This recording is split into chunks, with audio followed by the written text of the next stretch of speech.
at the end of time.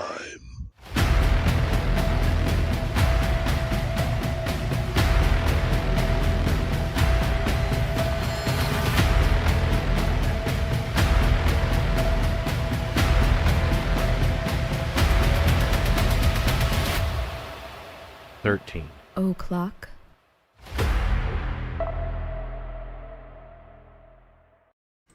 Well, hey, everybody. It's Wednesday once again, and here we are doing our shit like we always do. Yeah. On Wednesday. Yeah. And evidently this is what won the vote. By quite a large margin, I'll note. By our patrons. And it's the patrons that dictate. If you want to fucking choose or get a vote in the topics and the upcoming shows and send requests for stuff, then become a patron and you can be a part of the show, and we'll do whatever shows you guys vote on and come up with. And this is one of them. We've been doing silver screen actresses and actresses, basically, not so much actors. And they're not as interesting. Yeah, the actors, I mean, some really of them are, but most of them are not. Actually, the women from this era, from 50s, the 30s, and 20s, they're more. I think they're more interesting. I think so too. They were living in. It was more. They were living in more adversity, so their triumphs were fucking better, if you ask me. And their and then like their defeats, what ended up happening to them was more tragic. You know what I mean? Like what happened to all the what's her name and shit, you know.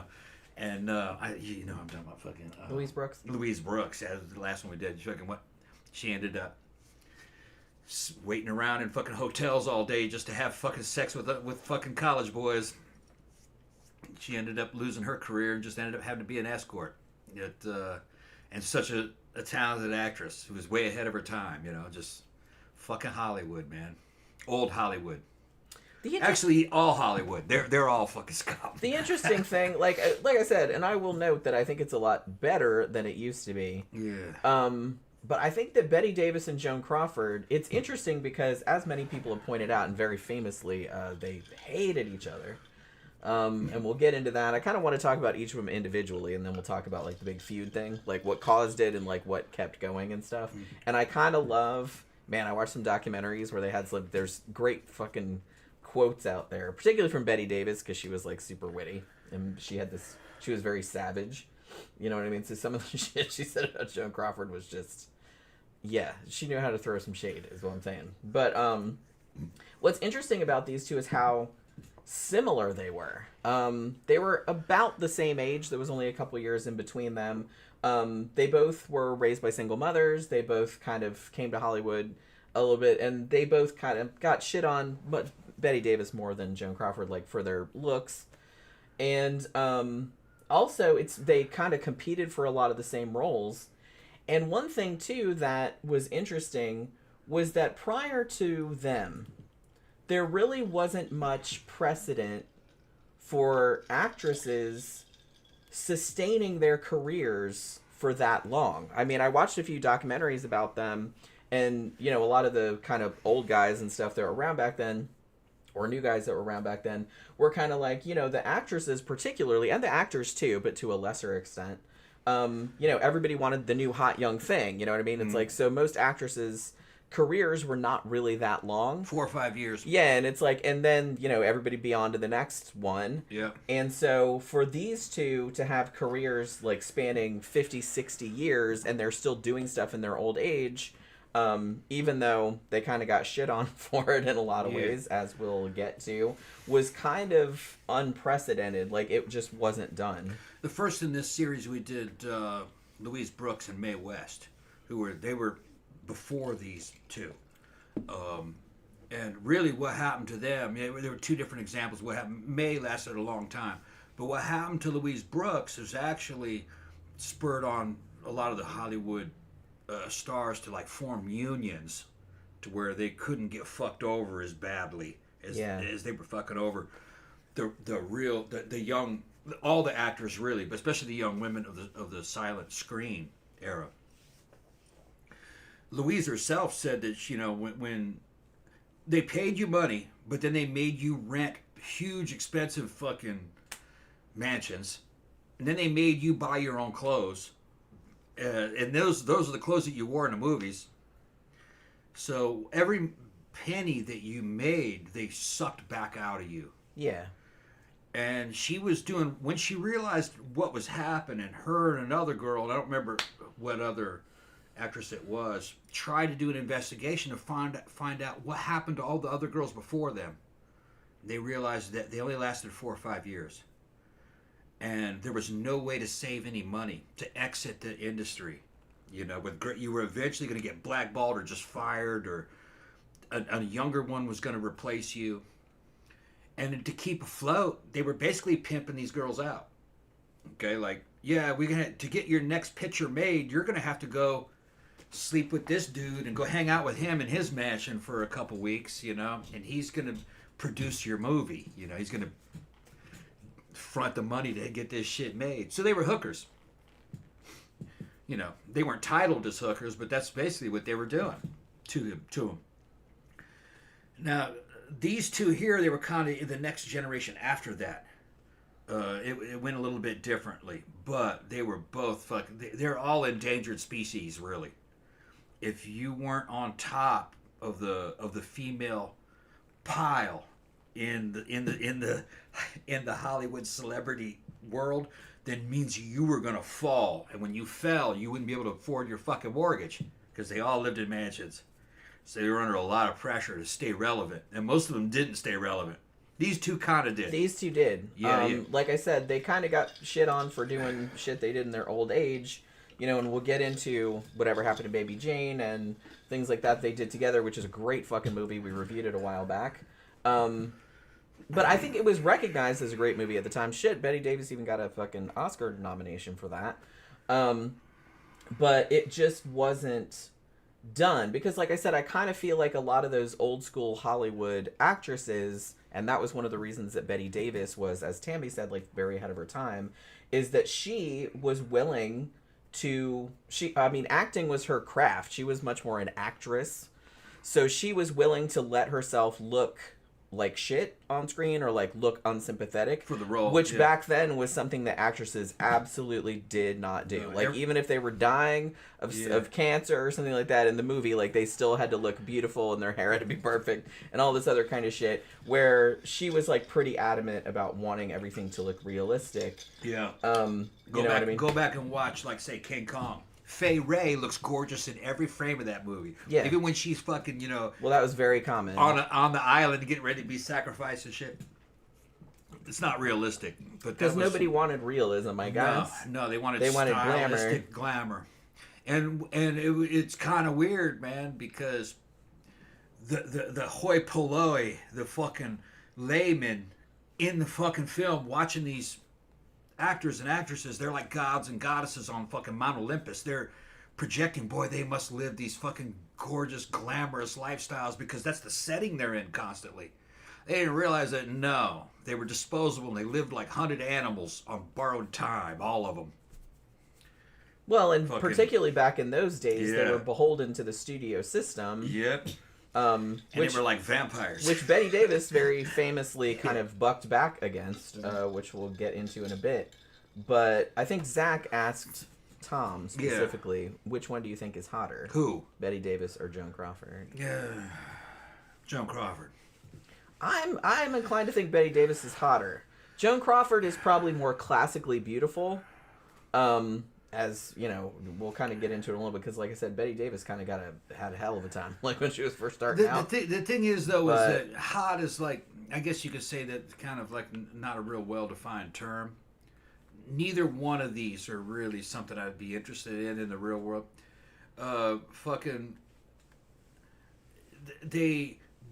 They kind of tended to portray a type of woman that doesn't really attract me that much. Although they were good actresses, you know, I saw some of their movies; they were real good. But as just as people, I think they was cool. I could probably hang out with them, but I wouldn't be that kind of people I'd want to have sex with.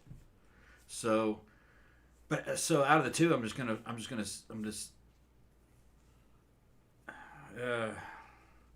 Bette Davis was kind of cool though, and it's just hard to say.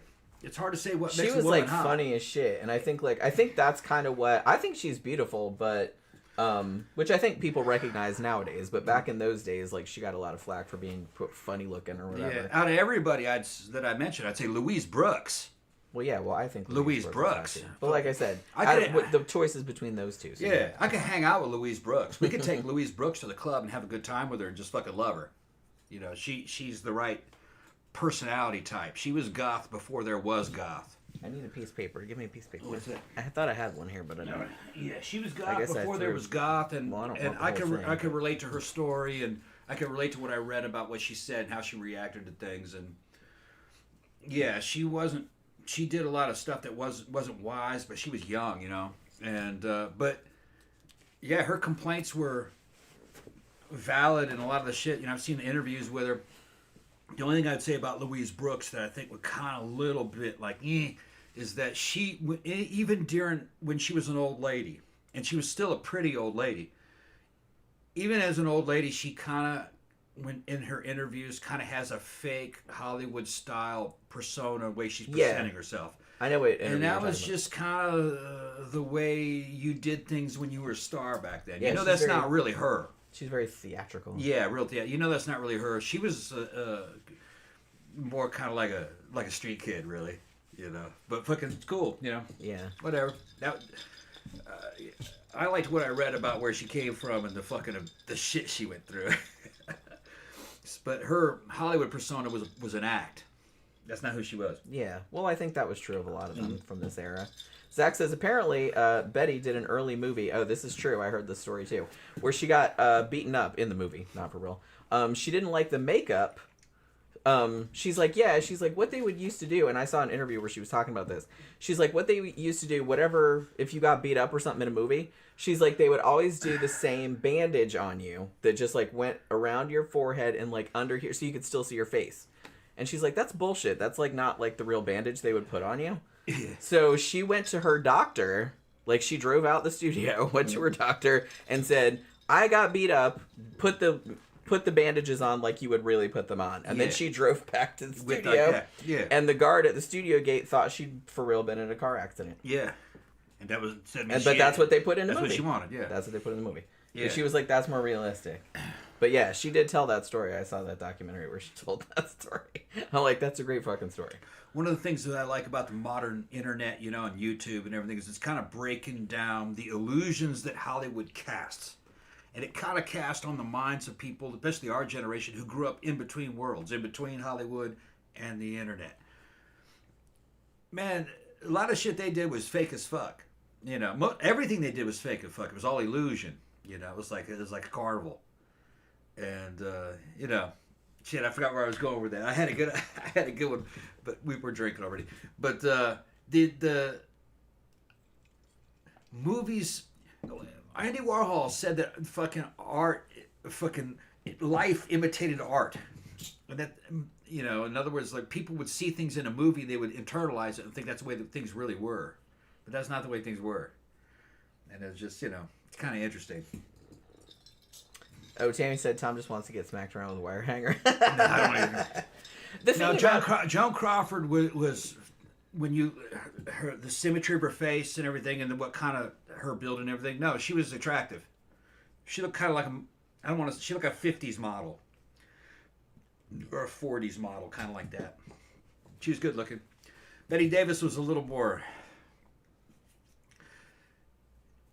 When she was in her youth, you know, when she was young, she was attractive, but she was I would call her more. She had character, because a lot of these women that are really pretty, they kind of all start looking alike. That's kind of where I'm coming from. Yeah. Like, I'm not saying that Joan Crawford wasn't beautiful. I mean, look, I've got some pictures of her. Hold on. Like, see, yeah, beautiful, that's a good looking woman. Beautiful. She's a beautiful woman. But Betty, though, Betty, super cute. Sorry. Bette Davis looks like a woman. Bette Davis, when in her young, looked like some chick you would know. Yeah, you know? I think she kind of had. I mean, she was beautiful, but she had that kind of every woman. Sort of appeal. Joan Crawford looked like the chick that you couldn't get. Somebody else had her. Like like I said, she seemed very regal, which is funny because even though they both had very similar upbringings, Joan Crawford, I did not know this, came from like dire poverty, which we'll get into in a bit. And you know, Bette Davis's background wasn't great either. It was a single mom and stuff like that. But I think it was kind of she had a slightly better, and she had like a more supportive family and stuff. But they're talking about between the two, as an experienced man, okay, I'd say out of the two, Bette Davis is probably a better lay. Probably better in bed. She seems like a lot of fun. Yeah. Joan Crawford always seemed to me like... I I don't think she's the monster that she was portrayed as. I don't know, because somebody asked, do we believe Christina Crawford, who, if you don't know, is her daughter, that wrote a tell-all book about her called Mommy Dearest. After she died, they made a movie about it that had Faye Dunaway in it, and it's a camp classic. Drag queens to this day still do that fucking character, and everybody still knows what they mean. But I don't know. I don't really like to discount people's recollections of abuse like that. But on the other hand, because she had 4 adopted kids, which we'll get into, but 2 of the ones she adopted said, yeah, none of that ever happened. And some other people that I've seen interviews with that knew them and had long interactions with the family and stuff said, yeah, she was strict, but she wasn't like anything like Christina said in the book. And they thought it was shitty that she had published it after. Even Bette Davis, who did not like Joan Crawford one bit, defended her after that book came out. And like I said, Joan Crawford was already dead by that point. Bette Davis lived significantly longer. But I don't know. So I don't know. I think it was probably exaggerated. Both Bette Davis and Joan Crawford had reputations for being quote unquote difficult, but how much of that is filtered through the era, you know what I mean? Because I kind of feel and I think even Bette Davis said something like this in an interview that I saw from her for in the 80s, where she's or actually it wasn't her, it was somebody that was talking about her, and said that, back in those days, it's oh, if a dude did something like that, oh, I want this script and I want this, everybody's, oh, he's being assertive in this, but if a woman does it, oh, what a bitch, she's so difficult. It's the same thing with short dudes. If a short dude does something, oh, he's Napoleonic. If a 6'5" dude does it, he goes, oh yeah, well that's just the way it is. Yeah, it's the same thing. No, it's just men being men. Doesn't matter what his size is. Same thing. Yeah. Same thing. So I think that Bette Davis did get I'm not saying that she wasn't bitchy sometimes, because she was, but she knew what she wanted, and she was not afraid to go out there and get it. And I think that rubbed people the wrong way, especially back in that era. That's all. Yeah, but who was the hottest? I'd still say Joan Crawford physically. Bette Davis. If you hooked up with Bette Davis, you'd probably bounce each other off the walls in a bedroom. You probably would. Like I said, she seemed like a lot of fun. Crawford, even when she was an old lady, I used to see her when she was an old lady, in her 80s, on the Tonight Show and shit like that. And she was just she's just sitting there smoking, and she was rail thin at that point because she had cancer. Yeah. And she was just still talking shit about it, and she's so funny. She was just so funny. Looking at Crawford, her body language, chances are she'd probably starfish on you, just lay there like that. And maybe then if you ask her to go down on you, she'd get on it. She'd go, oh, all right. Get on her knees and fucking blow you. Are you done yet? All right, fuck this shit. Get off me. Go away. Is she gonna give you a disinterested? She'd be like, yeah, give you a disinterested hand job. Oh, whatever. Watching television and shit. We've talked extensively about the disinterested hand job. It's a whole. Did I say it's funny because after Tom told me that was an actual legit porn category, and I was like, oh my god, that's so funny. And then I noticed I was watching one of Brandon Tenold's videos, and one of his Patreon supporters is called Disinterested Handjob. Yeah. And I never noticed that before. Yeah, well, fucking Bill told me about that. He's in porn. Him and his wife are in porn. They got a porn studio here in fucking Florida, and because the hot thing now is the disinterested handjob category. So yeah, what the fuck is that? He goes, that's where some chick's just giving you a handjob, but she's watching TV. But she's looking at her phone. She doesn't care about it. Yeah. Yeah. I was like, oh, I didn't know about that. He goes, yeah. Okay. Yeah. People can sexualize anything. Yeah, seriously. Yeah. Zach gave us a super chat. Thank you, Zach. Thank you very much. What do you say, Zach? He said, ironically, Betty said later the worst co-star she ever worked with was Faye Dunaway, who played Joan Crawford in Mommy Dearest, in case you didn't know. They did a TV movie together, and Faye was unprofessional as fuck. Yeah, and somebody said earlier, somebody, I think Oracle said. Oh yeah, Oracle said the Be Kind Rewind YouTube channel has a great video essay about Mommy Dearest and how it basically ruined Faye Dunaway's career for a while. I mean, Mommy Dearest, I saw that movie so many times when I was growing up, and it's way over the top for sure. But so that colored my idea of Joan Crawford for a long time. I'm like, wow, she's crazy. I don't know if she was as crazy. I mean, like I said, that movie is a camp classic for a reason because it's just so over the top.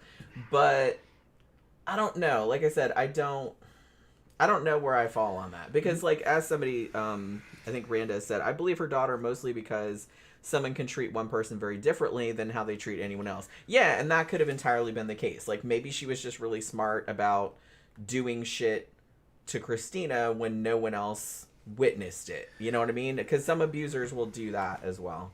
And the thing about Christina, though, was that she wanted to be an actress also. And she was put in a couple of roles, but some people have speculated that maybe she was jealous of her mom and kind of lashed out that way. But I don't really, I don't know. What I did like about that movie, though, is it emphasized how much pressure these women were under, especially when they got older in Hollywood. Yeah.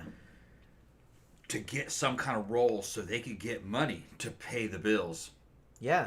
Because if they couldn't pay the bills in that fucking mansion that they were living in, they were going to move back to fucking Carson, California or some shit like that, living in the hood. Okay, that's where... Because in L.A., and I was born in the L.A. area. I was fucking born in Carson, California, right outside Long Beach.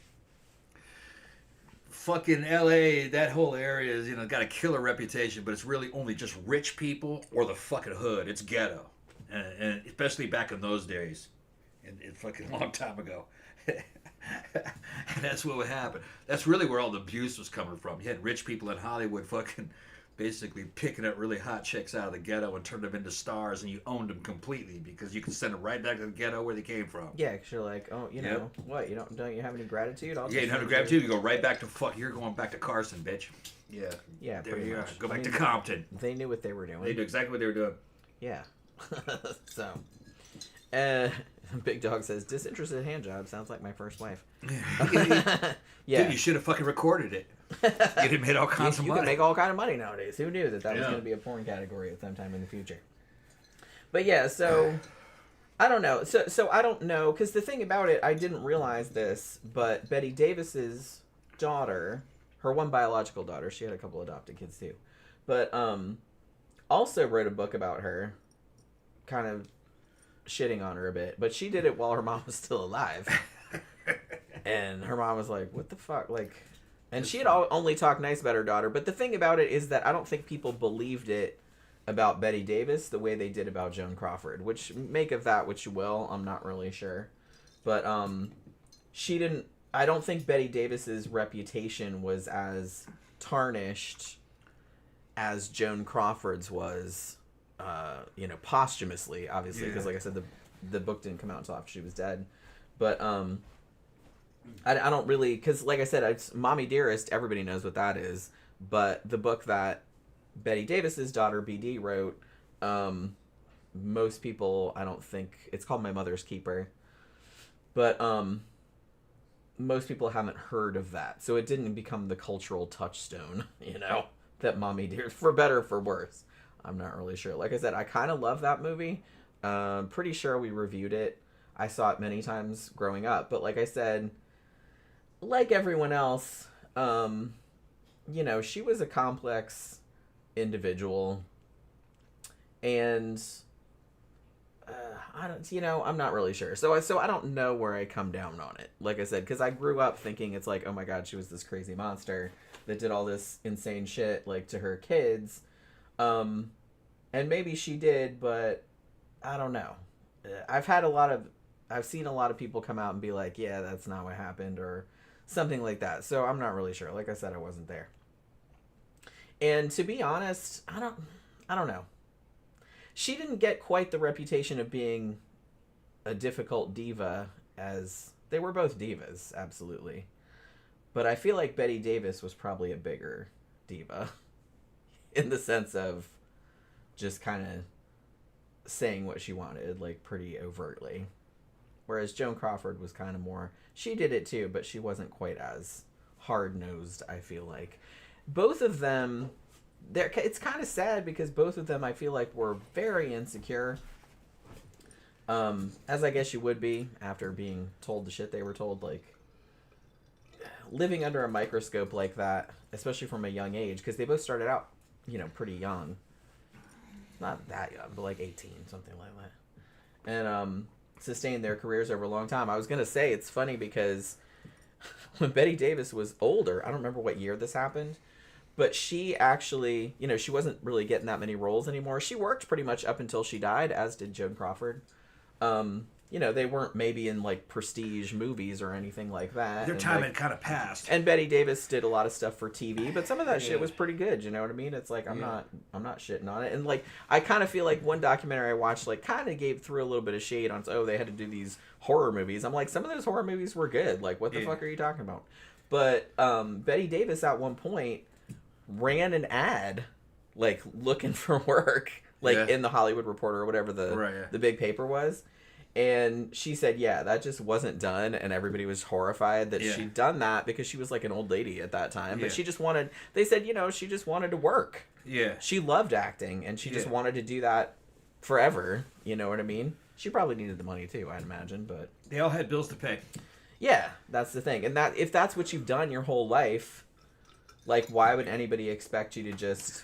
Oh, well, you're 40 now, so just dry up and blow away. Bye. You know what I mean? It's like, geez. They had a tendency to live in places that were kind of opulent by the standards of Los Angeles. A lot of it in Beverly Hills.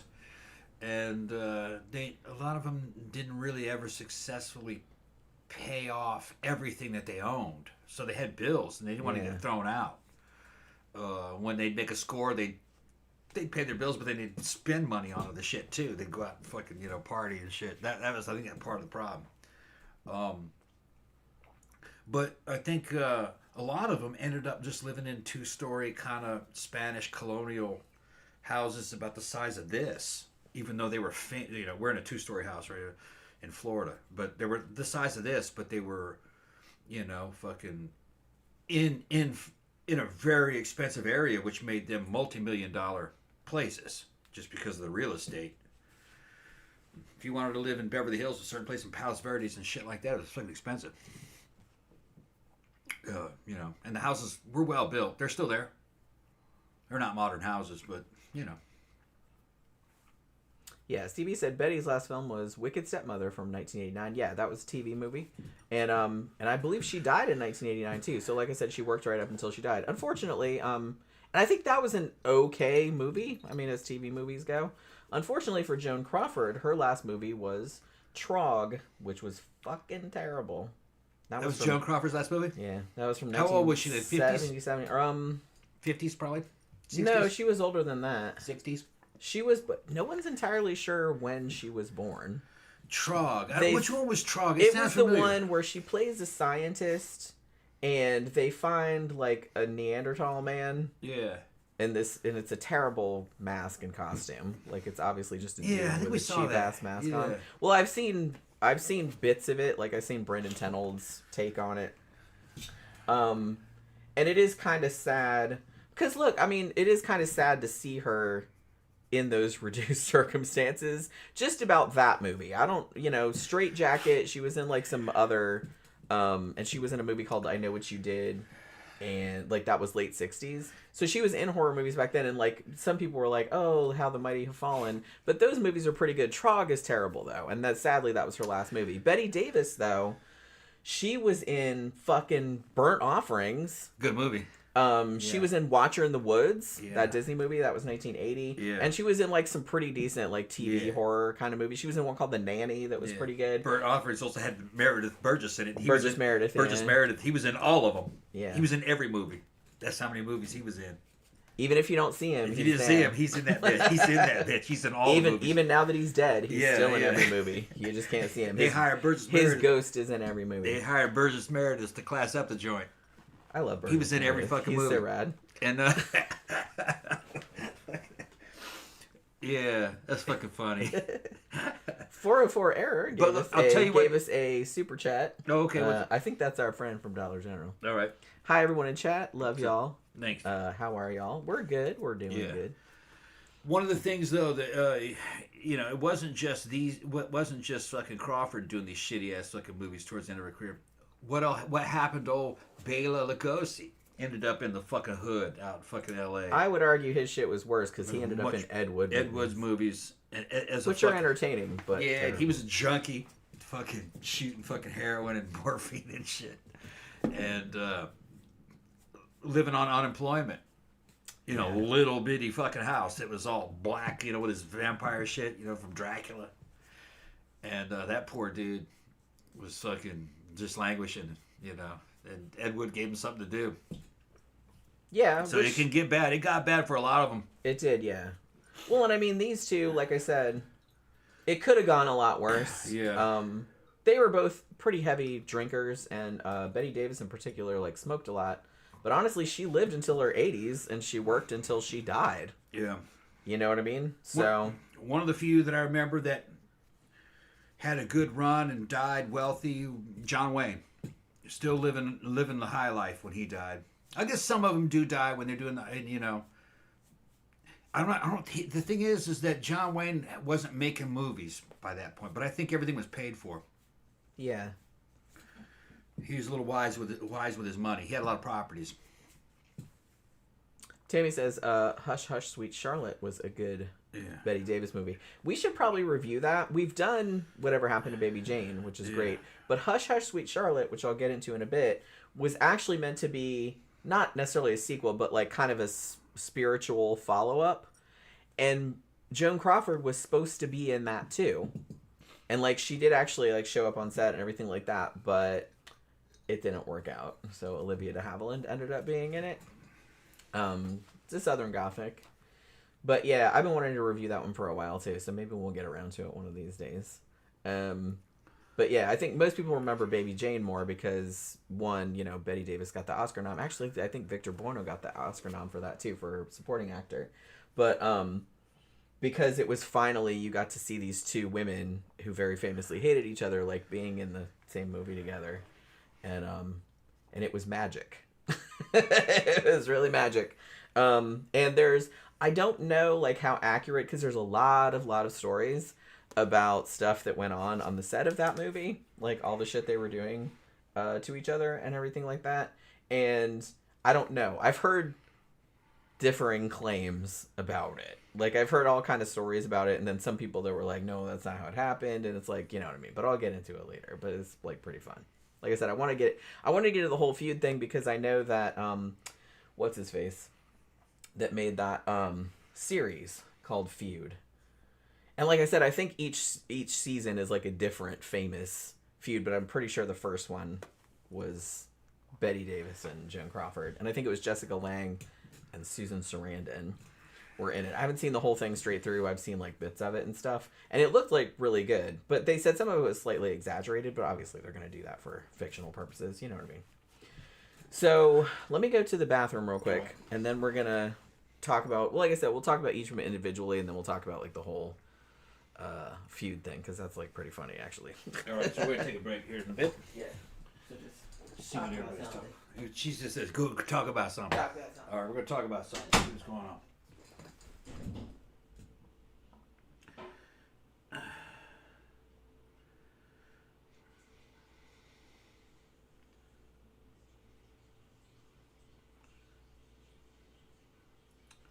And they're talking about, okay, Grandpa's Hammer, my boy from high school. Yeah, rest in peace, Ozzy Osbourne.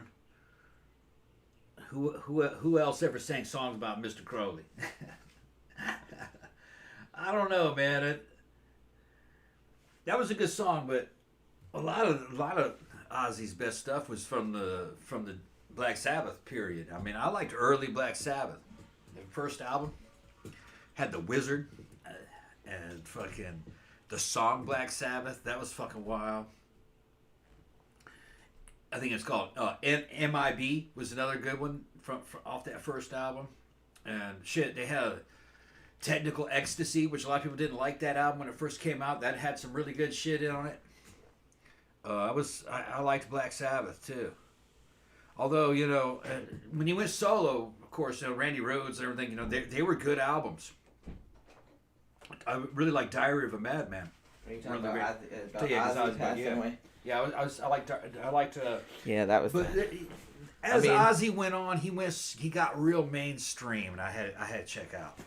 I mostly liked his first two albums, which was A Blizzard of Oz and Diary of a Madman. Then after that, it started to get a little too, I don't know, a little too mainstream, a little too L.A. Sounded too L.A. for me, you know, and kind of too much like Motley Crue or something, you know. Yeah. Just nobody likes that. No, I mean, some people like that. I like Black Sabbath and Ozzy when he was a little more British. It sounded more like British metal. I liked it. Now, fucking when he left, when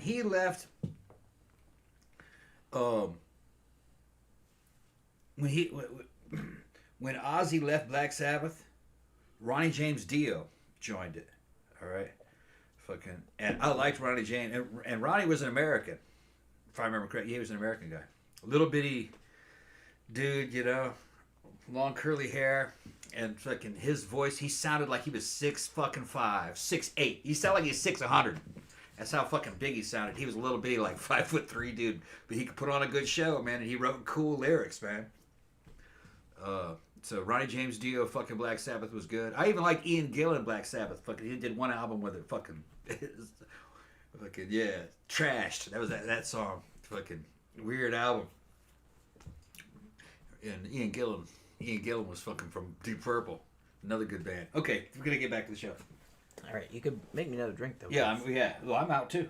Well, that's what I figured. Yeah. So you just waiting for you to come back. Make some more drink. And then they're all talking about Ozzy. Yeah. Well, you know. Okay, so CB asked me how good would Heaven and Hell be with Ozzy singing it. Well, Heaven and Hell, that lyrics was fucking, that was Ronnie. All right. He'd have been good, but man, fucking Ronnie's voice in many ways was better than Ozzy's. They were different, but he was technically better. But Ozzy has soul. It was different, but they both had soul. Man, fuck it, man. I'm not gonna fight over the two. They were two metal greats, both of them. Okay. Tanya Marie says they actually say actors hating each other makes it look like love on screen because it's intense. I have heard that. Now, interestingly, I think one of the things that makes that movie so good I don't want to spoil it. I want to get into it later, but there has been speculation that maybe it's for sure true that Bette Davis and Joan Crawford, I think a lot of the hatred, well, I don't think, I mean, it is, a lot of the hatred stemmed from jealousy. Like they were constantly trying to one up each other. Like I said, they were competing for the same roles. They would do, you know, Joan would do some bitchy shit to Bette Davis, and then Bette Davis would do some bitchy shit back. There was some man stealing involved. There was shit like that.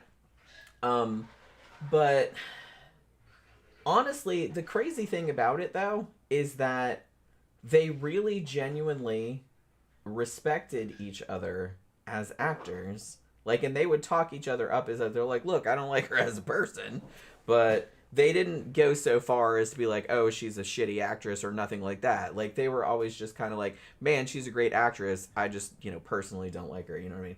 But I don't know. There definitely was a lot of complicated emotions between these two women. But the thing about it is the feud, at least according to some stuff that I saw, like the feud, it was kind of like simmered for a long time. I don't think it really got full on feud until Baby Jane, and that was 1962. And these two were in Hollywood Joan Crawford started in the 20s in the silent era, and Bette Davis started in 1930, I think, and she had been Broadway prior to that, so she was a stage actress. So they've been around a long time. But like I said, it kind of simmered for a long time, and it was good copy, like obviously for gossip columnists and stuff like that. So it's like obviously they might, but I mean they did say some pretty savage shit to each other. Bette Davis more than Joan Crawford. Joan Crawford said some mean shit to Bette Davis, but it wasn't as barbed because I think Bette Davis was like a lot more, like I said, she was a lot sharper, she was a lot wittier.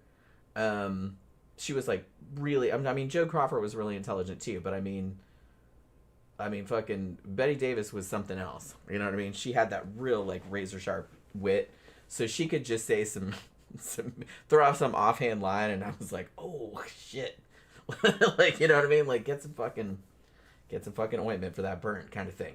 Whereas, like, you know, Joan Crawford would just have your standard kind of mean girl stuff, kind of stuff that wasn't that creative. But yeah. So I don't know, and I think in a weird way, they did maybe they did kind of love each other, sorta, maybe, I don't know. It's kind of hard to say. Like I said, they had a complicated relationship for sure. All right, so let's talk about Bette Davis first. Now, she was actually born in 1908. Her real name is Ruth Elizabeth Davis, but they called her Betty from a pretty young age. She just changed the spelling because of a character that she liked in a play that she saw. So yeah, I mean, like I said, her career ended up spanning 60 years, pretty much. And she was in more than 100 movies, television shows, theater roles. Like I said, she kind of started out on the stage. And kind of broke a lot of ground in... not only for women actresses, you know, getting roles as they aged, but also kind of like not taking shit from studios, you know, fighting for roles and stuff that she wanted and kind of refusing to do stuff that she didn't want to do. Like, she was very demanding. She knew what she wanted, and she wasn't afraid to tell you so. And, you know, stood up for herself. She was very assertive. And as I said, she was probably a groundbreaker in... a kind of realistic kind of... her acting is not realistic, and she's even said herself, like, as an older woman, that she doesn't really like really realistic acting. She likes the old school thing where it's more over the top and more theatrical, and she is very over the top and theatrical if you see a lot of her older movies. But she was concerned in a lot of ways that things would look right. She wasn't afraid to, like, make herself look shitty on camera. Like, she didn't have to look like a glamour puss all the time. You know what I mean? Like, she wasn't afraid to let herself look regular, which was unusual for the time. I don't think anybody else had really done that. So over the course of her career, she actually won 2 Academy Awards, was nominated for 10. Not many women have that. I think there's only a couple other ones that have that. Maybe Katharine Hepburn and a couple, and maybe 1 or 2 others. And also has a Lifetime Achievement Award from the American Film Institute. I think she was also the first... I can't remember. She was like the first female president of the... not Screen Actors Guild, but I don't know. It's in my notes somewhere. So yeah. So, like I said, she was born in 1908. Now, her dad was a patent attorney, and her mom was like kind of like a sort of creative, like, photographer type person. Now, the dad left the family when Betty was 7 in 1915, like right around then. And she had a younger sister named Barbara, so they were both pretty much raised by a single mother. Because their dad just kind of like took off and didn't really seem to give much of a shit. You know what I mean? So their mom, Ruth, actually became a professional photographer later on and moved them all to New York City. And she was pretty instrumental in... I've heard it said that she didn't really give that much of a crap about the younger sister, Barbara. She kind of put all of her hopes on Betty that she was going to make something of her life. So she did kind of push her to go into acting. So, I mean, thankfully, like, Bette Davis really seemed to be into that. And, you know, she showed an interest in it, like, pretty early. Like, she really liked a lot of, like, old Rudolph Valentino films, like, silent films and stuff like that, which was around at the time. So, yeah, she got into that. So she actually went to school for it. She went to the Cushing Academy in Massachusetts. She was born in Lowell, Massachusetts, in case I didn't mention that. And while she was at that school, like, as a teenager, she actually ended up meeting the first of her 4 husbands. Interestingly, Joan Crawford also had 4 husbands. The sad thing about Bette Davis is that, and she even said this, like, as an older woman in this interview that I saw, is that she always wanted to be, she wanted like the perfect romantic marriage, like to be the wife and the mother, and it never worked out for her the way she wanted to, and she seemed to like have a lot of regrets about that, you know, and it seemed kind of sad. Like she seemed kind of sad when she was talking about it, because she married a bunch of dudes, but it just never really worked out, you know what I mean? Well, they were Hollywood marriages. Well, no, not always. No. The first guy was he wasn't in Hollywood. He met her. What? Well, that's not what I meant. They don't necessarily marry other celebrities. It's going to be like what happened to Louise Brooks. She married a damn millionaire early on, and then divorced him, and didn't get anything out of it. And she said, "I just divorced him because I realized I had married a fan. Yeah. There wasn't any sparks there, you know. Fucking dudes that get involved with famous actresses, especially back in this era, were fucking starstruck. They were more in love with the image of these women, not who they really were. They didn't have anything in common with them. That's kind of true of a lot of dudes, though. Yeah. Especially if the woman's good looking in any way. These famous actresses or not, these girls are from the streets, man. Well, a lot of them are just dudes, regular. They're just regular ass people. They're just from the streets. The dudes that were marrying them were fucking well-bred, fucking rich dudes that had elevated expectations of them. So she can't be herself around the guy. Be tiring as fuck. She's got to play a role, you know. It's like what happens to these fucking experienced ass goth chicks marrying fucking some fucking corporate fucking dick. You know what I mean? It's not going to be the same. You know, they don't even speak the same language. Yeah, they really don't. It's like you wouldn't think that it's like. No. It's weird to say, but it's a huge, huge gulf. It's a gulf, yeah. You're never going to see a fucking real goth chick marry a rich dude, say like a country western star type guy. It's not going to happen. The cultures are totally different. Yeah, like what the fuck would you have in common? Yeah, they got nothing in common, and she might try to adapt to that for a while, but they're like, this isn't what I like. She gets pissy about it and resentful. Yeah, and then she leaves dude for a fucking skinny goth dude who's unemployed. Because women tend to follow their hearts, so I don't fucking blame them. You know? So I was saying, you be careful when you marry these women. Well, make sure you protect yourself, because women are going to go to what they like, not necessarily, and that may not necessarily be you. Well, and like we've said, I mean, me and Tammy have been hammering on this for a long time. It's like, yeah, sure, some women are shallow gold diggers and stuff like that, but you don't want that either, because they're just after your money. If they're after you, they have to like you. This is a person.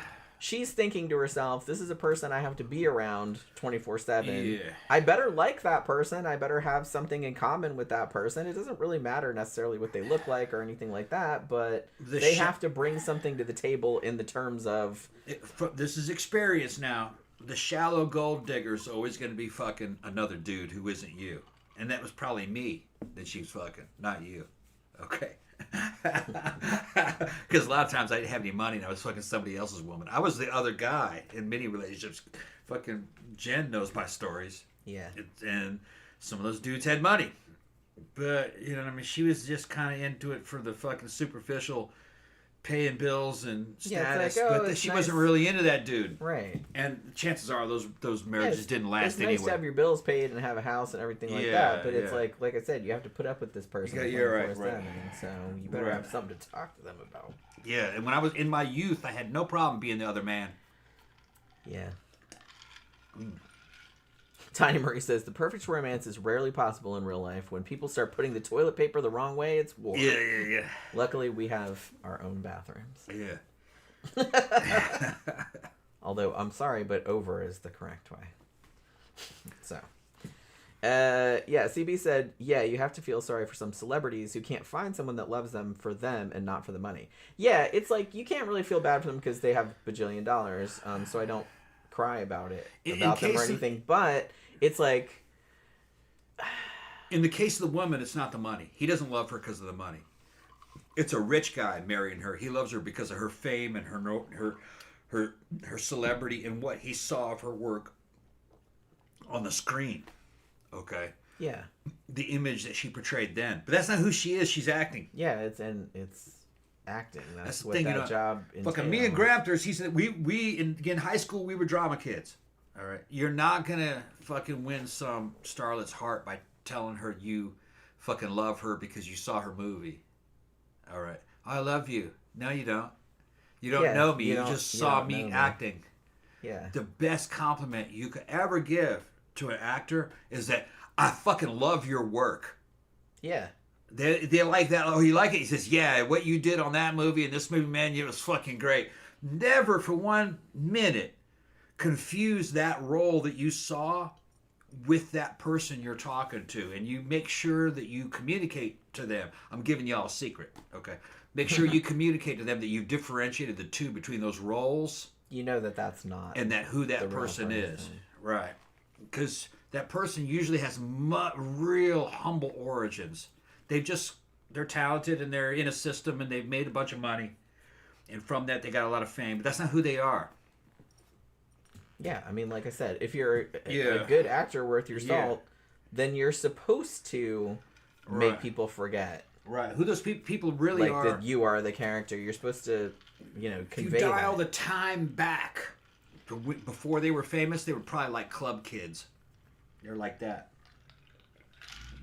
I mean, like I said, these two women in particular, Joan Crawford more than Bette Davis. Like I said, Bette Davis, she was raised by a single mom because her dad abandoned the family, like when she was a kid. But her mom was very encouraging and put her in drama school and things like that. So she kind of had a leg up, whereas Joan Crawford came from basically nothing. Very, very poor. So, which is kind of crazy because you always kind of think of, when you think of the two of them together, you always think of Joan Crawford as the more like elegant, like high class one, and Bette Davis as the more kind of scrappy working class. But it wasn't always like that. You know what I mean? Oh, we got a super chat. Who's that from the Shaby. What's up, Shaby? How you doing, babe? I'm loving the red today, Jenny, and the topic. Thanks, yeah, it looks guys. good, doesn't it? Yeah, I just got this today. I got that wig. It's a good wig. I'm trying it out. You can wear that to the club. Yeah, I'm going to. Yeah. I was just trying it out on the show to see what it looked like on camera. I'm not sure. I think I like it. I blow dry that and tease a little bit if you take it to the club. It needs probably. I wish I had a flat iron. Maybe I should get one. Yeah, you can get anything you need. I should probably get a flat iron because I think that'll fix a lot of my wigs. Now that I'm thinking about it. But I don't have one. I don't. Yeah, some people are like fucking. Why does she always wear wigs? Because her hair's growing out. Because I'm growing my hair out. And she likes to have different color all the time. Yeah, she's actually growing her hair out to be more like that. It's gonna look like it's this. almost like that. It's almost like this at this point. But she used to have bangs. The bangs are she had this to grow long, the bangs out. and then the back is like this long, and then the rest of it's about this. What she really has look kind of like a mullet. A little bit. Yeah, but she used to have fucking real severe bangs. She's growing it out to just be parted in the middle. Yeah. Which, her wearing wigs, we found out that looks really good on you. Yeah. So I'm just doing that until. Yeah. I mean, I'm still gonna wear them after my hair grows out. Yeah. But then I'll just, when my hair grows out and doesn't look like ass, it'll be like another option that I can have. So that'll be fun. Yeah. But her hair actually just looks like that, but black. CB says, Jenny, you are really sexy with red hair. Well, thank you very much. Yeah. I had my real hair. It was bright red for a while. Yeah. But I really liked it, but it was really hard to maintain. You got to maintain it, and the red gets everywhere. And it stained everything. Stained all the bed sheets, all the pillowcases, and the shower tiles. Yeah. It was a bitch having to like bleach everything. Yeah, all the time. It's a pain in the ass. Yeah.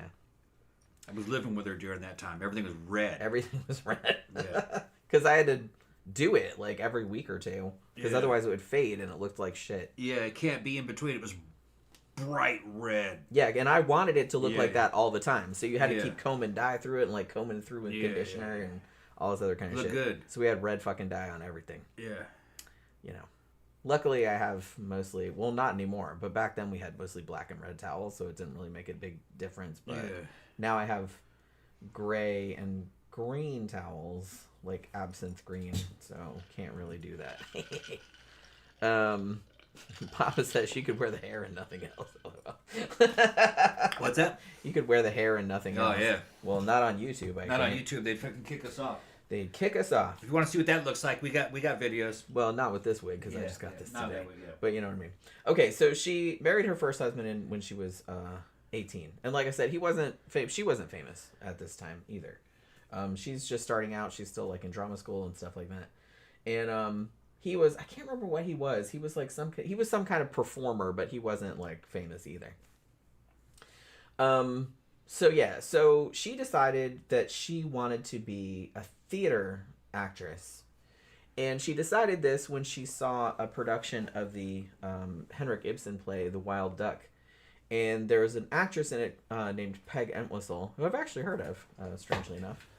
And she said that actress, that acting performance in that play is what made her want to be a theater actress.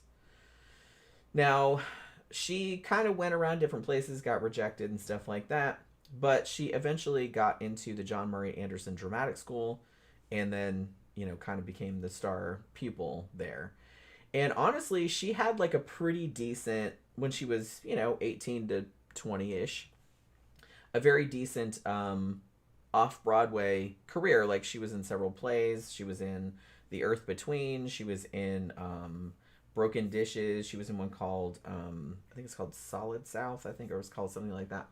But yeah, so she had built up kind of a name for herself as a stage actress from a fairly young age. Like I said, she seemed like much more into the craft of acting. So like she really wanted to be a theater actress. But as happens, because she kind of got a little bit of renown in New York City, and somebody somewhere, some producer or something like that, like saw her and was like, hey, you should come out to Hollywood. So she did. Now, she ended up moving to Hollywood in 1930 and signed with Universal Studios. Now, the crazy thing, it's kind of funny to like hear her talking about it, like in some of her interviews and stuff. She was saying that she went to a couple of auditions, and she's like, this one audition I went to, and I was wearing this really long dress, and because she's like, I wanted to look fancy, or like, like a cocktail dress or something like that. And they were like, well, we want to see her legs. And she's just like, what the? And she's like, and she was raised pretty strict religious kind of, so she was just like kind of offended when they would ask. And so it's like slowly though, they got her to like lift the skirt up so they could look at her legs. And she's like, and I heard later that when they showed the tape or whatever to the studio head or whatever, he's like, why are you doing this to me? Like, because it was just, she was so bad. But, like I said, she got told a lot from her early days, even though she got kind of recruited to come out and she signed with Universal and everything like that. But a lot of people told her how funny she was, like with her weird pop eyes, and that she didn't have any sex appeal. That was something that it's like, who wants to get her at the end of the movie? Like, they would say shit like that to her. Man. Yeah, like I said, they fucking ruthless. Yeah, they were fucking mean. You know what I mean? So the way she talks about it is like pretty funny, but it's just kind of like, because she was an old woman by then, so she'd probably gotten over it. But it's like, can you imagine like being like 20 years old and like they're just saying shit about you like you're not there? Who'd want to get her at the end of the movie? Gross. You know what it was like? They were saying shit like that. Yeah, because I got to back up. What I said before about the two. Joan Crawford, I think, is physically better looking, but that doesn't necessarily mean like you wouldn't want to get Bette Davis, because like I said, she had a sexy look to her. So I don't really understand that mentality. Yeah, that's crazy. They're very much in like.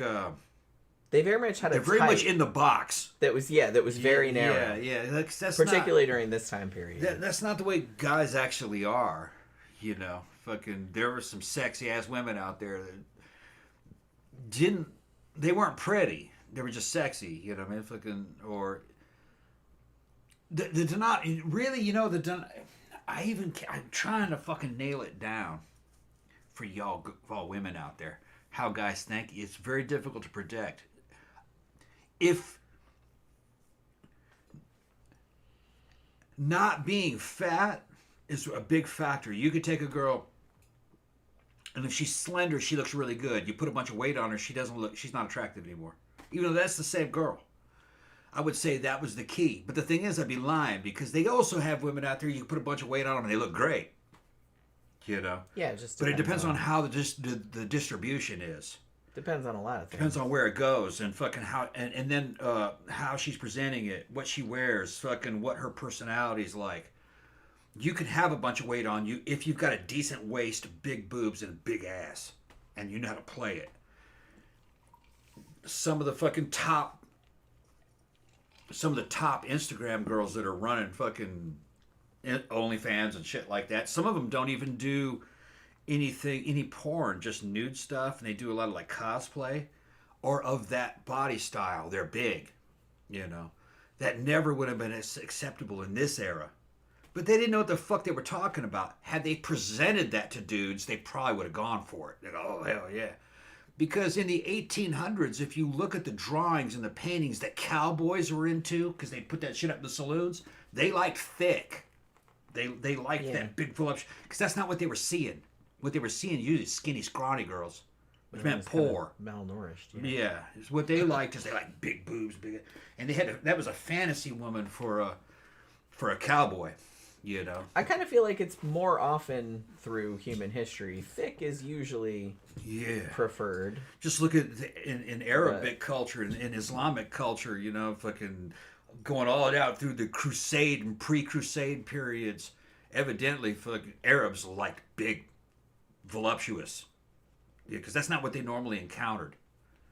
Not fat, but they liked, thick, because that meant wealth. And she'd been eating good. And she's strong. She got muscle on her. I mean, honestly, just kind of like with guys, because I'm biased, so I like both things. And I don't have a type. It depends on the person. One of the hottest women in, I'm just gonna say recent years. It's not that recent, but remember the show Mad Men? What was that actress, the redhead that was the secretary? Holy shit, Christina something. I never seen a story. So. Oh my god, she was like super super hot, and she was quite thick. Yeah. And that was but she worked it. Yeah. Like, and they put her in really cool like 50s 60s era, like very figure hugging. So she had this big ass and these big wide thighs and these big boobs, and it's like she had that red hair, and it's like I was like, oh my god. That Christina Hendricks, thank you. That's really super hot, skinny, slender build. That's not really what guys tend to select. That's what the fashion industry selected. And if you roll it back, the people that ran the fashion industry were gay men, and they're going for the skinny girls. It's not real sexual looking. I will hand it to them though. Real skinny girls look good in clothes. Well, yeah, and that's kind of what you're selling. The clothes, you're not selling the person. You take those clothes off, man, and even though there are some skinny girls that I was attracted to. Like I said, it kind of depends. It just depends on, they had to have, if they were skinny, they had to have implants. But a lot of times you look at the back, man, and fucking, there's no ass there. Unless she's been working out. It's just kind of, women are not quite the same. Women are more... it's all in a case-by-case. Yeah, like on a case-by-case bit, how things are presented in a man's energy. Like I said earlier, I had a friend, we all called him Tuna. That was his nickname, Tuna. Tuna was fat, but Tuna could fucking pull. And he could pull hot girls. And it's because Tuna handled his business. He knew how to talk. And he had a powerful personality. He had a lot of charisma. Now, was he pulling women because he was fat? No, he's pulling women because he had powerful charisma. He could have done even better. It just didn't matter. It just didn't. They were kind of seeing beyond that in a way. It didn't quite matter. But if that motherfucker was jacked, he'd have pulled even more. So you can't predict what people will be attracted to. Because a lot of it has to do with fucking presentation, what somebody's wearing, character, personality. And, I've seen women that were just fucking drop dead gorgeous. But then as soon as they start talking, all that shit goes away. You're like, this is fucking stupid as shit. She's crazy. You know what I mean? And all the attraction goes away. Like, same with dudes. It's like sometimes you might see a dude that anybody would think, oh my god, he looks like a movie star or whatever. But like the second he starts talking, I'm like, wow, he sounds like a douche. No, the male system is different. You know what I mean? If you were to say, okay, yeah, you see this hot chick, you were attracted to her, but now you talk to her, you don't like her. Would you fuck her? You go, yeah. A guy still would. And it's just kind of the way guys are wired. Would a woman? No. Probably not. No. A guy would, because that's what was kind of selected throughout nature. Some girls will hate fuck a dude. I don't. Yeah, that's a weird thing. That's strange though. Like I've known a Yeah. couple chicks that it's not. I don't think it's super common. Yeah. I have known a couple women who are like, yeah, I thought he was an asshole, but yeah, he was kind of hot, so I fucked him anyway, and then I just didn't call him back. But it's not that. I mean, I've only known a couple people that have done that, and I've never done that. I think I've had that happen to me a couple times. Somebody hate fucked you. Yeah, if you're a fucking kind of an arrogant prick, which I'm fucking arrogant prick. You are an arrogant Okay. prick, yeah. There's a certain No kind of argument woman, here. there's a certain kind of woman that responds to that. Yeah. They fucking hate it, but they are kind of attracted. There's like a love-hate attraction to it. Yeah. So they wanna fuck you. But then after they do that, it's out of their system. Yeah. It's kind of And like I said, they're It's pretty- kind of like I won. The woman is like, oh, the woman feels that she achieved dominance. She got it. Well, no, it's like That's what I think it was. Well, they're pretty open about that to their female friends. Yeah. They're like, I won. I got it. Fuck that. No, they don't say anything like What do that. they say? They just usually say, man, he was such a dick. But it's like, he was kind of hot, though. Yeah. And I was kind of horny, so I Yeah. just fucked him, and then I just didn't call him back. Yeah, yeah. Like, they'll just say shit like that. Yeah. They didn't say they won. I've or had it anything, happen a couple times. You know? Yeah. They just thought you were hot, and they just wanted some. Yeah. You know? That's all. They didn't think any more about Well, it. it's the Tom Cruise factor. But Tom Cruise has been hate fucked many times. I Oh, I'm guarantee sure. you. Yeah. Because he's a fucking prick. I would not hate fucking. Dude, he's a fucking prick. But they got a lot of women that would. Well, I'm sure. Even now that he's kind of an old man. It's like but- it's because there's something about the personality where there's an attraction and then there's a clashing at the same time, and there's something about it that women can kind of gravitate towards that. I don't really understand it. I mean, I get it, but I think it's like I said, not all women are like that because it's like Yeah. me. It's like as soon as you start acting like a dick, I'm just like bye. Yeah. Like there's no sexual From the guy's attraction point of whatsoever. view, it's a girl who's antagonistic to you. She's fighting and arguing with you, but she's definitely giving you the signals, and she wants to fuck. Yeah. I've had it happen. They've done that in a lot of movies, I feel like. Because it's like yeah, every time you see yeah. a movie, like an action movie, usually they do this in, Yeah. where it's like they introduce the female character and her and the main male protagonist are just like sniping and sniping, and then they're like, yeah, did we just fuck already? It's like we know that that's what's... And in my Like they experience, act like they hate each other. it can last either 1 or 3 or 4 times. Sometimes they'll come back, but then they slowly work it out of their system, and then they're just, and you're kind of like mutually uninterested after that. There wasn't really anything there to keep it going. Yeah, it's usually just because there's like a spark. Yeah, You know what I mean? yeah, of some kind. Yeah. Which, getting back to the topic, is kind of what some people say. And about it's not really Bette hate Davis fucking. and Joan It's Crawford, not really too. hate fucking. They're attracted to you, and they hate the fact that they're attracted to you because you don't line up with what they think that they should want. That's part of what it is. Because you violate their rules. As a dude who is fucking not really politically aligned too much, when I was in Boston, you had a lot of fucking extremely girls in the Ivy League that were extremely left wing that hate fucked me. And it's because I wasn't in college and I wasn't fucking going through that thing. But they were still attracted. They didn't really like the fact they were attracted though. Just, But they didn't hang around. Well, what ends up happening is you don't have anything in common with them. Well, that's what I mean. And fucking, they don't really have any pull over you. That's another thing.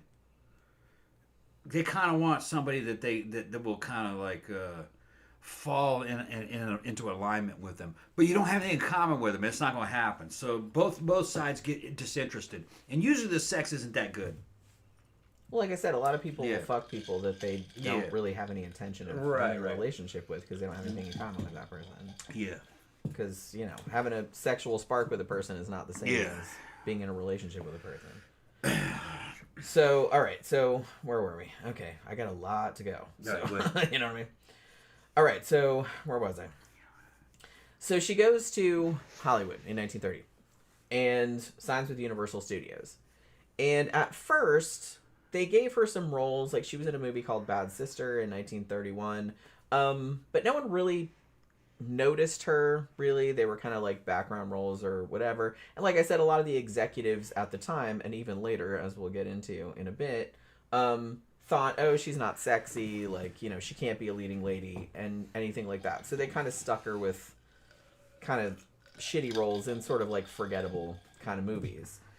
And because of this, she kind of got a little disillusioned and was gonna give up on shit.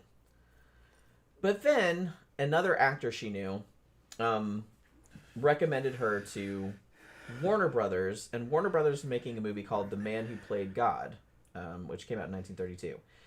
Now, in this movie, she was playing opposite an actor named George Arliss, who at the time, I believe, was in his 60s, and she was only 21, something like that.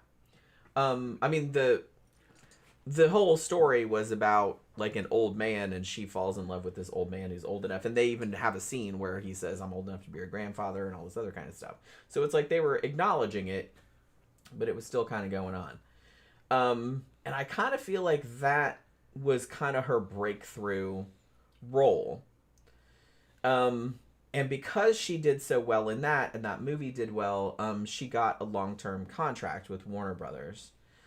But even though she got the contract, the first few years, they kind of still kept giving her like shitty roles, and she would turn a lot of stuff down. She's like, they just send me all these crappy scripts and all this other kind of stuff. Like, they didn't really seem to like her all that much. Now, her other big breakout, I feel like, was when the studio, because like I said, the studio system, they kind of owned you back then. But you could be loaned out to other studios for movies, like, under certain circumstances. So she got loaned out to RKO for a movie called Of Human Bondage. If you know anything about literature, that was based on the W. Somerset Maugham novel, which I read a long time ago. It's actually quite good, but I wouldn't mind a reread. So she's in that. The role had actually been turned down by a bunch of different actresses, but she took it. And her performance in that, again, kind of relying on realism. And one of the things in this is one of the things that I was talking about before. There's a scene where kind of the main character is like, she has consumption and she's poor and all this other stuff. And so she's supposed to look like crap, right? Which is probably why a lot of actresses wouldn't take it. But there's scenes of her in there where she just looks like, I mean, she's still a beautiful woman, obviously, but it's like, man, she looks like real fucking rough, you know what I mean? But she allowed herself to look like that, like when she's dying. And so like I said, that was kind of a big deal. Like, a lot of people commented on that because up to this point, you know, actresses in this era were like, they had to look glamorous on screen always, like, even if they were dying of consumption or whatever the fuck, you know what I mean? You still had to have your fake eyelashes on, you still had to have your hair done and all this other kind of shit. And she was just like, fuck that, I'm gonna look like a real dying person. And you know, but it was kind of a big deal. But the thing about it was that critics at the time fucking loved it. Like, some of the I saw one review at the time that said, probably the best performance ever recorded on the screen by a US actress, which is pretty high praise, right? Now, everybody thought that she was going to get an Oscar nomination for Of Human Bondage, and she didn't. And there was a big fucking hue and cry about it, so much so that there was even a write-in campaign for her. You know what I mean? Like, to make her, like, be on the thing. But she didn't...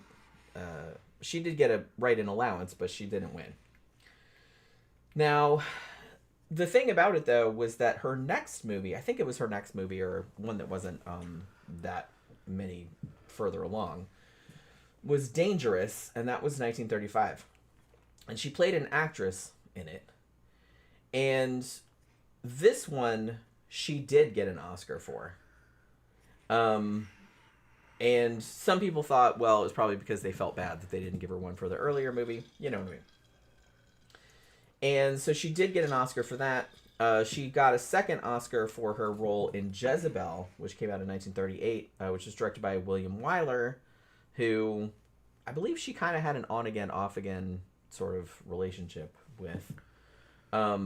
There's a great scene in that where she plays like a Southern Belle type character, and they're going to this ball where all unmarried women are supposed to wear white dresses, but she wears a red one. I mean, obviously it's a black and white movie, so you can't see that it's red, but everybody says that it's red. And there's like she goes in there and everyone's just what the fuck, you know what I mean? Like even the guy she's going with is like, you can't wear that to the thing, and she's That's like, a hooker color. Well, I'm gonna wear it, you know. That's what a I mean? hooker color, yeah. Yeah, it's pretty good. It's pretty great. Yeah. So she always kind of played these very complex, sort of defiant, sort of characters, and like I said, she wasn't afraid to put herself out there and like make herself look not glamorous. You know what I mean? So the thing about it, though, was that even though she, you know, was getting all this critical praise and everything like that, Warner Brothers were still kind of dicks to her. They were sending her all these scripts. They sucked. She didn't like them. And she was just kind of like, why are you sending me all this crap? It's like, send me something good. And basically Jack Warner, it was, you know, I think it was 5 brothers that ran the studio, but Jack Warner was kind of the head of it. And he basically told her to her face that it's like, look, we don't like you, and and we don't like your movies, and they just basically put up with her because her movies made money. You know what I mean? Like they didn't like her at all. So, in 1938, she was like, fuck all y'all, and she went to England to make some movies for like an independent studio. Now, at this point, she was still under contract to Warner Brothers, so they sued her for breach of contract, and she lost. However, because of the publicity that drummed up, interestingly, because she was kind of scared at first, like when she lost, she was like, oh shit, you know, my name is Mud and I'm never going to work in Hollywood again. But when she went back to Hollywood, she found that she got a lot more respect, and they started giving her like a lot better scripts and like treating her a lot better. I guess because she had kind of like stood up for herself and like wouldn't let herself be railroaded. You know what I mean? Because she's just like, well, if you're not going to give me any good scripts, fuck off. I'm going to another country. And she did. She made a couple movies over there. Klaus up in the Nordic lands is asking what the topic is. We're talking about old movie actresses. Bette Davis and Joan Crawford. Yeah, and the fight that was between the two. Yeah, we're going to talk about each of them individually, and then we'll talk about their very famous feud. Probably the most famous Hollywood feud of this era. You know what I mean? Or of any era, really. I can't think of any other feud that was this fucking... well known as this one. But yeah, so when she came back to Hollywood, she actually ended up getting a lot better roles. And, you know, they also gave her more money. So, you know. And honestly, as time went on, because she was in so many acclaimed movies, and the movies made so much money, you know, like Dark Victory, that was 1939, Little Foxes, that was 41, and Now Voyager, that was 42. She started becoming like, some of the people that were around back then said she was like the queen of the lot, like whatever she wanted, like they would give her, you know what I mean? Because she was raking in all the dough, and everybody was going to see the movies. And like I said, she got many, many, many Academy Award nominations. She only won 2 over her career, but she was nominated 10 times, which, like I said, is very unusual. I think only 2 other actresses have done that, one of them being Katharine Hepburn. She also played Queen Elizabeth in a movie called The Private Lives of Elizabeth and Essex, which came out in 1939, which is another thing where she even, what I heard, was that, you know how Queen Elizabeth had back in the day, when Queen Elizabeth I we're talking about, they would shave their hairlines back for whatever reason. That was like the style. And so Bette Davis shaved her hairline back. So she had this big 5 head, you know, and did the thing. And she shaved her eyebrows off and everything. So she would look more like the real Queen Elizabeth. I mean, she's committed to her craft, right? Shaving your fucking hairline back. Shaving your eyebrows off. I don't have any eyebrows either. But it's like, I'm not shaving my fucking hairline back and giving me this big fucking forehead. Yeah. But that's what Queen Elizabeth did. So she's like, well, I'm going to do that too. And that's what she did. And so if you see her in the movie, you know, she doesn't look beautiful, obviously, but she looks like fucking Queen Elizabeth. And that's what she wanted. So it's like, you know, that's pretty cool. Like, I have a lot of respect for that, honestly. So, yeah. The cool thing about her, too, is that she also, during World War II, she also founded something called the Hollywood Canteen in 1942. And this was kind of a club that would give food and entertainment and, you know, for servicemen, you know, that they would have, like, little performances and stuff. So, Cary Grant was in on it too. But she was one of the founders, along with Joan Crawford, interestingly. Joan Crawford was in on the ground floor of that too. It was like this old nightclub that they turned into this club, like for soldiers, like during the war. And she also did advertisements. Some would say like wartime propaganda, but you know what I mean. Like little advertisements for buying war bonds. And she ended up selling her star power. She ended up selling $2 million worth of war bonds in 2 days. So that's how fucking famous she was. That she could just do this little film and like people would be like, oh, Bette Davis said to buy some war bonds. We're going to buy some war bonds. And as I mentioned earlier, she actually became the first female president of the Academy of Motion Picture Arts and Sciences.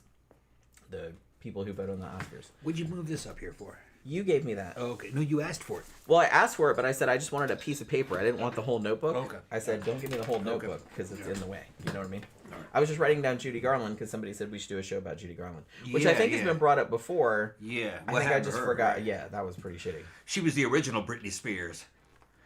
Poor girl. Yeah. She was another one got shit on. It was like, you're getting too fat. Here, take all these drugs. All these drugs, yeah. And then she got addicted to them. But why are you addicted to drugs? Why are you crazy? gave them to me. Yeah, why are you crazy? Jesus Christ. You can't win, I'm telling you. No. So okay, Tanya said something. She said she thought it was all. She thinks it's all attraction is all just personality and character. No, personality and character sell the body and the look that you have. Okay, it is an overall score altogether. Because you have people out there that are just like, say, physically just very unattractive, but they have good personalities. They could have a lot of friends, but they're not going to be lusted over. It's just, it's just different.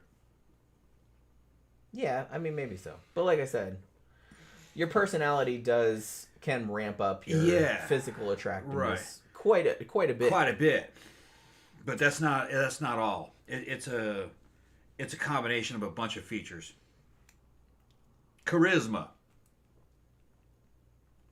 Yeah. Yeah.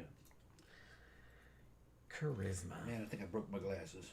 Again? I think so. How many pairs is that you've broken now? And this is an expensive pair. This is a $600 pair of fucking glasses. Well, yeah. How'd you break them? Look. Well, I mean, how did that happen? I don't know. Would you sit on them or something? Yeah, I fucking put my hand on them a couple times and broke them. Well, that's on you, isn't it? That's on you. But yeah, so when she was president of the Academy, obviously milestone. She was the first female president. There was some controversy because she was seen as kind of assertive, or bossy, as some people might say. No, I fixed them. But like I said, I fixed them. I'm going to put them back. In this era, this is the 40s. Any woman like bossing people around and shit like that, people are going to have a problem with it. You know what I mean? Because it just wasn't done. But she did it, and she got away with it. Now, so she was doing great. But at this point, it's the late 1940s, and she's starting to get a little bit older. She's not that old, obviously, but by Hollywood standards, you know what I mean? Oh, yeah. If you're 25, you're old. Yeah. Oh, my God. She's over the hill. You're 30? Oh, shit. Oh, shit. You're going to start playing, like, grandmas now. Yeah. Pretty much. I mean, I joke, but that's not a big exaggeration. No, and that's still going on today in China. If you're 30, like, that's it. You're over. Once you're, like, an actress is, like, 35 years old, they would seriously just start, like, casting them as like moms or grandmas and sometimes they would put dudes in the movies, because I've seen a couple examples of this, that were supposed to be their sons that were like the same age as them. Ridiculous. You know what I mean? It's like shit like that. Because it's like, what was that? Was that on fucking, was it Family Guy where he said, no, Lois, only old women are old. You know what I mean? Or something. I think it was Family Guy. It was a long time ago that I saw it. But I was like, whoa, that hit hard. You know what I mean? Because it's true. That's true. Only old women are old. But yeah. So by the late 40s, she was still in movies. She was in one called Winter Meeting. She was in one called Beyond the Forest, which actually Beyond the Forest. Yeah, because 30, she's still alive. Yeah, I know, right? Yeah. Why don't you just die already, old bat? But yeah, seriously. And I'm serious. Fucking the Chinese are like that today. If a woman is 30, that's it. No marriage for her. Yeah. That's it. You're too old to even get married. Yeah, like I said, You can't even get married to a 40-year-old which guy. is crazy because, like I said, I didn't even get my shit together until I was about 38 years old. Yeah. And I'm not saying that I have my shit together now. I'm just saying that I feel like it took me that long. In a lot of cultures outside the West, fucking, if a woman is 30, then that means she's an old maid, and that you're not gonna marry that because there's a 20-year-old available. Even if you're a 40-year-old guy, you're gonna I'll go with the young one. Yeah. You're a leftover woman. Yeah.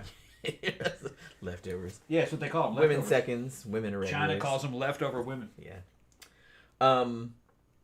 Fun fact, the movie that she did in 1949, Beyond the Forest, was the source of her very famous line, "What a dump." That's probably more famous because of it was in Who's Afraid of Virginia Woolf. Yeah. Because they parodied it in that play and movie. But that's where it came from. It came from a Bette Davis movie. Yeah. So yeah. Now, interestingly, so she was kind of in a slump for a little while in the late 40s there. But then she got a role in 1950 in All About Eve, playing a kind of a Broadway diva. Now, the movie was not Warner Brothers, it was actually 20th Century Fox. She said that the head of 20th Century Fox, what the fuck was his name? It was right on the tip of my tongue. I'll think of it in a second at this point.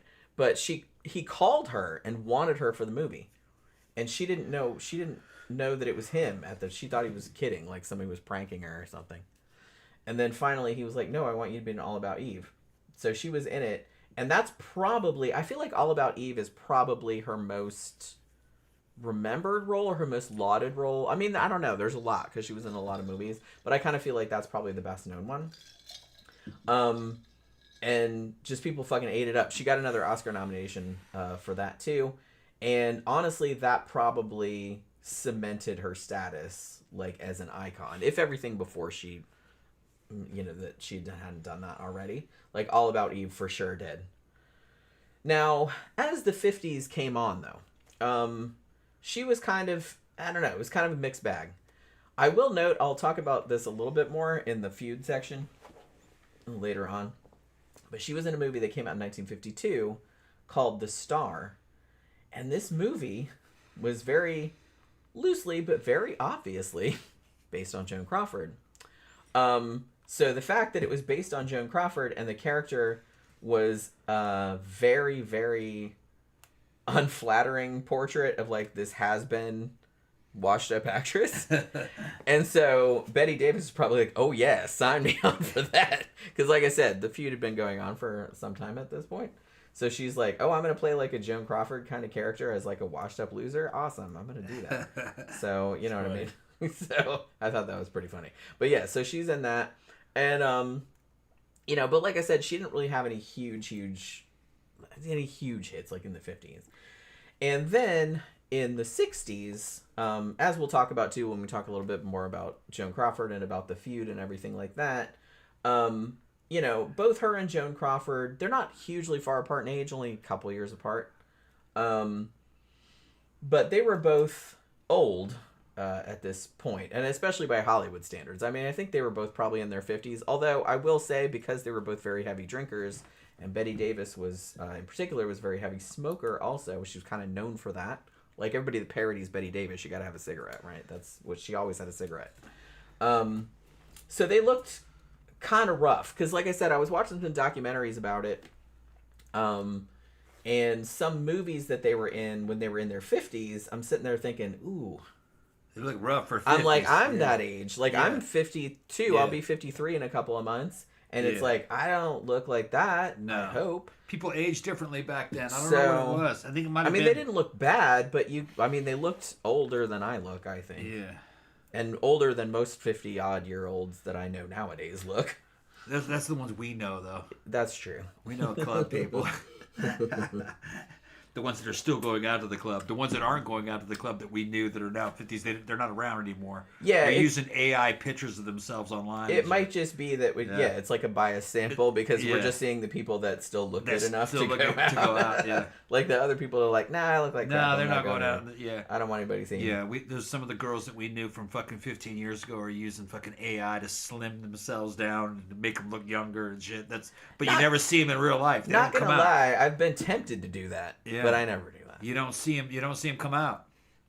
I have been tempted to do that. Yeah. Now I don't. If somebody posts a really unflattering picture of me, then I'll be like, yeah, just take the tag off it. I don't tell them to take it down or nothing. But it's like, other than that, like every picture, I don't post a lot of pictures of myself, honestly. But it's like, ones I do, I don't do anything to them.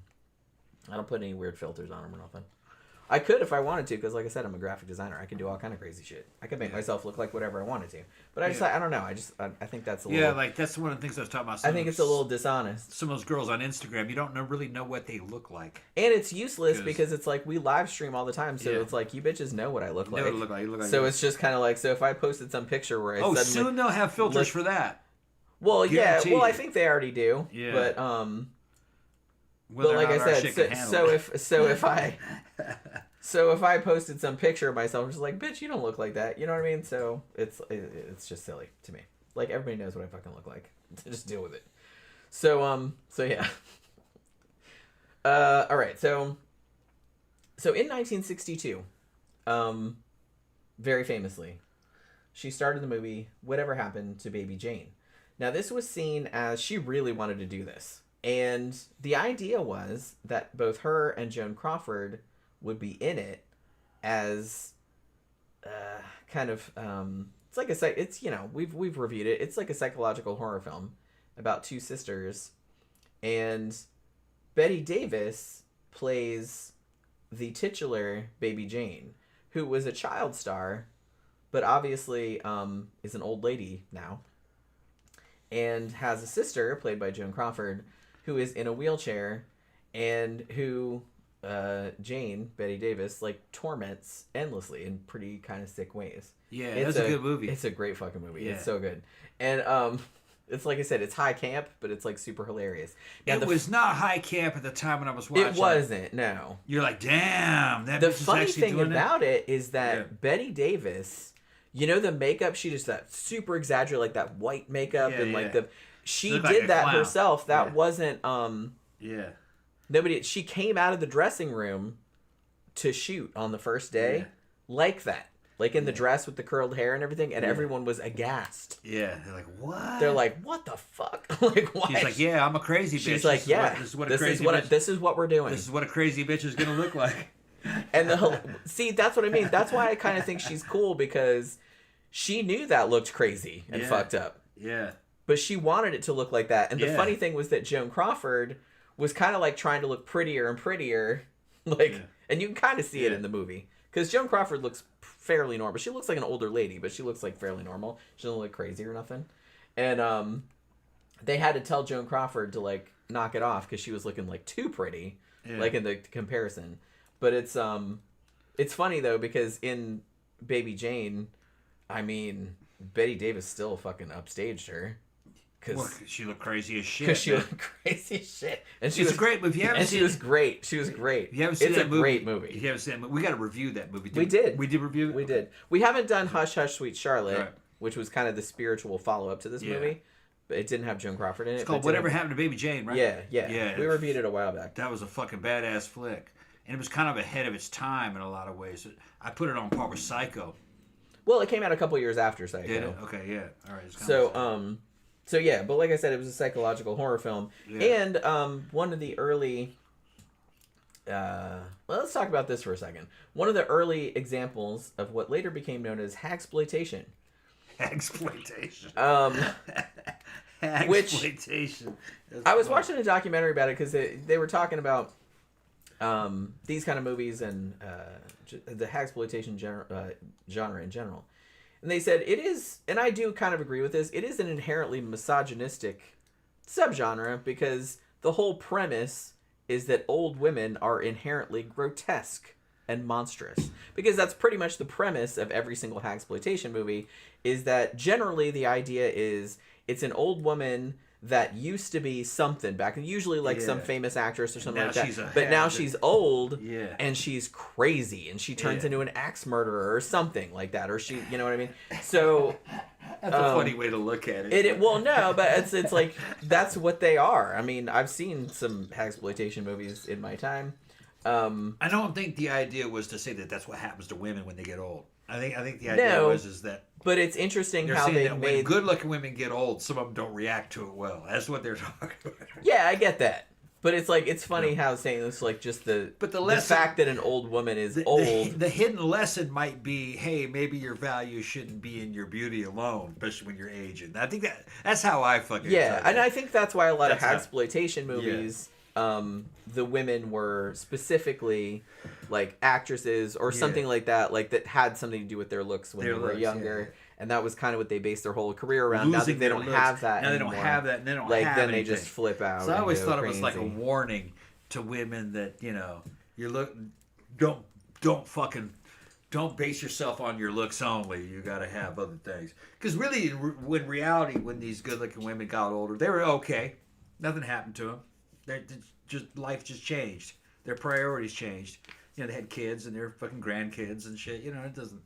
The weird thing, though, is that I was watching this documentary about Bette Davis, and everybody on there that was talking, like, knew her, and it was a pretty laudatory, I mean, she's a legend, right? So, but even those dudes, and it was all dudes, were talking about how sad it was that it's like, well, you could tell she was old. You know what I mean? I'm like, yeah, everybody gets old. Yeah.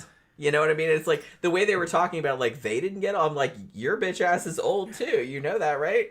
Well, the culture of the time, they didn't. Yeah, but it's like just the fact that the way they talked about it, like so offhand, like that. Well, yeah, you could tell she was really looking old. It was kind of sad. You know what I mean? Like, and they were talking like that, and I'm just like, bro, do you hear yourself? Like, okay, I'm like, you're an old man too. Yeah, no, they don't hear themselves. Like, you don't look so hot either, bud. The same shit. I'm gonna go back to China because I watched these videos fucking recently, and fucking people. You'll have dudes who are in their fucking 50s who look like shit, belly monsters, okay? Who are fucking talking about these women and these little bride things that they have in these little parks going on. They're going, oh, no, she's 32, she's a little 35. And I'm like, dude, you couldn't pull that in a club. They just say that, too, because they know they couldn't get it. Yeah. And so they're just like saying, well, I don't want her anyway. You could pull it. Old ugly bitch. Well, no, these are these dudes tend to be matchmakers, and then dudes on the sidelines that are watching what's happening. They're not the ones that are getting married. These are like divorced guys. It's just, but it's funny that even how an older dude he's out of the fucking game, all right, and making comments on younger people who are still in the game. It's just hilarious to me because me and Jen are in our 50s and fucking we look great. We go out to the clubs and shit. We're in the game. It's just that our game is older people. You know what I mean? But that's okay. But the thing is that we deal with older people that look pretty good. And we're not creeps or nothing like that. Like, we don't hit on 20-year-old girls or nothing. They're not around. And when they are around, they're kind of respectful. Yeah. Those are kind of like. I mean, if we get, they're young enough to be our kids. Like I said, if I like get all like fog up on a girl or something like that, it's a chick that's like my age. Yeah. You know what I mean? Yeah. Like it's in her 40s or 50s. Yeah, we got some shit going on right now with some chick, but fucking we'll see. But she's our age. She's our age, yeah. Everybody that I like, all the chicks I would like interested in are like my age. Yeah, and they're goth chicks and ex-stripper types, and they're single, and fucking the last one that we were fucking talking to, she's a lesbian, but she's flexible though, but she was a drag king and a stripper and did all kinds of shit. She's cool. Yeah, we saw her around all the time, but yeah, she's been around forever. But I then never really knew what her name was. Some shit went down. Yeah. Like, nothing drastic. It No. was just kind of... We saw her making out with some fucking straight chick and shit, and the chick was into it, and then she got scared and ran off. And fucking, I went over there and was laughing my ass off. She was laughing. I said, I saw what you did. I picked her ass up, fucking took her over to jail, She's put her down. Little tiny person. Yeah, she's a little bit. Well, yeah, she's a little skinny thing. I said, I saw what you did. So you got some game. She goes, she got scared. And I don't know. She got scared. I've had that happen too. Yeah, exactly. She got scared. But yeah, like I said, it's not like... I don't say we're not perverts or anything like that, but it's just kind of like, but we don't scam on people like young enough to be our kids, because that's creepy. I don't think it's creepy. It's just that it's stupid, because we don't have anything. Stupid. We don't really have anything in common with them. Right. Like, we have friends that age, Yeah. that are young enough to be our kids, but it's not. We'd have to be friends with them if they were young. We'd Yeah. have to know them. Yeah. Like, I'm not But- averse. It's yeah. just that it just never worked out like that. Yeah, they're not really in the same stage of life. That's Right. Like, you don't have like a huge amount in common with Yeah, them. they got their whole lives ahead of them. Yeah. Yeah. Not like us. But Not yeah. like us. You know what I mean? We're on the downward slope, bitch. But there's good, because That's all okay. that shit's behind us. You know what I mean? Fucking, you know what I mean? We don't have to have kids. That ain't gonna happen. We don't have to fucking do all that other shit. So we're kind of freed from a lot of the burdens of mortals. It's nice. Yeah, we don't. It doesn't really matter. I don't It's mind. just- I don't mind being older. Honestly. Yeah, it's just now for us. It's just fun and actually making pretty- sure bills are paid and that we got shit. It's actually pretty chill. Yeah. Well, that's not more chilled out. Zach gave us a super chat. was Apparently, when shooting the end of Baby Jane, when she's laying down, Joan delayed the shoot because she didn't want her boobs to look flat. There was a lot of that kind of shit going on. Her boobs are looking flat. Yeah. I mean, I get it. Like, everybody wants to look, even in a movie like that, where, you know, you're supposed to be like an old lady and you're supposed to be, but, you know, nobody wants to look like Quasimodo, you know, especially a woman. You don't want to look like that on screen. But, because I think most people have like a little bit of vanity like that. But like I said, that's why I do kind of respect that Bette Davis was just kind of like walked out of the dressing room with that crazy fucking outfit, you know, with the makeup and everything like that. She was trying to look like a doll, but she even made herself look, I kind of feel like she made herself look older than she actually was, because she was an older lady at that time, but she wasn't ancient, you know what I mean? It's like she was probably only in her 50s at that point. Because she died in 89 and she was in her 80s. So I guess in 62, she was in her 50s or maybe early 60s. So it's like she wasn't super old. But she made herself just look fucking really old and really crazy. And like I said, I'm just kind of... And she kind of stole the movie, honestly, which Joan Crawford was kind of pissed about, which we'll get into. But yeah, so that movie, I kind of feel like was a huge boost to both of their careers, because at this point, it was funny too, because Bette Davis, she basically, I think even at the time, was saying when she was doing publicity or whatever for the movie, and she was saying, yeah, it's something about, you know, on these two old broads to be in the movie, and Joan Crawford was very offended that she had called her an old broad and was like asking her to apologize for it. But it's like, you know, they are old broads. Like, at least Bette Davis like knew she was an old broad, right? So it's like she was kind of, I don't know if she was necessarily embracing it, but I think she like understood the reality. You know what I mean? So the thing about it was that Bette Davis got an Oscar nomination for this movie, and Joan Crawford did not. Which was a little bit of a slap in the face. But, as we'll talk about in the feud section, Joan Crawford got a little bit of revenge in a real... This was like a real shit. I'd be super mad, like, if somebody did this to me. But, yeah. We'll talk about that in a minute. Because she totally did it on purpose. It was, like, super bitchy. So, all right. So, yeah. So, Bette Davis gets an Oscar nom for that. And then later on, they were actually supposed to be in another similar movie together, Hush Hush, Sweet Charlotte. Bette Davis signed on for that pretty early and wanted Joan Crawford on it as well, because that had done so well. I mean, that did really well. It was a huge hit. And, like I said, kind of revitalized both of their careers. But the thing about it was that Joan Crawford came in and started doing Hush Hush, Sweet Charlotte. And then I don't know. Nobody knows exactly why, like the reason, but speculation is that she didn't want Bette Davis to upstage her again, quote unquote. So she basically faked illness to get off the movie. And then she kept saying she was going to come back, but she didn't come back. So finally they were like, look, we got to finish this fucking movie. We're on a schedule. And so they had to hire someone else who turned out to be Olivia de Havilland. So Hush Hush Sweet Charlotte was supposed to be both of them again. It was supposed to be like, it was supposed to be Whatever Happened to Baby Jane Redux, but it didn't quite work out like that. But like I said, Hush Hush Sweet Charlotte, also great. And Bette Davis is in it. Just she's with Olivia de Havilland instead of Joan Crawford.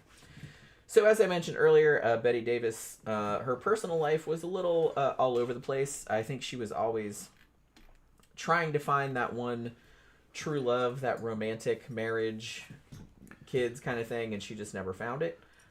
She was married 4 times. The first dude she married, like I said, she was 18. She met him like when she was in drama school, I think, and his name was Harmon Nelson. That only lasted about 4 years. Her second husband, Arthur Farnsworth, they were married for 3 years, and then he like died suddenly. Like he had like a fucking brain hemorrhage. Like he was like walking across the street in LA and he just like fucking keeled over dead. So that was kind of fucked up. And then she married William Grant Sherry. That lasted about 5 years. And Gary Merrill, who she met on the set of one of her movies, and they were married for about 10 years. Now, she had 3 children. Only one of them was biological. And that was her daughter, Barbara, better known as BD. That was her biological daughter. And then after that, I believe she found out she couldn't have any more children. So she adopted 2 more later on, son named Michael and a daughter named Margot. Margot, I think, she had some kind of brain damage or something like that. She had like some kind of developmental difficulty or something like that. So she actually raised these kids largely as a single parent because, like I said, the husbands were kind of in and out, like not around, you know what I mean? And as I mentioned earlier, her one biological daughter, BD, actually wrote a book in 1983, I think it was, 1983, 1985, called My Mother's Keeper. Like, I think she was trying to ride the gravy train of Mommy Dearest, maybe. Because, like, hey, my mom's famous, too. I'm going to shit on her also. Shit on her also. I mean, maybe. I don't know. Like I said, it could have happened, but like I said, it's funny because the Mommy Dearest thing, I kind of feel like it's half and half. We're like, yeah, Joan Crawford could have done that. She kind of sucked. Or some people that were like, no, she wasn't like that. But the one that Bette Davis's daughter wrote, I don't think anybody believed that. All right. Okay. And Bette Davis was still alive at the time, and she was just like she was so heartbroken that her daughter had written that about her. Yeah. So, like I said, I don't know how much of it is true. Like I said, she was very difficult. She was a diva for sure. And a lot of people that knew her at that time period were like, yeah, people were like afraid of her a little bit. Like, not because she was going to beat their ass or nothing like that, but she just got what she wanted, and and the funny thing about it, like, there was an interview with her, I guess he was like her assistant for like a long time. And he said the funniest thing, he's like, one of the things I always remember about her is that whenever she talked to anybody on the phone, she was like super abrupt. It's like she never said hello or goodbye. She would just pick up the phone and go, "This is Bette Davis." And just like, she would just tell you what she wanted. And then she would just like hang up when she was done talking. Even if you were still talking. Yeah. She was done, so you were also done. Yeah, right, yeah. You know what I mean? She wasn't done talking to you. Yeah, she was done talking, so she just hung up. Yeah. And it's like, she'd been like that like for as long as he could remember, which I thought was kind of funny. She probably thought, yeah. Yeah. Well, he's like, she was very... It's like some shit song you would do. Like I said, she was very succinct. It's like she was just kind of like no nonsense. Yeah. She just wanted to convey the information, and that was the end of the conversation. She wasn't going to like have no pleasantries, nothing like that. Well, it's like sending a text. She want to say that's it. He said she was very much like that. They're in there fighting over. They're in there fighting over cosmetic surgery. Well, look. Tammy's saying that people should be honest about cosmetic surgery when they have it or not. Hey, man, I agree. But here's the thing is it's not really a big deal. Like, do people fucking flip out whether or not you got false teeth? There's a lot of fucking people out there with false teeth. They had their teeth knocked out in accidents, so they're getting old, whatever. It doesn't really matter if they have false teeth. Got a lot of chicks out there with fucking breast implants. Jen's got breast implants. I do. But she had big boobs to begin with. Yeah. Okay. So, really, it doesn't matter. You know what I mean? What I think is more what people should be honest about is fucking hormone therapy and fucking steroids. Because I take them. Ooh, I gotta pee. What makes me mad is, you know what I mean? You got fucking celebrities and fucking really celebrities. They don't fucking talk about it. But all those fucking celebrities that look good and they're over 30, and all these fucking superhero movies, they're all on fucking steroids when they do those fucking roles. They don't live on them. They got experts fucking guiding them on how to do it. And they got doctors that'll prescribe all that shit to them. All right. But they're not talking about it. All right. The fucking problem is when you have fucking health influencer, fitness influencers, to where dude's fucking ripped, and he's saying, "Man, I'd made all this muscle. I'm fucking ripped because I'm fucking drinking juice out of this fucking juice machine, or it's because of my fucking vegan diet." No, it's not. Okay. Anybody who's been around the fucking gym scene and fucking done gear and shit can just look at a motherfucker and go, "No, man, you're on gear." We call it gear. You're on stuff. You know. And fucking dudes have been on gear for a long time, going back to the 60s at least. You know. 60s is kind of when it started. If anybody stands out in terms of physicality, especially after the age of 35, you're on something. But that doesn't mean you're cheating. You're still lifting weights. You're still working. You know. Everything could be seen as cheating. Lifting weights is cheating. Cavemen didn't lift weights. Cavemen didn't fucking have the diets that we have. In the 1800s, they didn't have the diets. So wiping your ass is cheating. Using crutches is cheating. False teeth is cheating. I mean, about the same thing. There's biotechnology out there now to fucking extend life, to better your life. The problem with all that shit is when you have teenagers taking it. Okay? They already have good endocrine systems. They really shouldn't be needing any of that stuff unless there's something wrong with them. Well, hormone therapy is something that you want. Me and Jen both do hormones. Hormone therapy is something you do after 35. When your normal hormones or fucking production starts declining. And it will benefit you as long as you understand what it is you're doing. And you know, you're trained up on it. Okay, that's all I got to say about it. Now we're back to the show. Okay. Tammy says, "My mom wasn't famous, but she was still a bitch. Wonder if I should write a book." I mean, maybe you should. Yeah. I do kind of feel like that kind of memoir usually does pretty well. Because a lot of people can relate, I suppose. My mom's not a bitch. My mom's wonderful, but you know what I mean. Tammy said, "Have you seen Martha Stewart lately? She looks nothing like herself." I haven't seen her lately, actually. Nah. Yeah, and Tammy was saying, no, I was trying to say people are so gaga over someone like Cher or Dolly Parton that everyone is so in wonder of how they look so great. They spend money. Yeah. Yeah, surgery. yeah, they spend money. Obviously. You can't look like that at that age. No. If you haven't had therapy. No. Cher looked great at 40. Cher looked great at fucking 60. Okay. Dolly Parton still looks good, and she's gotta be fucking close to 80. Maybe mid 70s. She still looks great, you know. Does she look like a young woman? No. But she looks good. You know, just the way it is. But she paid for those. And yeah, the boobs, she had big boobs. She always did. But she got enhancements over the ages. And she was honest about it. She go, "Oh, yeah. You know, she never said they were natural. Big old boobs." Well, yeah, I'm not averse to it. It's just like, it does seem silly to like not tell people. Like I said, it's just kind of like when you post a photo on Instagram. Yeah. Of you that you've AI'd or put a filter on or something like that. Hey, this is me. No, it's not. Yeah. No, it's not. I mean, I don't care if you post that. Just say, "Hey, look what I did, this cool AI filter," or whatever the fuck. Like, if you say that, I don't care. Yeah. But... And was Dolly cool? Yeah, Dolly was cool. And Dolly was gorgeous as shit. Yeah, she was cool. Yeah. Yeah. Was she real? Was she natural? No. But that wasn't the appeal. There is a certain appeal to well done cosmetic surgery. You know. Well, like I said, yeah. I like that look. If it's the done big boob look. I even like the big lip look. Now you can get extreme. Extreme bimbo with a huge fucking lips. But when they're doing that, it's fetish. Yeah, that's not a fetish. normal. It's not. It was not intended to look normal. It's intended to be extreme to appeal to a certain market. Yeah. Yeah. Which, okay. Like I said, if you want to do that, it's like I said, it's their They body. know- They can do whatever the fuck It's they just a want. body modification. Yeah. Same as I piercings. mean, I don't think it looks good, but They got people what that do love I it. care? Yeah, they got people that love it it. doesn't have anything to do with me, does it? No. So it's like I don't have a dog in that fight. Mhm. So yeah. So whether these allegations in the daughter's book are true, I don't really know. Like I said, Bette Davis seemed pretty bummed out about it, and everybody that knew her was just like, nah, that's bullshit. So I don't really know. So by the time the 80s had rolled around, obviously Bette Davis is, quite elderly at this point. And she had some health issues. She'd had a mastectomy. At this stage, she'd had a stroke, and she had broken her hip. But she was still working. Like I said, she worked up until the year she died.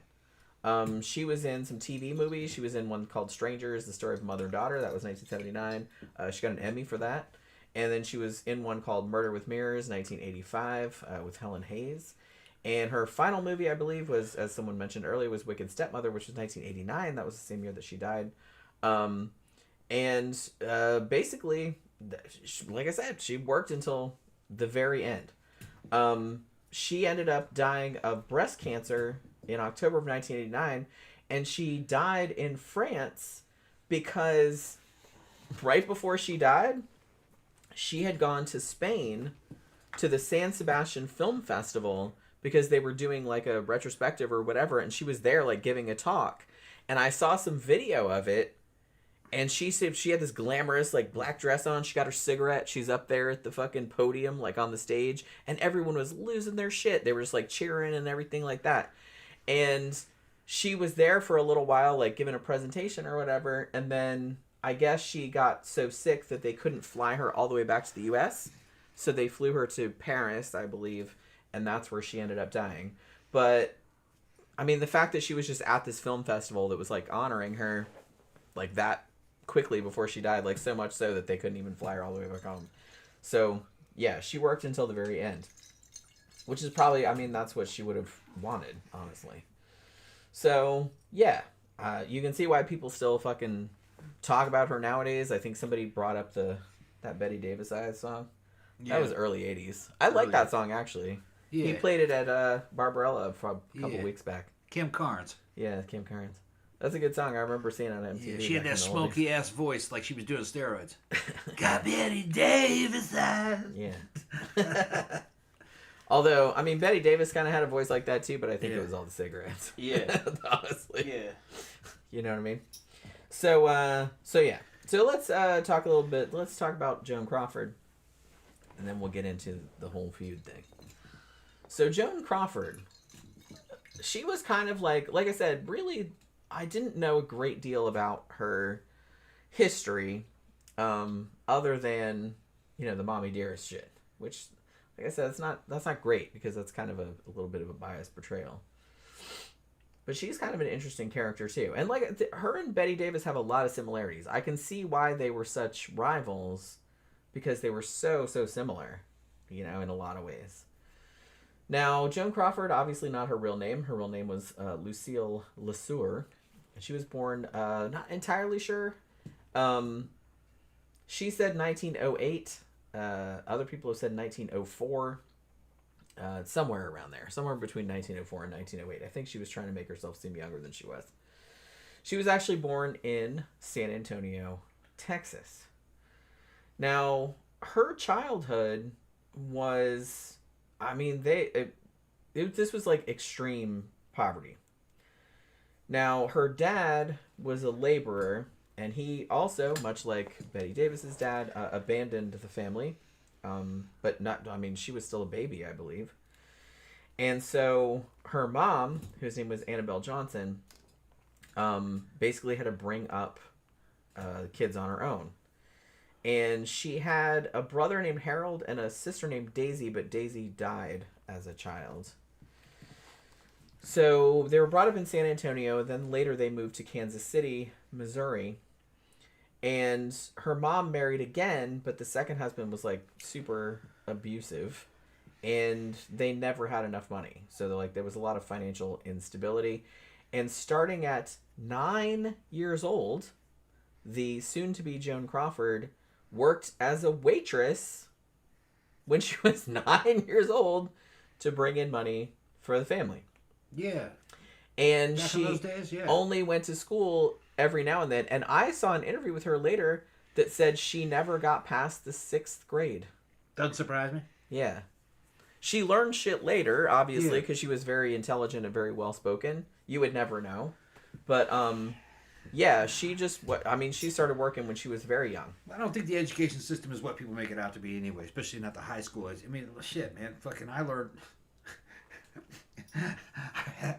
I didn't even have to go to high school. By the time I was out of 6th, 7th grade, I probably knew pretty much everything they taught me in high school. More like babysitting. Yeah. You don't believe me?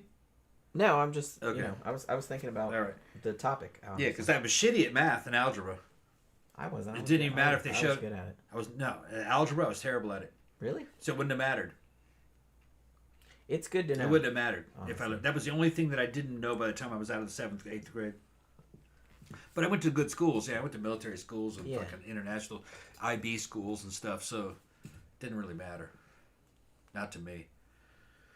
I didn't care. I could read and write. I knew how to learn. Well, I could teach myself to learn. Some people don't even know that. Yeah, which is the problem. If you can read and write and teach yourself how to learn, and you can learn the And things if you have want the to know, interest to and teach you have yourself, interest in because it, some then people that's all you don't. need. Some people Yeah. are just lazy and they're like, whatever, I don't need to know. Well, that's the problem. Why would you educate them? It's almost like it's a wasted effort on them. They don't care. Because they'll become criminals otherwise. No, they won't. They'll just be working Some in of them will. bullshit jobs. Well, no, that's going to happen regardless. You can't educate them out of being a criminal. It's just the way that's the way human nature is.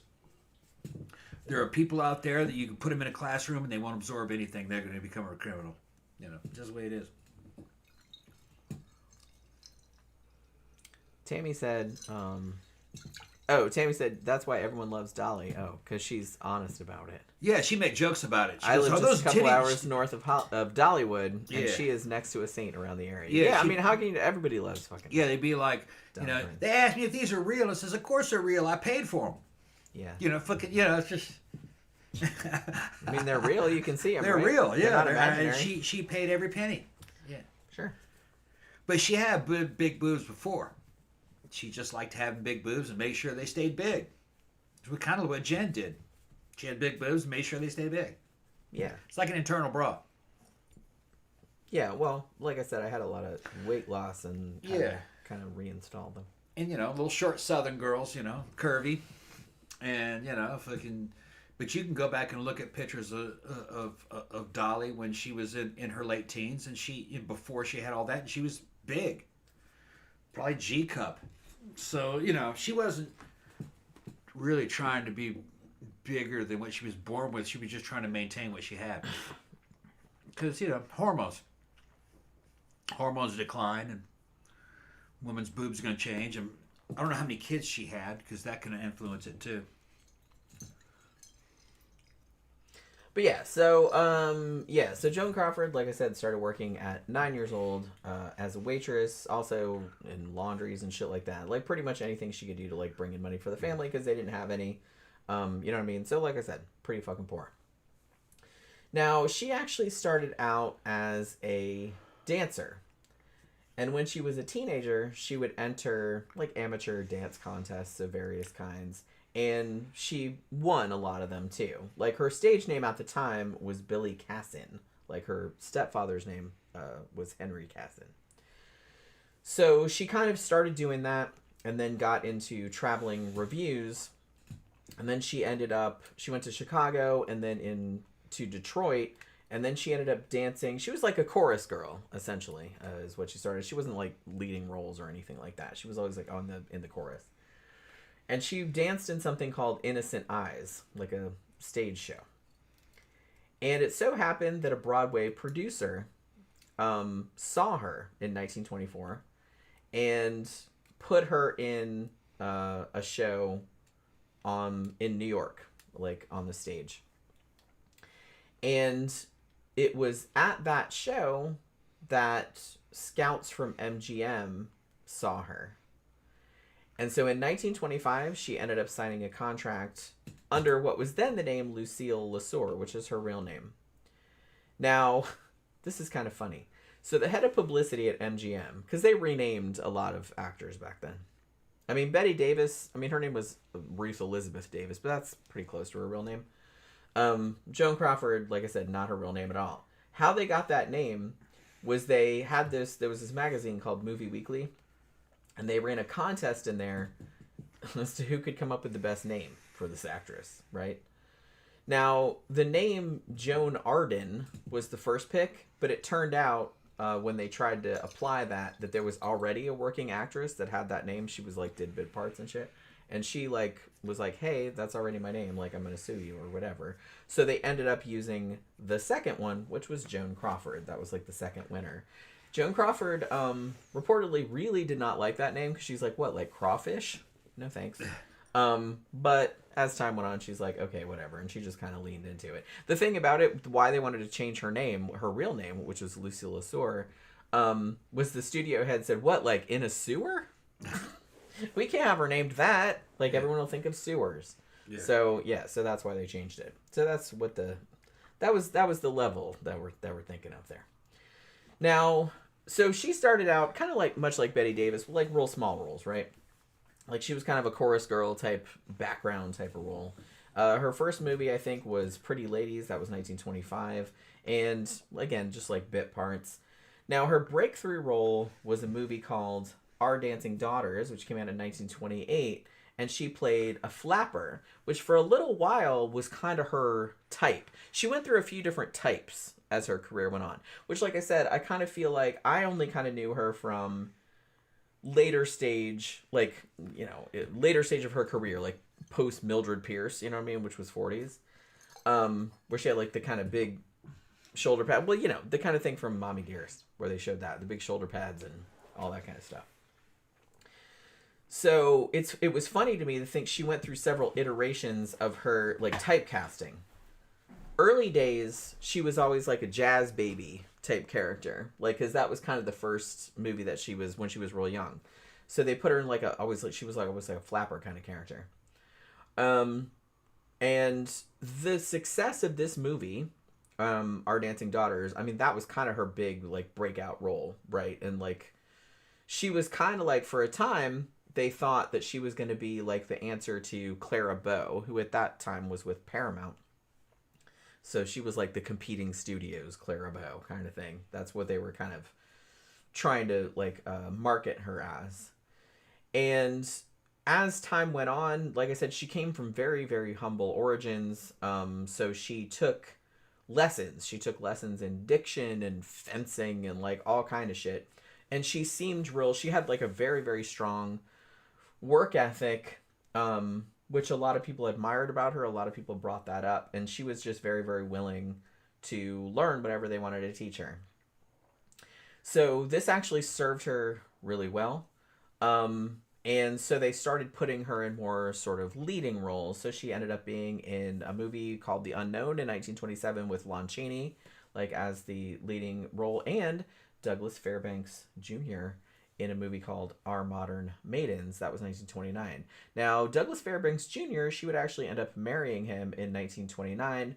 Again, much like Bette Davis, this was one of her 4 husbands. Not judging, I'm just saying they both had 4 husbands, which I thought was kind of interesting. But yeah, so Douglas Fairbanks Jr. was her first husband. Now, she started out in silent films. This is kind of interesting too, because Bette Davis, she started on the stage in New York, and she didn't get into movies until after talkies had already become a thing. Her first movie was 1930 or whatever. But Joan Crawford started out in silent films.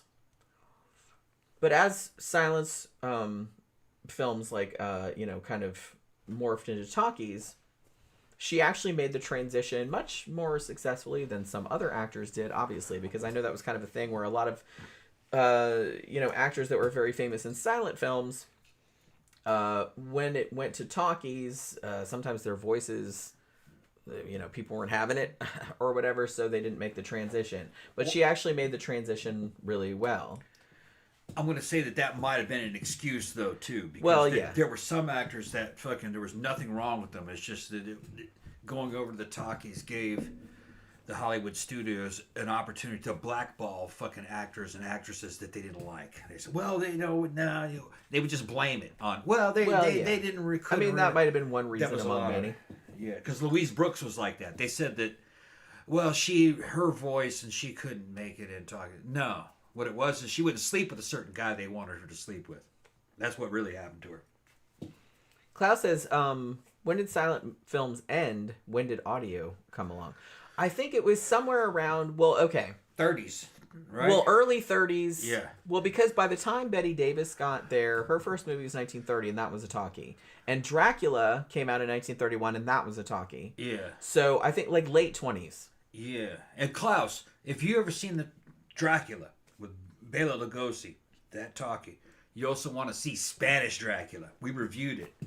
Because when they made that movie, they made a Spanish version at the same time. They did that a lot back then, which I think a lot of people don't know. And the Spanish Dracula actually is filmed better. Now, it's not the same actors. Yeah, obviously it's all same set, though. Same sets. And it was a different crew doing it. But the Spanish version, man, it kind of opens up like certain things that weren't in the... It's longer. Yeah, it's longer. They go more into it. The shot compositions The are shot more compositions interesting. a lot better. There's a lot more Dracula's brides in it. The way the Spanish actor did Dracula, it was good. It was different. It was more kind of like fucking Nosferatu. He kind of this odd kind of character. He wasn't as regal as Lugosi, but he's also Dracula, if you ask me. That's an alternate. I really version. do like the Spanish Dracula. Yeah, it's good too. As far as movies go, the Spanish Dracula's better. The English Dracula is than more Bela classic. Lugosi. Bela Lugosi Bela makes Lugosi it. Yeah, is the OG. Yeah. Bela Lugosi saves the English Dracula. But the Spanish one, other better. than Bela Lugosi not being in it, is probably better in it. Yeah. Well, technically, and just the way. Yeah. Yeah. Yeah, Tammy says talking movies started becoming popular between 1926 and 1930. Yeah, so like late 20s. Yeah. Because I've reviewed like a lot of because I like silent films. I've reviewed a lot of them on my blog. Most of the ones I reviewed were from the late 19th century, like 1896, like some of the old George Méliès like shorts and stuff like that. I've reviewed some of those, and I did the Thomas Edison Frankenstein from 1910, and some ones from the early 1920s, like the Phantom Carriage and stuff like that. I think that was 1921. Who is that actor that did fucking Nosferatu again? What's his name? I just forgot his name. The original Nosferatu. Max Schreck. Max Schreck, yeah. Yeah, the Spanish Dracula, I could see that actor was kind of influenced by Max Schreck. It's just a different... Dracula's very odd. Hi, Pookie. But it works. It's just another version of it. So Joan Crawford, like I said, able to make the successful transition from silent films to talkies, which a lot of actors did not. And was in several movies like Dance Fools Dance, which came out in 1931, and Grand Hotel, probably one of her best known roles. That was 1932.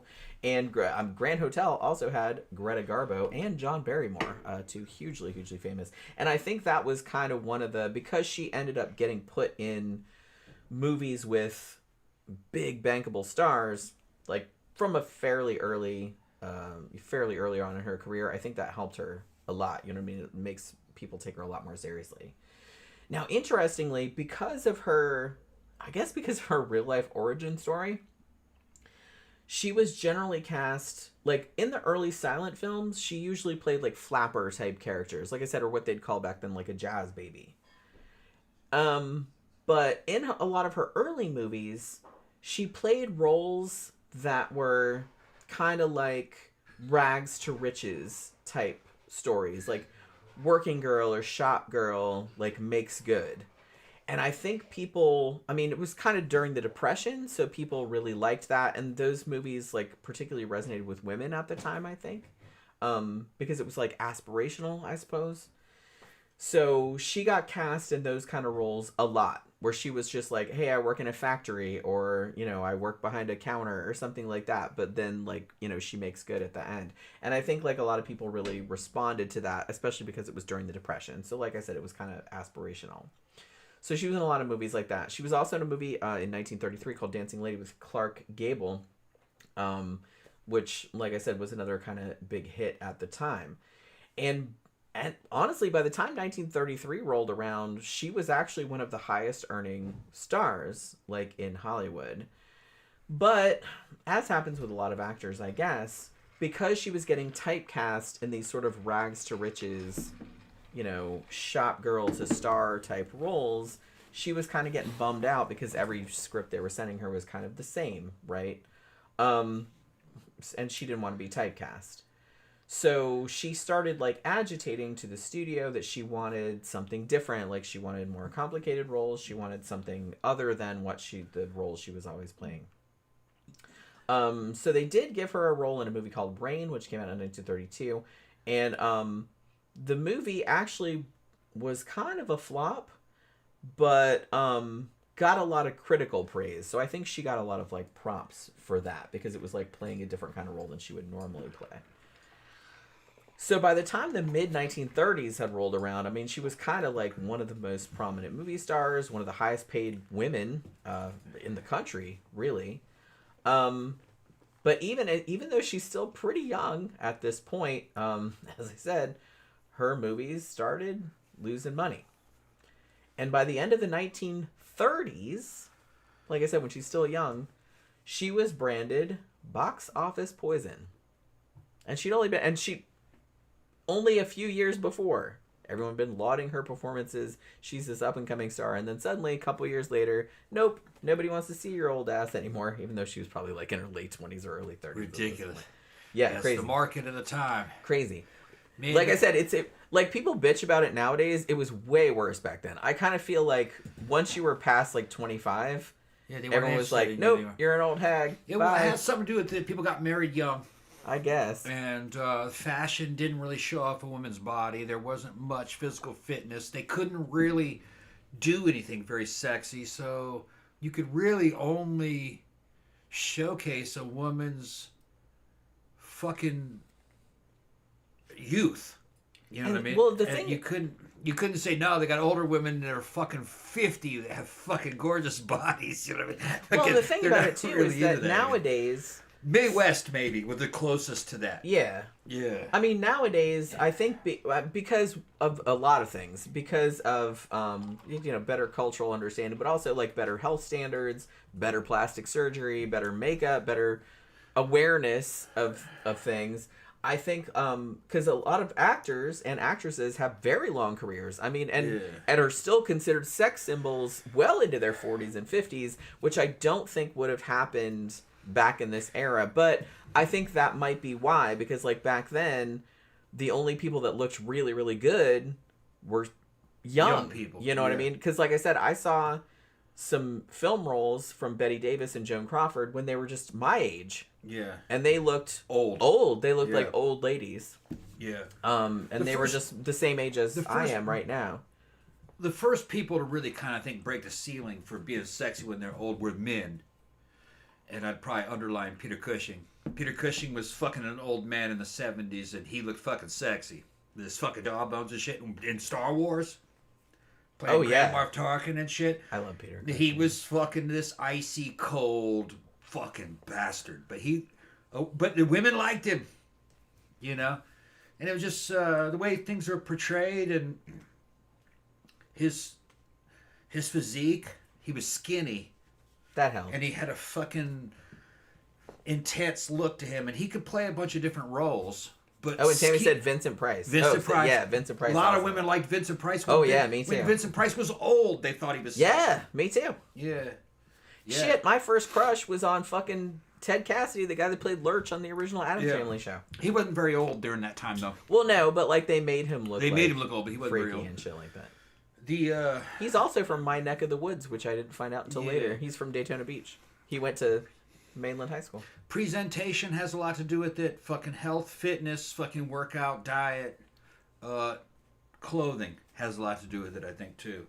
They weren't wearing very much. They weren't wearing revealing clothing, especially for older women back in this era, because they didn't have good bodies. They weren't going to gyms. They wouldn't, they weren't eating right. Yeah, nobody really did. So, and they were having kids early too. They had multiple kids. Plus, and they weren't bouncing back. Smoking they were smoking and drinking. Yeah, a lot more than we do.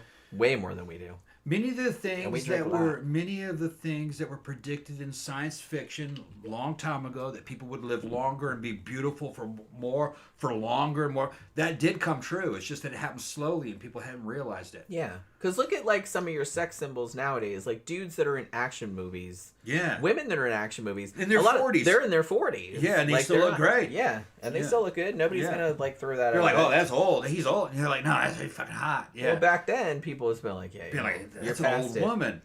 But the thing is if you were to show a really hot 40 or 50-year-old from out of a Hollywood movie to the old audience of the 1930s, they wouldn't believe. I don't think they would realize. They wouldn't believe it. They go, she's 40, Yeah, because they're thinking 40-year-old like looks like their mom or something. Yeah, like some old housefrau, old hag with fucking gray hair, curlers and shit. Yeah, you know what I mean? Yeah, maybe.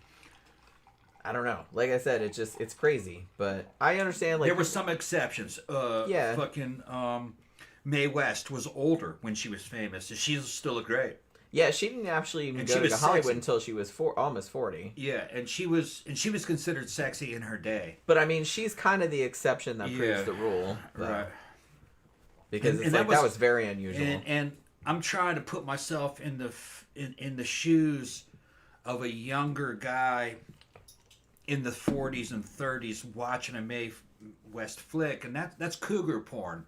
Oh, big time. Basically, you're like, she's older than me, but I'm attracted. You know what I mean? Yeah. And that was her thing. But she knew that was her thing. She played that to the fucking. And she was into muscle men and shit. She'd have muscle men around. Oh yeah, and she was like blatantly sexual.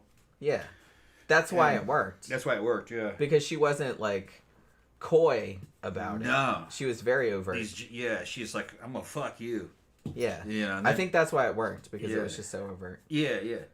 And by today's standards, she just would have been okay. She'd been a good-looking woman for her age, but not enough to be on screen. Because she was 40, but she was being showed as an older woman, kind of. Yeah. Nowadays, at 40, you still are kind of portrayed as a younger woman. Yeah. In the movies. Because a lot of 40-year-old actresses and stuff like that still look really good. Yeah. And can still believably play younger characters. Look at how good Demi Moore looked in The Stuff, and they were trying to portray her as the substance. The substance. The Stuff. That was an movie from the 80s. The Substance. It's all the stuff, bro. That was a Larry Cohen movie. Fucking in The Substance, she's being portrayed as kind of like a female has-been, and then she's not really shown in a fucking positive light. She still looks great for her age. And the crazy thing about that is that in the movie, her character is turning 50. Yeah. In real life, she's like 60. She's 62. Yeah. Something like that. Yeah. And that would have. And I bought it. Like, I didn't know how old she was. I figured it's like, well, she's got to be kind of old, because I remember her from all the 80s, like Santa Blows Fire and all of that. No. Demi Moore is fucking. She looks sexy. amazing. Yeah. And the fact that. Sexy older woman. Like I said, I got so much more respect for her being in that movie, because she's like naked for a lot of that movie. Yeah. And it's like close-ups. And they're not flattering. No, but she's still... They're not meant to be flattering, and I was like, she still looks really good. Look at her. Yeah. You go, girl. And that would have been unthinkable in the 30s. Yeah. Unthinkable. Like that old hag? Yeah, because at 60, a woman in her 30s would have been an old hag. Yeah. Well, most of them probably did look like old hags. Yeah. Well, like I said, I've seen... so I'm talking about Joan Crawford and Bette Davis. I've seen movies where they were in their 50s, and I was just kind of like, damn, it's like, I hate to be... Look like somebody's grandma. That person. But yeah, they did look older back then. Because I was like, I'm not... I saw some clips from movies where they're the same age as me, and I was like, I don't look like that, do I? Jesus Christ. It's also how they carried themselves. That's I think how they considered themselves to be. It's like, we're at the end of our fucking run, But fucking Demi Moore at 60, she's still fucking gunning. Yeah. Yeah. She could go to a club and pick up a guy in her 20s. Yeah. And have a fling with him. And a dude would have felt like he didn't get robbed. Like he had a good leg. Oh, I imagine so. Yeah. And I love too that she just like let herself. Not only that, but like that movie, if you haven't seen it, like it's total body horror. So she goes like super grotesque. I don't own that like movie. Toward the end. I gotta buy that movie. And I don't know. and the fact that she like allowed that, she's like, yeah, just put all these prosthetics on me, make me look as grotesque as possible. I'm like, that I respect that. That is fucking awesome. Yeah. That's like I said, that's some Bette Davis shit. Yeah. But like more like to the nth degree. But it's like, yeah, it made me look like an old fucking fucking witch. You know what I mean? Yeah. For 60s, Demi With Moore. like shit sticking out of her armpits and shit. Demi and her Moore, titties hanging down here. Yeah, Demi Moore is still hot, super hot, 60-something. I think so too. And then you look at Bruce Willis, who was her ex-boyfriend. Were they ever married? I think they were married for, They were married for a while. I can't remember. And he can't even talk. Yeah, he's got bad Alzheimer's. Got bad He can't talk. Poor guy. He can't walk around. I mean, he's through. He's been declining for a while. Yeah, he's through. Sadly. It's sad. Well, it's not. I mean, my uncle just died of it not too long ago. It's pretty shitty. It's a pretty shitty way to go. And I hate to say it's not so much for the person that has it because they don't know what's going on, but for he's already gone. Everyone around them, it's hard to deal with. Like I said, I was at my grandma's funeral, and that was before my uncle had died because he died like I think a month after my grandma did. Yeah. And he wasn't that old. I think he was maybe 60s or maybe I don't know. Is he older than my mom? I can't remember. He might have been early 70s. I'm not sure. But he declined like pretty quick, and his ex-wife, I guess, was at the funeral, and she was still taking care of him though, and she was just like, oh man, it's like, and I just felt so fucking bad for her because she was just like such a nice lady, and the fact that she had to fucking deal with that. I mean, he didn't know. Yeah. You know, he was gone, but yeah, it's a shitty way to go. And my grandmother's half sister, I want to say, she had that too, and like her poor husband. I mean, she would like climb out the bathroom window and like wander down the street and shit like that. You know what I mean? Yeah. He never knew where she was at. Her stepdad went out that way. Yeah, he didn't have Alzheimer's, but it was a system like that though. He didn't know where he had some. Yeah, he kind of came in and out. I'm not really sure. I thought it was like Alzheimer's. It might have been. It might have been some kind of dementia. It was a type of dementia. Her mom fucking hid it. Nobody knew. I couldn't believe that when and then he died, and she was like, "Oh yeah," and then she would telling us what he was doing, like for the past like 3 fucking years. No shit, yeah. I was like, "Mom." Yeah. Her mom's awesome. She didn't say anything. Her mom's awesome. And what's funny is that her mom now fucking hooked up with a neighbor that lives in that area. He's my age. Yeah. Yeah, she got a boyfriend my age. Our age. Yeah, her boyfriend's. And she was afraid to tell us. Yeah, she's like, what are you talking about? We were all at Disney. Like, at the restaurant. I was like, what are you talking about? Says, I was like, no, go. You gotta live. Yeah, you gotta live. He's gone. You did. Her mom did her duty. Yeah. For him, she was, he's gone. He would want you to fucking continue living. You fucking go. He's your age. And I was like, good. Yeah, I think she thought we would be upset. It's like, no, good. And I was like, get you a young man. Yeah, it's all right. Yeah. It's all right. I'm not weirded out. Well, like I said, at that age, I mean, she's in her early... She's from another generation. She's in her early 70s. Yeah. We're in our 50s. I was like, yeah, it'd be weird if, like, your, 50-year-old dad was going out with your 18-year-old friend. Yeah, that'd be creepy. But it's just kind of like, look, she's in her 70s, we're in our 50s. Like, my new boyfriend is y'all's age. Yeah, he's in mid-50s. But that's not that young. That's not young. So, we're all old. It's fine. I'm not bothered. He knows what he's doing. Yeah, I'm not bothered. Yeah. And like I said, my mom rolls. She's pretty fucking awesome. So, and she doesn't look that old. She really doesn't. No. We luckily we got some genes that I'm not happy about. Like the fat face genes. But I'm not happy about that. But we did get the young looking genes. Yeah. Her mom still looks young. So my mom, she's 70. Well, she's 18 years older than I am because she had me when she was 18. Yeah, she only looks 10 years older than you, actually. Really? Yeah, she doesn't look that much older than me. So, shit, man, when she was in her 50s, she was still getting carded. Yeah.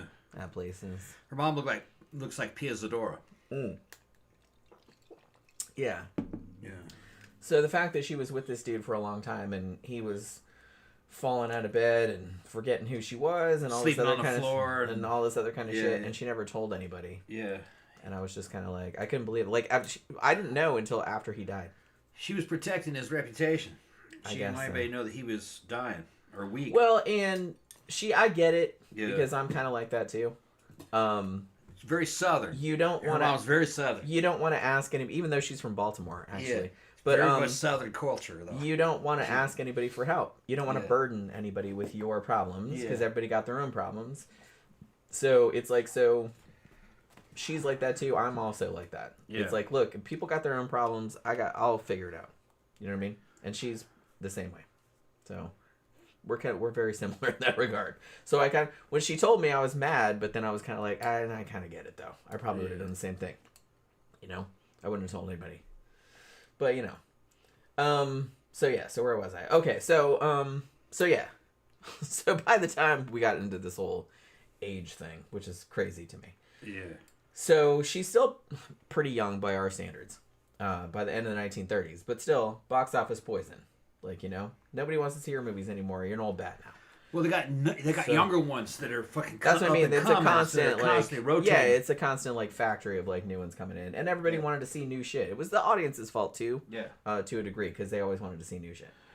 So she ended up finally leaving MGM in 1943, and she's like, they were just giving her shitty roles, like all the same kind of stuff. So she left, and she went to Warner Brothers, who Bette Davis was with, and had been with for a very long time. And at this point, she gets a role. She had wanted this role so bad. The role in Mildred Pierce, which came out in 1945.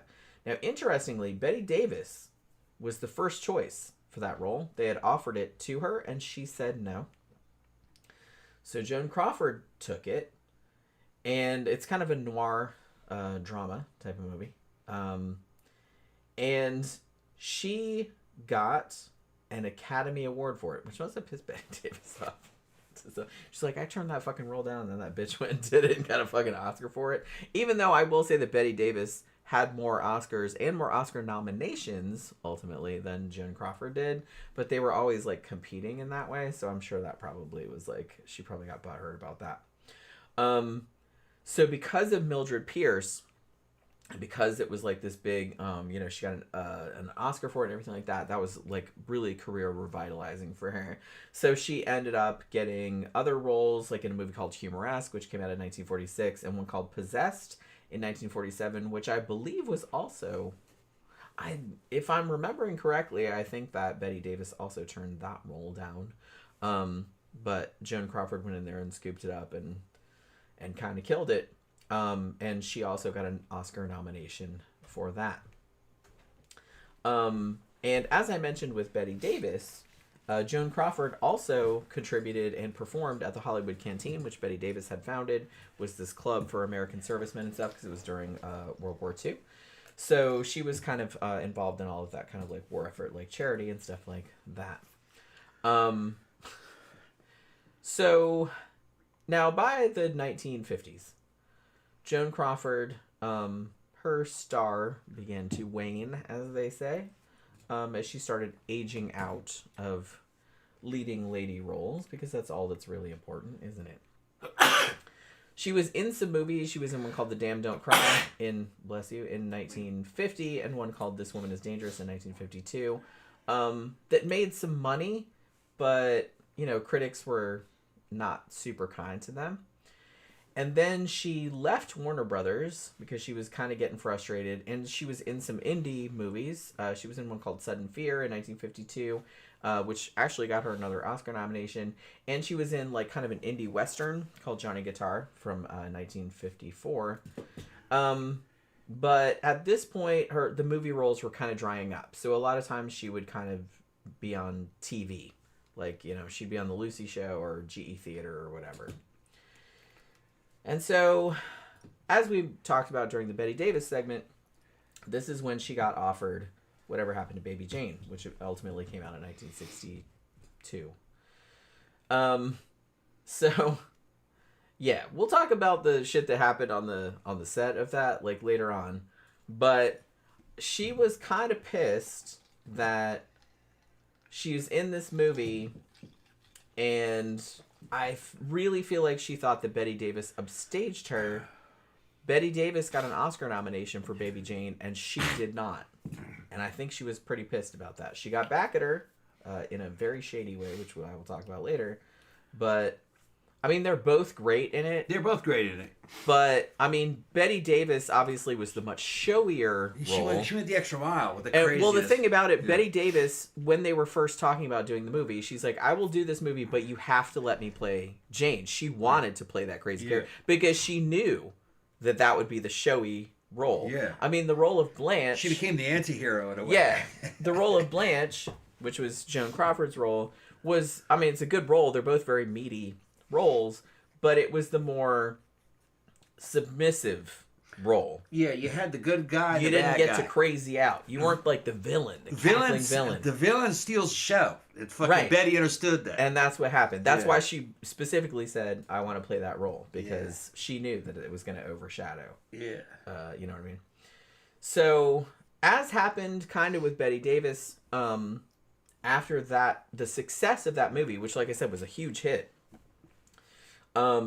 she ended up being in a lot of horror movies, which, like I said, a lot of documentaries would be like, oh, you know, like I said, How the Mighty Have Fallen and blah, blah, blah. Which is, again, a little bit elitist, and I still hate that, like, some people have that attitude about horror movies, like that's a step down or something. Because some of the movies were perfectly decent. I don't understand why horror still got... I mean, horror was really shit on, like, back in this era. They were hoity-toity.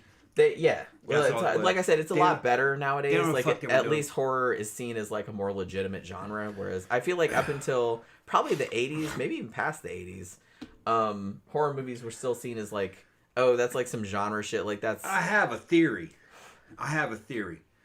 In the silver screen, there were some awesome horror movies came out.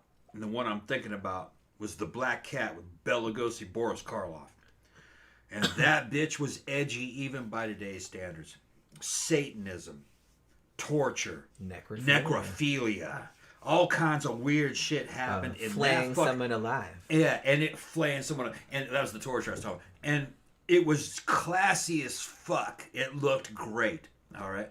And that bitch brought in the Hays Code. And I think when that happened... That was one of the main movies. That was one of the ones they're like, oh, we got to control them. Then we can't do all... And I think because of that, people started to virtue signal about, well, it's not one of those kind of movies. This is a high art movie. Even if it was about the same subject matter. Yeah. So I think that's what happened. Because I kind of feel like that happened a little bit even into the 90s, because I feel like there was a little bit of a discussion about that around Silence of the Lambs, which came out in 1991, which very famously like swept the Oscars, Best Picture, Best Director, Best Actor, Best... They probably didn't like that. Everything like that. Yeah. One of the first horror movies to do that, but the thing about it is that they wouldn't really call it a horror movie. They always called it a thriller. It's a horror movie, y'all. Yeah. Like, yeah, it's a thriller too, I guess, if you want to call it that, but, I mean, that is a fucking horror movie. For me, man, one of the best movies of the fucking 30s was a horror movie, Black Cat. Black Cat. Hell yeah. What else do you remember from from those times? Very few movies. The rest of the shit kind of just gets lost into kind of obscurity. The only thing that stands out are the stuff that stood out. Mae West movies. You know, fucking Louise Brooks movies. Those kind of stood out, even though those were silent movies. You don't really remember most of it because it was drivel. King Kong. You remember that, don't you? Yeah. And that was like a horror movie, which was also kind of a horror movie. That was kind of like a horror movie. But it's a monster movie. It's a monster movie. But when you go back and look at that, you'll find out that King Kong was the hero. Yeah. They fucked him over. Oh, big time. They brought him out of the jungle, off the fucking Skull Island, and took him to New York and tried to make him a spectacle. He was the king. What are you talking about? He was the king. And you fucking did that to him and he died. You killed him. Why? For the spectacle of the crowd?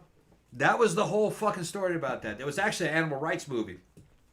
Yeah, I mean, essentially. That's really what it was, yeah. But that's great the thing. flick. Those are remembered. A lot of the other shit that the fucking critics loved of the 30s, those movies are all forgotten. I will submit that, you know, being a big horror nerd myself, horror fans tend to care less about what genre the movie came from and just what era it came from, or whether it was a good movie or not. So horror, I kind of feel like maybe more than any other genre, maybe I'm talking out my ass here, I'm not sure, but maybe more than any other genre, horror fans are a lot more willing to like watch some shit from the 20s or the 30s or something like that and see shit in it and remember that shit more than something that was just a drama. You know what I mean? Because there's a lot of movies that came out, they're dramas or comedies or something like that. And I know there are niche audiences that really like a lot of the old school like dramas and comedies. And a lot of those movies are still remembered. But I kind of feel like when you talk about like old movies, a lot of people mostly remember horror movies. Yeah, horror movies. And sci-fi. Metropolis. Yeah, shit like that. Yeah. You know, like genre films. They tend to remember the other stuff more. is just... because a lot of the Hollywood stuff that they considered was really good back then was just the same old. Romance, boy meets girl, some shit happens. The good people are fucking rewarded, the bad people are punished. It's the same thing fucking over and over again. But like I said, horror and sci-fi. It stood out. It's a wider palette. You can do a lot more with it. Yeah, but it got soured in Hollywood back in the 30s. The so-called authorities didn't like it. Fuck them. They were proven wrong by history. Well, you know, it's the just only thing that's remembered from those days are fucking horror movies or real fucking funny shit like the Little Rascals and the fucking Three Stooges. You know, you remember some of that. Or classic shit like this. Gone with the Wind. Like shit like that. You know what I mean? Fucking, but the thing is that fucking what you remember from these two is that horror movie, fucking Whatever Happened to Baby Jane. That's more remembered than anything. I kind of feel like that's probably... because it stood out. It stood out in the stream that was going by. The rest of it was just regular movies of the day.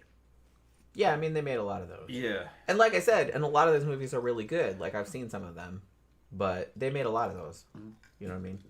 There's lots of them, yeah. I mean, maybe it's just me. I don't know, because I'm biased. Because I really like horror, so I'm going to remember that more than... Another one I remember from this period that I love was fucking The Ghost and Mrs. Muir.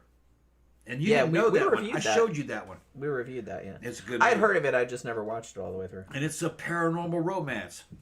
You know? About a woman who falls in love with a ghost. We reviewed it, didn't we? Yeah, I think I'm we pretty did, sure we maybe. did. I'm pretty sure we did. And it's always the oddball shit, the oddball stories is what's remembered in time, over time. Not really the everyday shit. Yeah. Even if it was great and it's it. Because honestly, a lot of movies that were nominated for Oscars back in the old days, like a lot of people don't watch those anymore. People still watch Dracula from 1931 though. Yeah, and or Frankenstein. And people remember and will still watch fucking man, I forgot his name. The dude with a little mustache, Charlie Chaplin.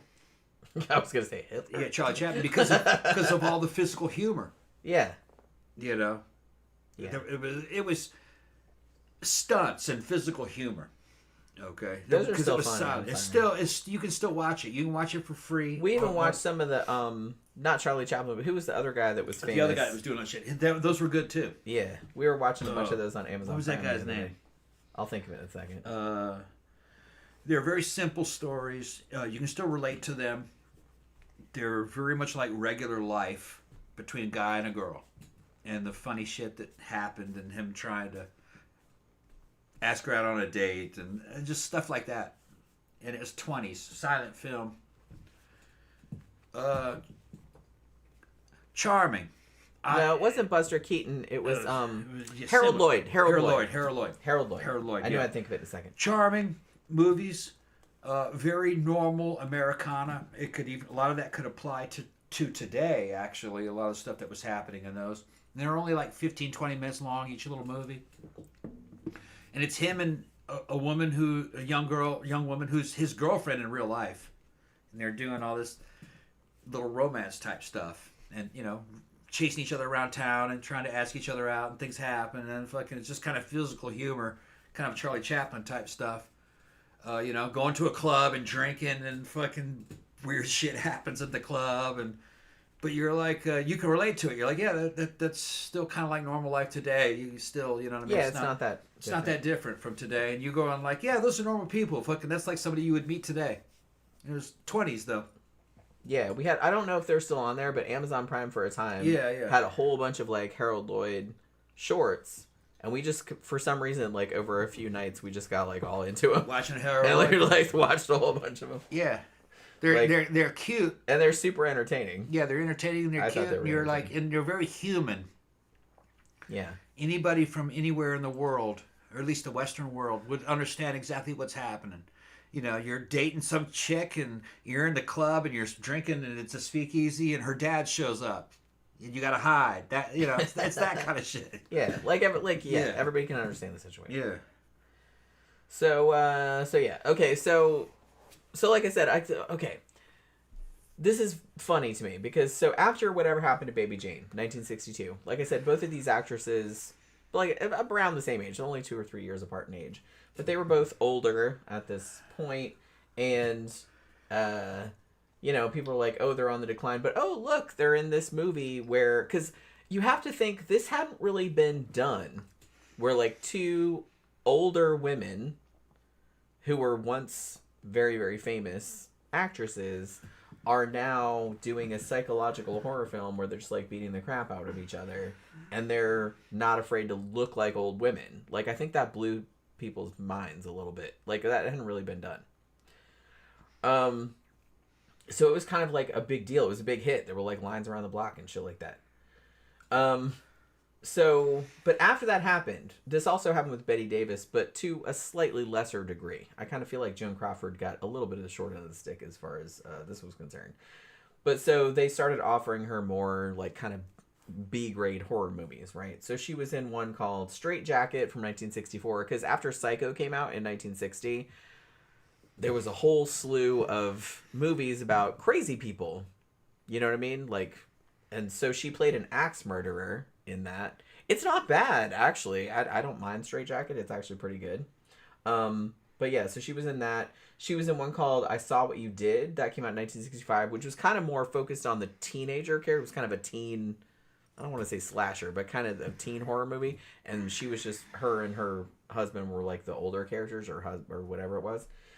So she was in that. And then she was in a British movie called Berserk, which came out in 1967.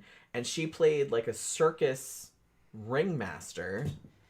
And like there's all these murders going on at the circus. And there in the movie was Diana Dors, who, if you don't know, was kind of like Britain's answer to Marilyn Monroe. She was like this voluptuous blonde. So she was a slightly past her prime at this point. I kind of feel like too, but obviously not nearly as old as Joan Crawford was. So I kind of feel like there was a little bit of tension on the set there, or maybe a little bit of jealousy, perhaps, because Diana Dors was in it and she was kind of like a big thing at that time. I will say too that later on in her career, if you guys have been keeping up over on my Scare Salon channel, where I've been doing all the Night Gallery recaps, Joan Crawford was in one segment of the Night Gallery pilot, which is called Eyes, and was directed by none other than Steven Spielberg. And she plays kind of an over-the-hill blind woman. She plays like a total twunt. I mean, she's just a completely cunty. She like terrible. She's blind, and she's just kind of like, and her doctor is just kind of like, hey, I can give you sight with this new experimental procedure that I have, if we can find a donor, but it might only last for like 12 hours. She's like, I don't give a fuck. Like, find some donor. I'll just see for 12 hours. It'll be awesome. And she plans this whole thing, and they find this dumb sucker who's actually played by Tom Bosley from Happy Days, and who's willing to give up his eyes for however much money they're going to give him. So this horrible rich bitch can have sight for 12 hours. But the funny thing about it is, because it's kind of like Night Gallery and it's a morality tale, she ends up like not... Didn't she like fall asleep or something like that? Like, she only ends up like enjoying it for like a second, and then like she goes blind again, and I'm like, awesome. So it's pretty good. But so if you've seen the Night Gallery pilot, it's 3 stories, and she was in one of them. So that was a good one. But like I said, her last movie, or I think somebody said she had another last movie, but I never heard of that one. But the one that they usually say is her last one was Trog from 1970. which is, by all accounts, a pretty fucking terrible movie. So I can kind of feel bad for her for that, but like I said, she probably got a check for it. So what are you gonna do? It's a shitty movie though. So much like Bette Davis, Joan Crawford also married 4 times. Her first husband was Douglas Fairbanks Jr. Her second husband was Francho Tone. That guy was a source of contention in the feud, which we'll be talking about shortly. She also married a dude named Philip Terry. They were married for like 4 years. And then Alfred Steele, this is portrayed in Mommy Dearest, who was at the time the CEO of Pepsi Cola. And after he died, she actually went on the board of Pepsi Cola and was kind of one of the first women in a high up corporate role like that, and did like a lot of shit for Pepsi, you know what I mean? Because she was kind of doing that. And like I said, again, made famous in Mommy Dearest, she adopted 4 children over her life. Christina and Christopher, the first 2 that she adopted, and later twins named Kathy and Cynthia.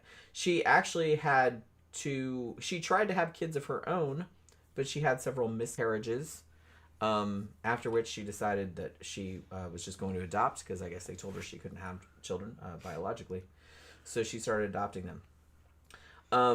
So her relationship with Christina, obviously the first daughter she adopted, not great. I don't know what it was like when they were alive, because like I said, Christina Crawford very famously published Mommy Dearest, the memoir, in 1978, chronicling all kinds of horrible, like, wire hangers, like making her sit at the table for 48 hours because she didn't eat a raw steak or something like that. It was like all kind of crazy shit.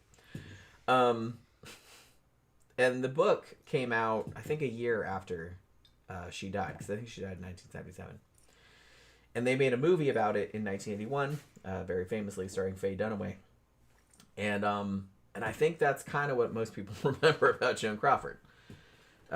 Maybe sadly, I'm not really sure. But like I said, the twins, Kathy and Cynthia, the other 2 children she adopted a little bit later on, said they didn't really believe any of the book, and they didn't really know what that was about. So I don't really know. They thought she was fantastic. Like I said, that doesn't necessarily mean anything. Like, yeah, she could have been abusing the kids she'd adopted prior, and the younger kids didn't know about it. I don't know. But, you know, a lot of people have disputed the claims in that book. So Joan Crawford, like I said, as a lot of people did back then, was a very heavy drinker, and had smoked pretty much her entire life. So she was diagnosed with cancer in the 1970s, and pretty much, unlike Bette Davis, who kind of worked until she died, Joan Crawford, once she got the cancer diagnosis and maybe thought that she didn't look her best anymore, she kind of became a little bit of a recluse. She actually made her final appearance in 1974, and somebody took pictures of her at that event, and she thought they were like super, super unflattering. So she's like, I'm never going to fucking leave my house ever again.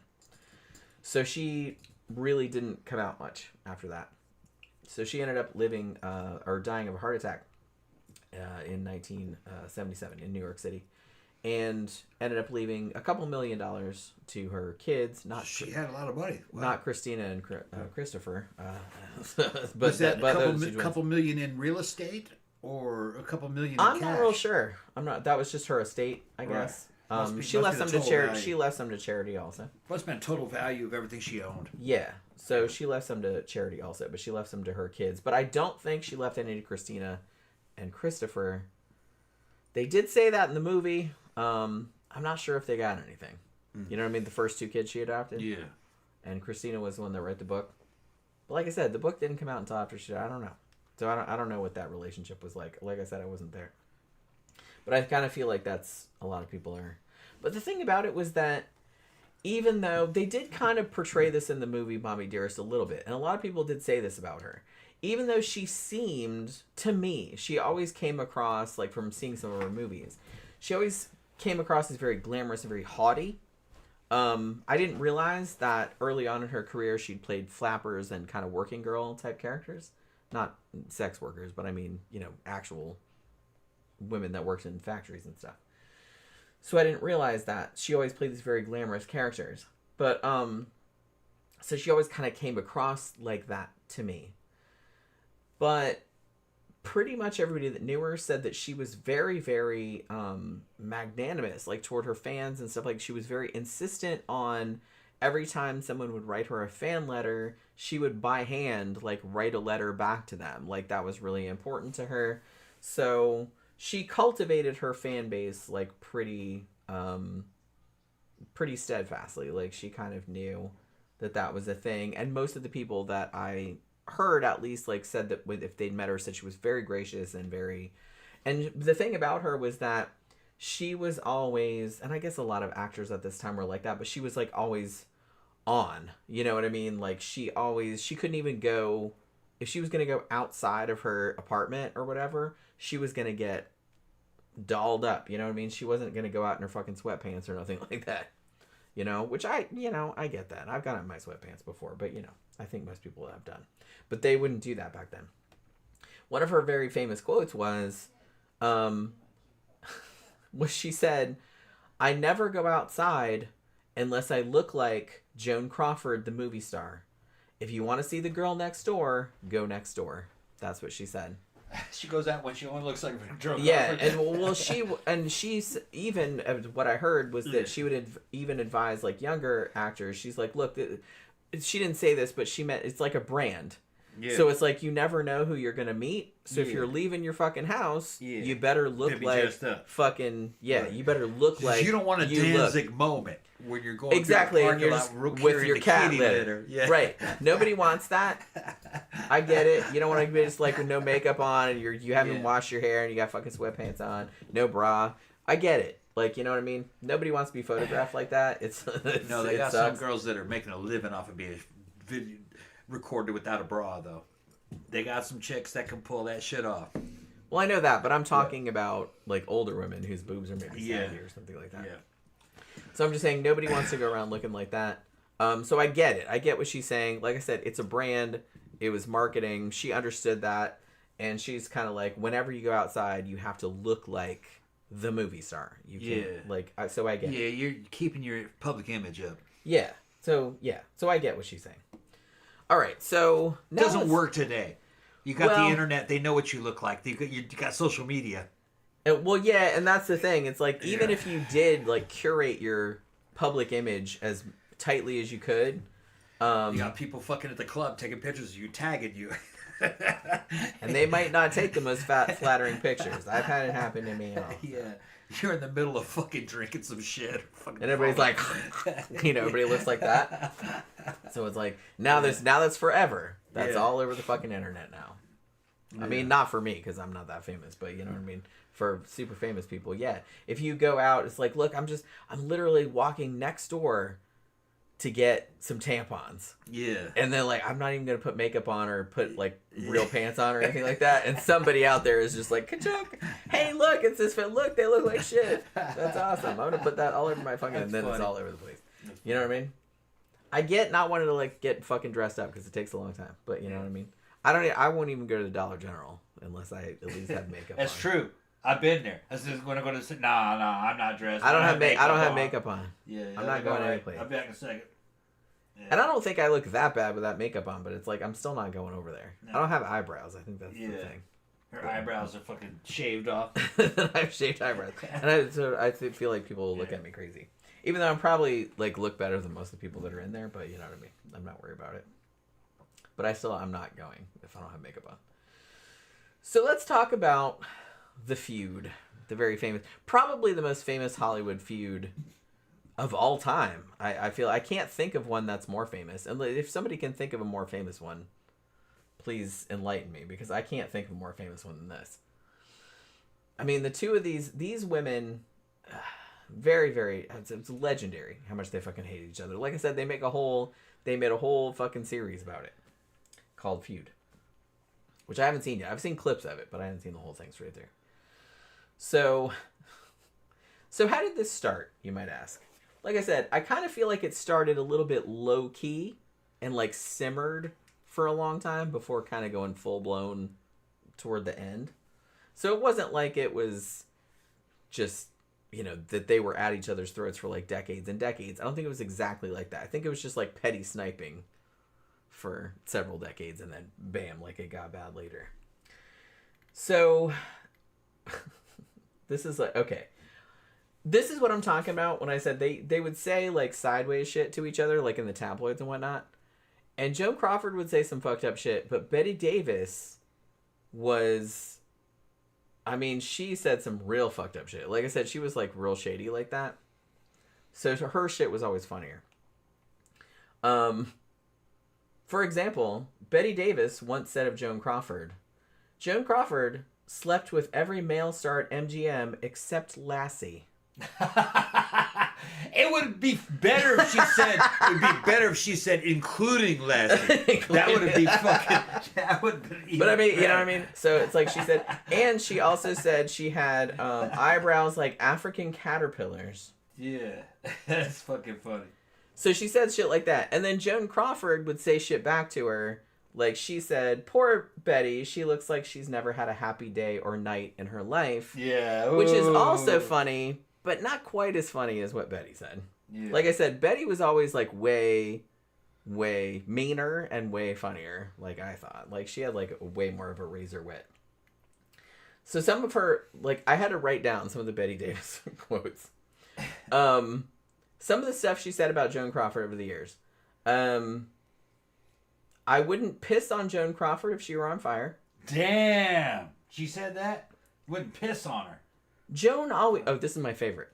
Joan always cries a lot. Her tear ducts must be very close to her bladder. Oh!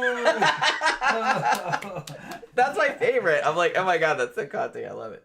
She's not crying, she's pissing. That's fucking damn. That made me laugh so hard the first time I read that. I was like, oh my god, that's awesome. That's savage. All right. Why am I so good at playing bitches? I think it's because I'm not a bitch. Maybe that's why Joan Crawford always plays ladies. Oh, okay. Mm-hmm. Yeah. Saying Joan Crawford's a bitch. Yeah. So like I said, that was some of the shit they said. See now, okay. Now by contrast, see those are like savage and funny. Yeah. By contrast, some of the stuff that Joan Crawford said about Bette Davis. Betty was a fierce competitor, always striving to outdo me, but I always managed to remain one step ahead. She's trying to keep it classy. Yeah. But see, she's not. That's not the game. That's not the game. That's not the game. That game is this is a flame war. Yeah. And she's not in the flame war. She couldn't keep up. She couldn't flame. Yeah. I mean, like I said, Bette Davis was like the master of fucking shade. You know what I mean? Like the main shit she said. Women are women, no matter what epoch. Although dudes are bitchy too. Yeah, they're bitchy. And honestly, Bette Davis said the same thing. She's like, men are bigger bitches. Yeah, we do it a little bit differently. It's different. Yeah. So Joan Crawford would just say shit like, Betty's jealousy of my success was palpable. She could never handle being second best. Yeah. Like she would say stuff like that. Yeah. Betty always resented the fact that I won the Oscar before her. She did, but Betty ended up getting more Oscars and more Oscar nominations than Joan Crawford did ultimately. It's a bitter pill for her to swallow, but she'll have to accept that I was the better actress. Yeah. Like, so she would just say stuff like that, which, like I said, it's not funny, though. Yeah, like, Bette Davis was, like, funny. Some of the other shit was fucking funny. Like, funny. Yeah. Like, the shit about the tear ducts and the bladder. I mean, yeah. That fucking, I was like, oh my god. I fucking died when I read that. That's fucking hilarious. And when she's doing that, she's hemming Joan up. Yeah. To try to keep her from doing that again. Yeah. Like, you better not be crying. Whenever you cry, it's just piss. She was always crying. It's fucking funny. That was like so fucking funny. So like I said, Joan Crawford dudes. like insulted her too, but it's like it wasn't the same. It was, you know what I mean? It wasn't. She didn't have the verve, you know? Yeah. It wasn't. Betty's like, you better not be fucking any more of these dudes. I love that. She fucked everyone. She fucked every male. If you fuck any more dudes, I'm gonna hear about it. I'll Lassie. fuck with you. Stop fucking. Like, ouch. That's mean. Even by today's standards, that's mean. Keep your legs closed. That's what she's saying. Fucking everyone except Lassie. Yeah. Holy crap. And that's gonna keep Joan with the legs closed. That's spicy even for nowadays. She's closing Joan's legs. Yeah. By saying that. That's spicy even for nowadays. Yeah. So how did this famous rivalry, how did it begin? You might wonder. here's what everybody thinks. Here's like a timeline of it. So it started in about 1933. Now, Joan Crawford was actually, she started out in Hollywood younger. You know, obviously she started her movie career in the silent era in 1925. And so she was already kind of an established star by the time that Bette Davis arrived in 1930. Bette Davis had been a star on the stage in New York City, but she didn't come to Hollywood until 1930. So the first kind of thing that happened. So 1933, Bette Davis had kind of done some movies, and she'd kind of got to a point where they wanted to kind of promote her as like this. Here's the next big thing, you know what I mean? So she did a movie called X Lady, and they were gonna do like Warner Brothers was gonna do this big push. They were gonna do this big publicity kind of stunt. They had all these billboards and all this other kind of crap, and they were gonna do it. And so they planned to do all that, and then on the same day that they were gonna start the rollout, Joan Crawford announced her divorce from Douglas Fairbanks Jr., which obviously was a huge fucking story because they were both big stars. Dude was a huge name. Point, yeah. So it's like, I don't know if she did it on purpose, because I don't know how aware they were of each other at this point, but it does kind of seem like she did it on purpose. Like, she waited until that particular day. She's like, hey, I'm going to announce my divorce on this because I know it'll steal all your headlines. And indeed, it did. It ended up that Bette Davis's movie, X Lady, was kind of like ended up on the back page of the newspaper somewhere. And, you know, all of Crawford's divorcing Douglas Fairbanks Jr. was like all over the front pages. And X Lady ended up not really doing that well, like poor ticket sales. And they kind of dropped it out of theaters after a couple weeks because it wasn't, you know, the huge push they had planned got fucking subverted, I guess, by Joan Crawford's announcement. Like I said, I don't know if she did that on purpose, but it kind of certainly seems like that. And then, 1935. Now, here's the thing that happened. Okay, so Bette Davis, in 1935, she was in the movie Dangerous, which, like I said, was like a big hit for her. And her co-star in that movie was an actor called Francho Tone. And on the set of this movie, Bette Davis fell madly, madly, madly in love with him. Just completely. Unfortunately for Bette, Francho Tone was madly, madly, madly in love with Joan Crawford. And they actually announced their engagement while Dangerous was filming. And Bette Davis would later say he was madly in love with her. They met each day for lunch. He would return to work, his face covered in lipstick. He was honored this great star was in love with him. I was jealous, of course. And then later she said, I have never forgiven her for that and never will. And then Joan said, because she ended up marrying him for a little while. And Joan said that that he thought, what was his name? Francho, thought Bette was a good actress, but he never thought of her as a woman. Huh. That's weird. Yeah. Wasn't attracted to her.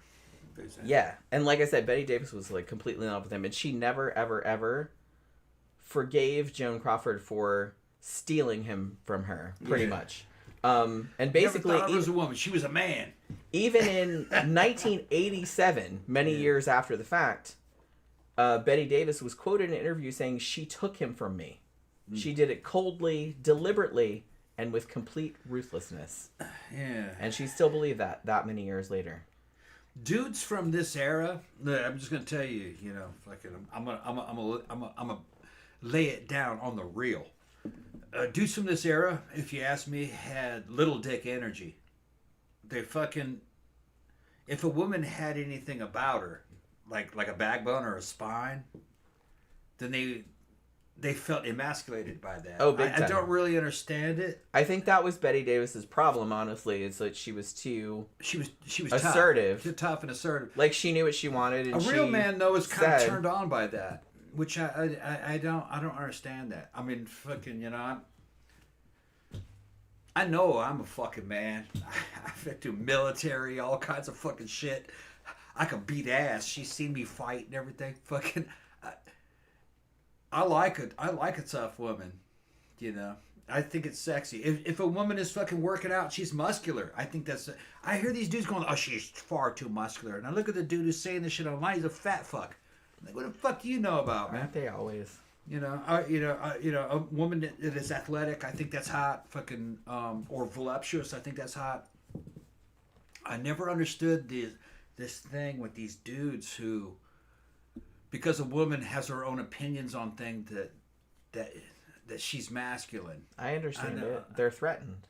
That's the only. And you got to be like a really small man Well, to be threatened by that. I don't really understand it, you know.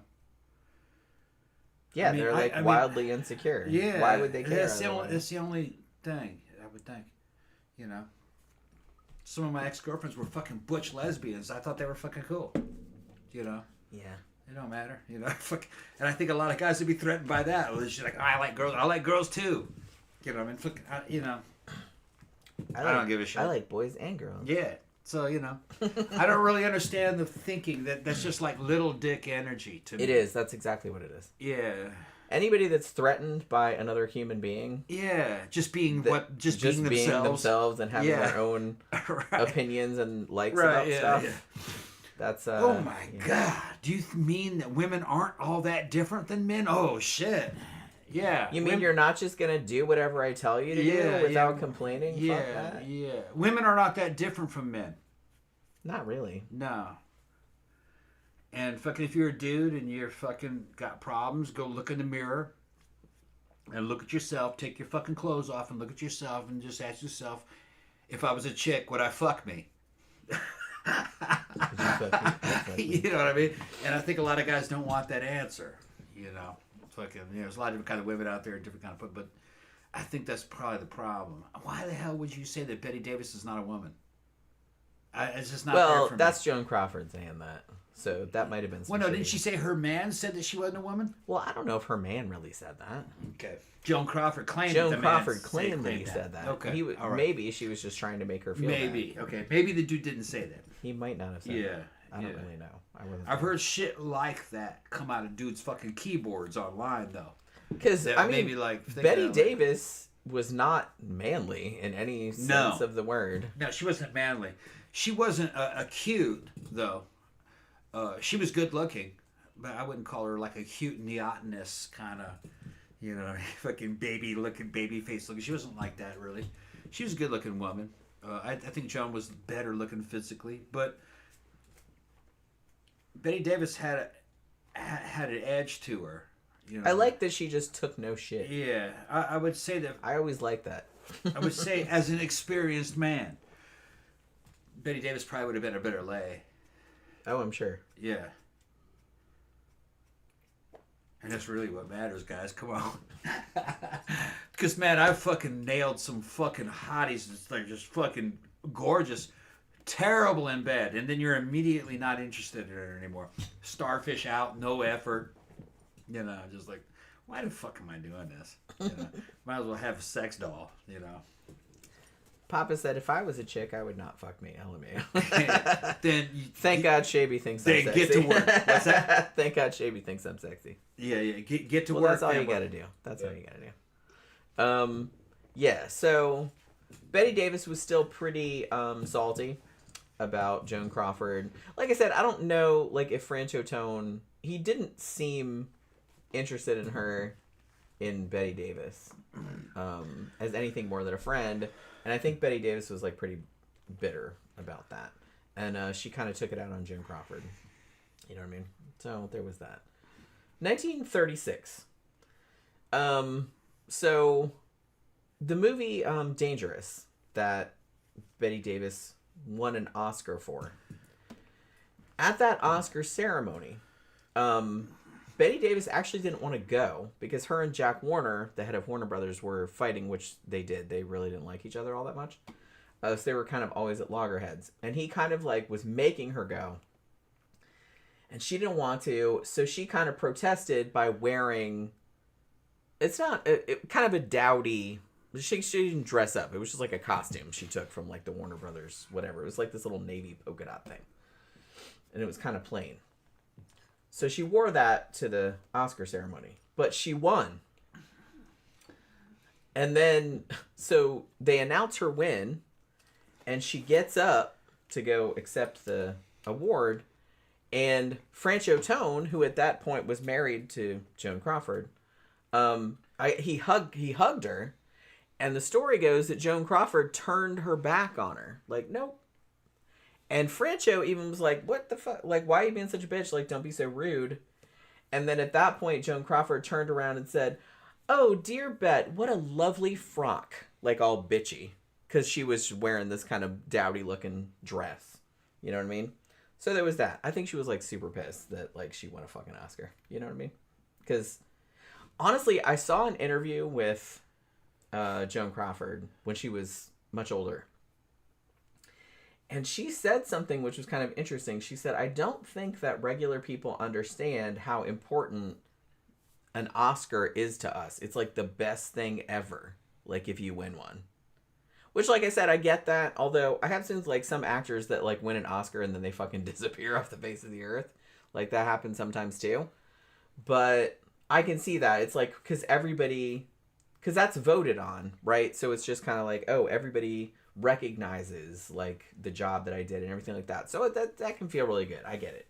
But you could see the way that she was talking about it, that was like very, very important to her. Like the accolades and the acceptance, like from her peers, I suppose. So there was that. As I mentioned earlier, in 1943, a movie came out called The Star. Oh, wait a minute. That was... Okay, wait. Hold on. I'm not at that point yet. That's later. I got confused. All right, 1943. I got confused. I was like thinking about it. Well, because I was remembering, and then I was just kind of like reading that, and I was like, oh, wait, that's not what I'm talking about. 1943, Joan Crawford actually moved to Warner Brothers from her old studio. From MGM, I think she was originally at. And Bette Davis had been at Warner Brothers for a while at this point. Now, Joan Crawford, to her credit, tried to... I guess she was trying to, like, do a truce or something. Although she did want a dressing room right across from Bette Davis. But she kept, like, sending her flowers and shit like that. Like, trying to... But Bette Davis was like, nope, fuck off, bitch. Like, she would never accept anything. You know what I mean? Like, she would send her gifts and stuff like that. And she would never... She would always return them. So I thought that was kind of funny. 1945. I think I mentioned this earlier when I was talking about Mildred Pierce. Joan Crawford really, really, really wanted that role in Mildred Pierce. But Mildred Pierce had been turned down by Bette Davis, who was actually the studio's first choice for that movie. And Betty's like, nah, I don't really want to do it. So they gave it to Joan Crawford instead, and Joan Crawford was like super happy about it because she'd really been agitating for that role. The director didn't really want her, but after he kind of saw the screenplay, he was like, okay, we'll work with it.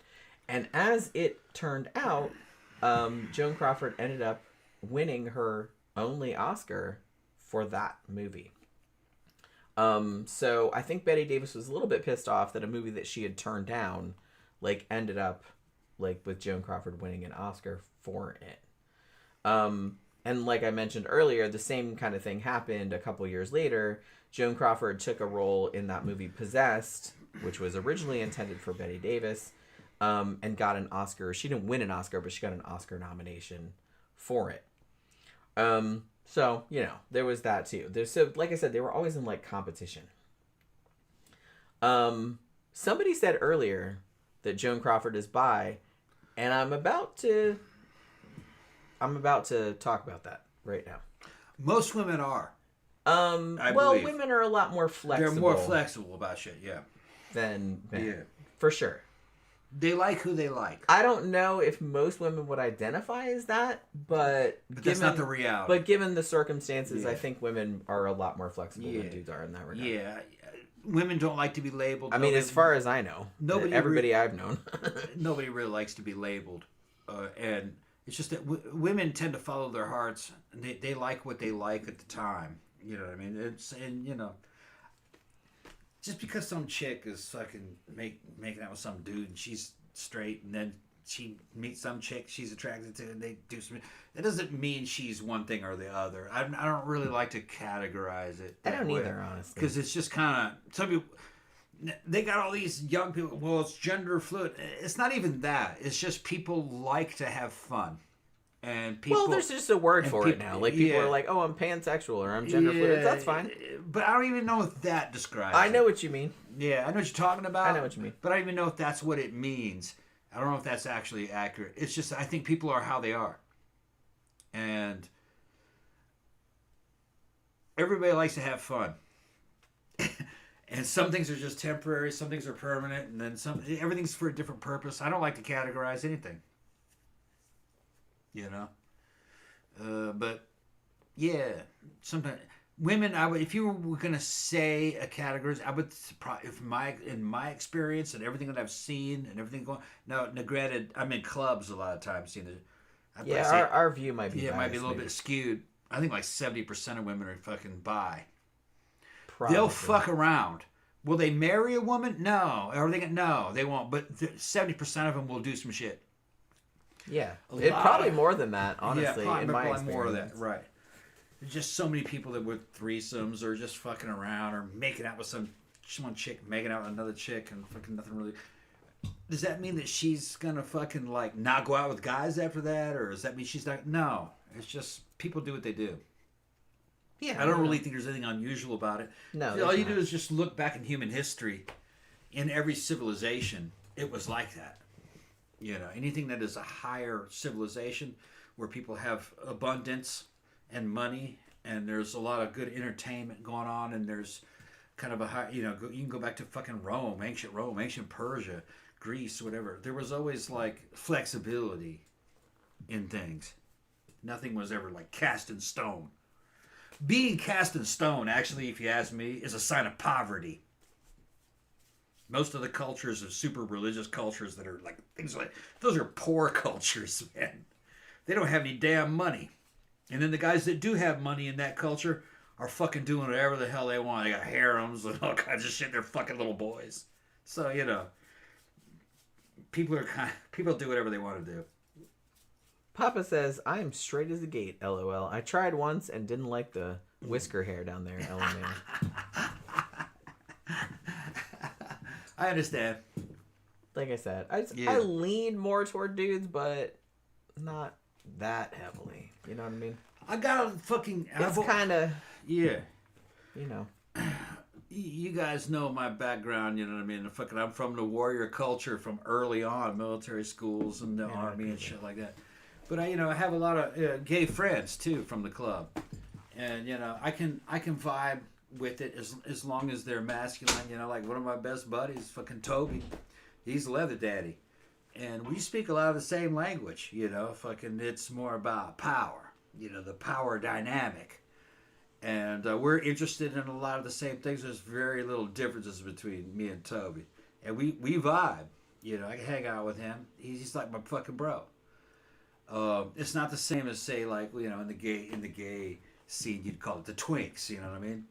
I have fucking twink friends too, but fucking to me I see them more as female, and that's how I see them, and they don't really see them. They're not really like me. I'm not really attracted to that. If I want something feminine, it's gonna be a fucking woman.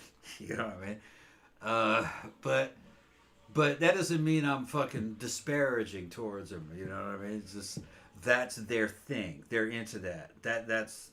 And I believe in freedom. Fucking it's an American thing. You know what I mean? Fucking going all the way back to the fucking 1800s, early 1900s, 1700s. A lot of people don't understand how fucking flexible the 1700s was too. There was a bunch of sexual revolutions. You can be who you want to be. It's not me to tell you who you are. I believe in individualism. I'm not into the collectivism.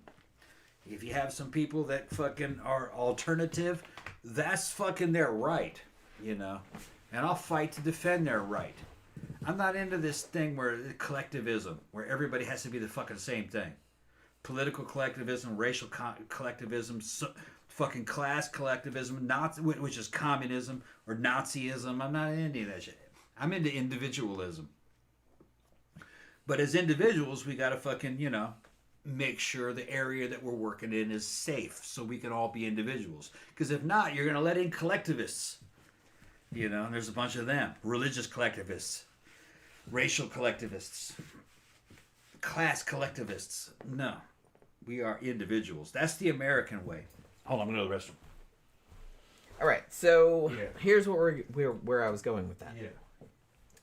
Yeah. So everybody, because the feud between Betty and Joan was so well known, for a long time people were trying to get them on screen together because they're like, this will be amazing. You know what I mean? So they were trying to do that. Now, they were actually Warner Brothers. They had a movie called Caged, which was like a women in prison type of thing. And this was like in 1950, I think. And they were like, they intended that as a vehicle for the two of them. But they asked Bette Davis to do it, and she said she didn't want to do it. I think Crawford signed on early, but then later ducked out of it. But Betty said she wanted to do it because she thought it was quote unquote a dyke movie. She didn't want to do it. Interestingly, though, Joan Crawford, who, like I said, reportedly was bi, she married 4 men in her life, but she also had relationships with women, reportedly. She was rumored to have had a huge, I don't know if I'd call it a crush on Bette Davis, but for sure, like some kind of sexual curiosity, perhaps. A friend of hers named Jerry Asher later reported, I kind of want Tom to come back so he could hear this because he would think this was funny. I thought this was kind of funny.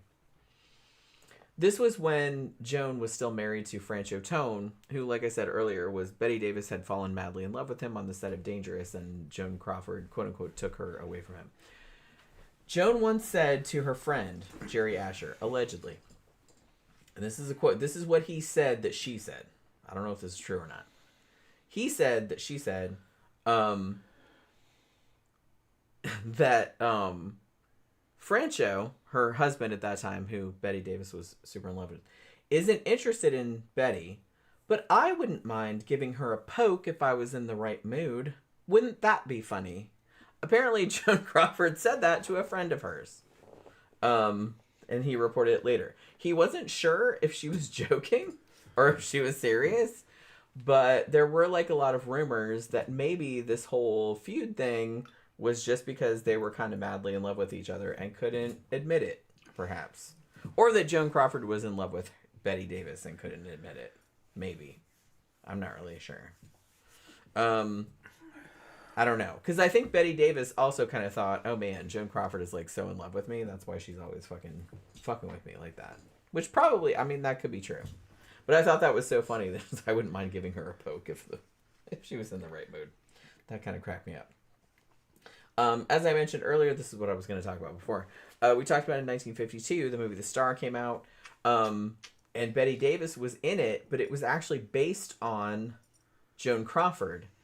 And the script was written by a friend of Joan Crawford's who had fallen out with Joan at some point and was pissed at her. So it was written about and her. So had written a script about what a washed-up has-been she was. Oh. Yeah, so it was a These little are bitches, it was a little bitchy. Hollywood bitches. And so like I said, Bette Davis was like, yes, sign me up for that. So she actually played, obviously the character was not Joan Crawford, but it was based on Joan Crawford, and I kind of feel like everybody knew that at the time. So Bette Davis was very happy to play that fucking washed up character. You know what I mean? So yeah, and then so we talked about earlier whatever happened to Baby Jane. Like the only movie they did together, 1962. Great movie. It's a great fucking If you haven't seen the movie, fucking see the movie. Fucking see it. Yeah, we reviewed it. There's a review of it, like back. Just do a search. Now, so like I said, it was a huge hit, and kind of revitalized their acting careers. But a lot of shit reportedly went down on the set, that kind of fueled the fire of like all the shit about their feud. You know what I mean?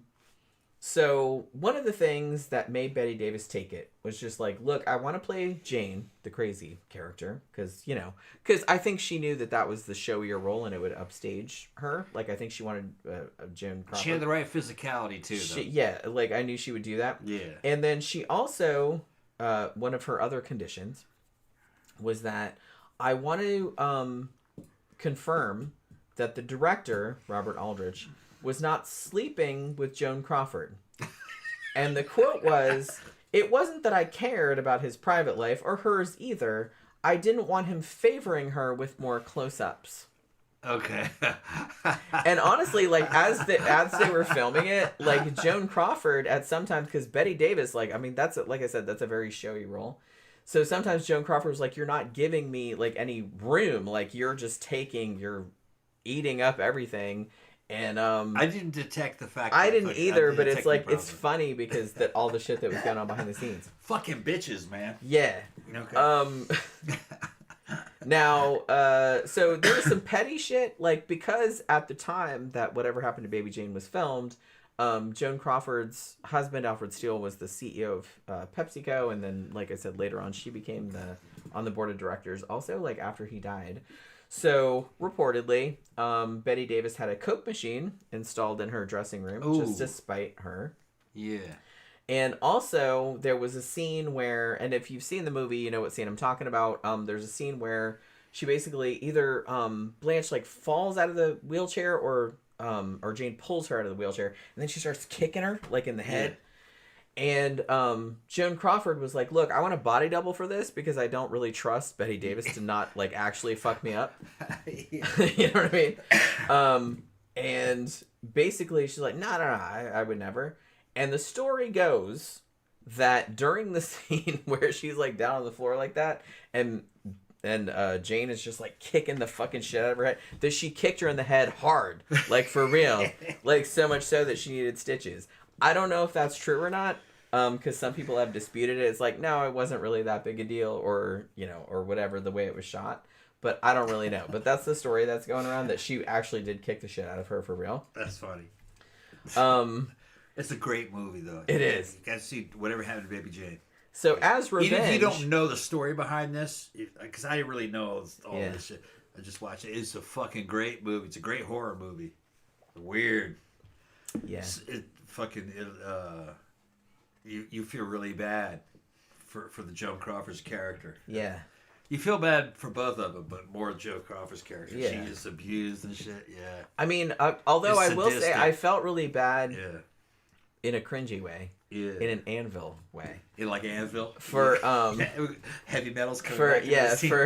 For Bette Davis's character, when she hires Victor Buono's character to come and do the piano, she's like, she's gonna revitalize her child star act. Yeah. And she's got the curly hair and the makeup, and she's singing, like, what was that song that she did? Like, I did something for Daddy. Yeah. She's supposed and it's, to like, be super cute when she was, like, a kid, and she's doing it, and it's, like, grotesque. Yeah. But then, like, she sees herself in the mirror, and she realizes that she's, like, an old lady. Yeah, she's supposed to be like a Shirley Temple. Type. And it's just, like, that's a great scene. Yeah. And she's just like, and she just sees herself and like in the light, and she's just like, like she, I think it's a movie as great as Psycho.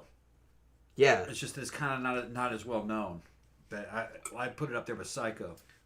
Yeah, I mean, really if you're into psychological horror, for real, like, because it's pretty fucked up. So, because of the kicking head incident, the story goes that Joan Crawford decided she was going to get some revenge. So there's a scene where Jane, Bette Davis's character, like, drags Blanche out of the bed and, like, across the room.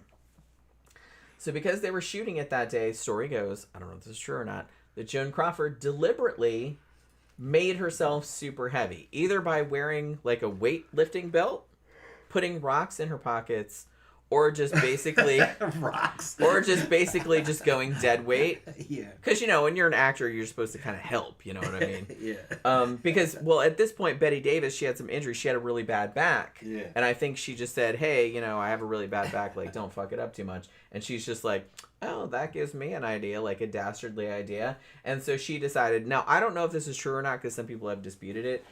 But the story goes that Joan Crawford made herself really, really heavy so that Bette Davis would have to drag her across the room and, like, fuck her back up.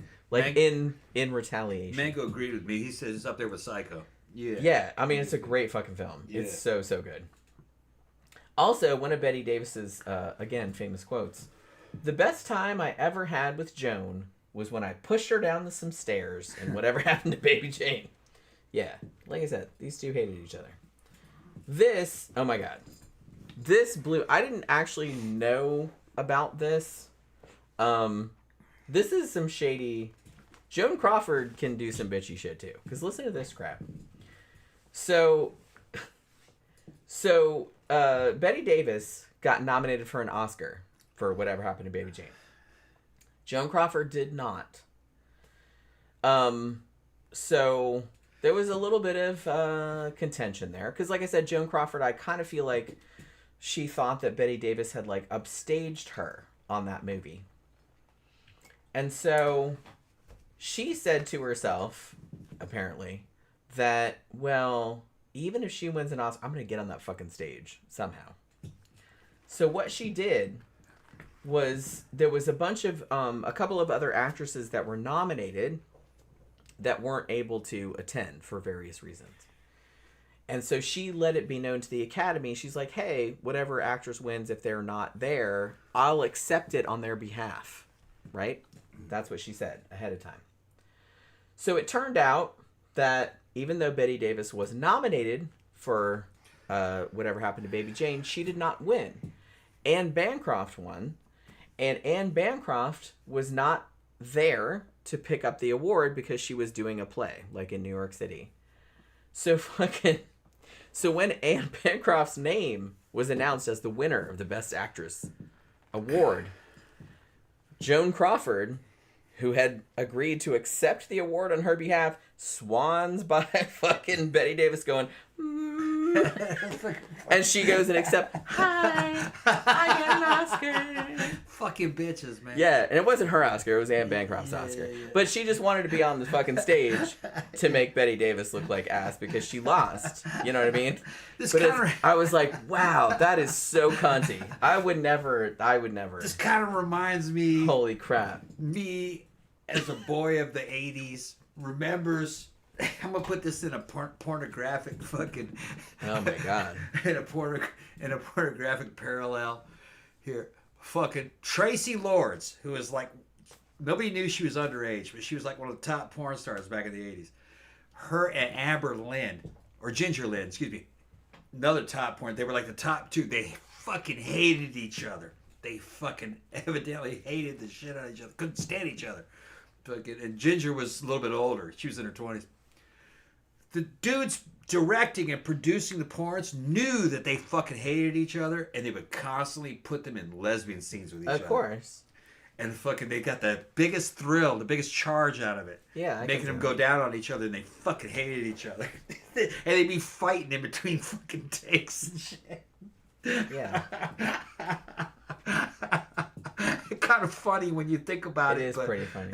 But well, they signed up for it. That'd be like you putting me in a porn scene with that girl that I hate. Yeah, that exactly. one girl that I hate. Yeah. I know who you're talking about. There's really one. Yeah. It'd be exactly like that. I'm not, because look, I'm not a super bitchy girl. I don't have to bring other girls down to make myself feel better. I'm not like that. She was. But she was like that, which really pissed me off. Yeah. I don't like. They were both like fighting over me. I don't like fucking, like but that. Yeah, just that was a long time ago though. Yeah. But fucking that, yeah, that's exactly what it would be like. And I would not be able to. And people behind the scenes, they'd just be laughing their asses off. I'm about sure. Fucking doing that. I'm sure. But they couldn't refuse the money. Well, yeah. And then they could get blackballed or whatever. You know what I mean? So they had. But yeah, when I fucking read about this, I was just kind of like, that is some petty bullshit. The fact that Bette Davis, like I said, she did some bullshit too. Like, they did bullshit to each other. Yeah. But that Oscar thing, for some reason, I was like, man, that's super cunty. Yeah. Like, just because, and, you know, because Bette Davis didn't win. She was nominated, but she didn't win. But Joan Crawford was so mad that she wasn't nominated for the same movie she's like, oh, well, just tell all the actresses that can't show up. Like, she didn't know, like, who was going to win. Everybody thought Bette Davis was going to win. Actually, she was the favorite. Yeah. But she's like, just in case, I'll just accept anybody's Oscar that can't show up. And as it happened, Anne Bancroft won, and she couldn't show up. And so she was just kind of like, ha, ha. And she just, like, goes past her on the fucking stage. Oh, my God. I can't imagine. That is, like... Papa's down and said, bitch, your muff tastes like tuna. Yeah, evidently they would fucking constantly fucking just, sure, rag on each other behind the scenes. They would... But, Papa, you're a man of the same fucking generation as us with the magazines that we got our hands on that would tell the behind the scenes shit. You know what I mean? All those fucking men's magazines at the time. You knew what was going on behind the scenes. Yeah. Fucking, that's just the way it was. Fucking funny, man. It's a forgotten world. It was the internet of its day. Yeah. Yeah. Like that. They fucking hated each other, so they went out of their way to put them in lesbian scenes together. I mean, I don't like I said, I can only really think of one other woman that that was a long time ago, but that I hate that much. Yeah. And it's just kind of like, I mean, even so, I wouldn't do a lot of the shit. I'm not that fucking petty, I guess. Yeah. It's just like, it's not worth it to me. Well, imagine if there were two of those chicks. You know the girl you don't like about? Imagine if there's two of them. Yeah. And they're fucking making them fucking have sex with each other. And honestly, like, I only got on her shit because it's like, I got sick of it because it went on for so long. Because I put up with it for a long time. And I was just like, I'm just going to ignore it. I'm going to be the better person. Yeah, Tammy goes, of course two men would do that to women that hate each other. Of course. Of course they would. Yeah, Papa's going, yep. Yeah, hell yeah. Pretty much. Yeah, they would just think it was funny. Yeah, they're like, look at this hilarious shit. Yeah. This fucking cat fight. Sparks going in their heads as they're fucking going down on each other and shit. Yeah, like I said, I've never hated another, like, there's one woman that I hate, but it's just like, I've never hated another one of those. That's funny. And like I said, I'm not one of those kind of, I don't do that whole shitting on other women to, like, make myself feel better kind of thing. Because I know some women do that, but I don't do that. So... I think that might have been what was going on here, but I don't know. Like I said, they were in direct competition, pretty much. And I don't know. And I think there was some kind of maybe, I don't know, I kind of maybe they did have the hots for each other, like on the down low, perhaps. So as I mentioned earlier, because Whatever Happened to Baby Jane was such a big success, they're like, oh, we need to do that shit again. You know what I mean? So the follow-up to that movie, it wasn't a sequel or nothing like that. It wasn't anything to do with the first story, but it was supposed to be Joan Crawford and Bette Davis, but playing different characters. But it was going to be like still a psychological horror story. Southern Gothic, called Hush Hush, Sweet Charlotte. Now, Bette Davis signed on to it. So it was written by the same guy that wrote the novel that Baby Jane was based on. And that was the idea, that, Betty and Joan were going to be together again. So, and it was the same director also. So they got the both of them together, and evidently, Joan Crawford was there for about 10 days, something like that. And then said, oh, I'm really sick. You know what I mean? I think a lot of it was, what I heard anyway, was that Bette Davis, who was friends with the director, would like kind of sit next to the director, and then they do a scene with Joan Crawford's character, and then she'd be like, is that really how she's gonna do that? Like, she would do that kind of shit. You know what I mean?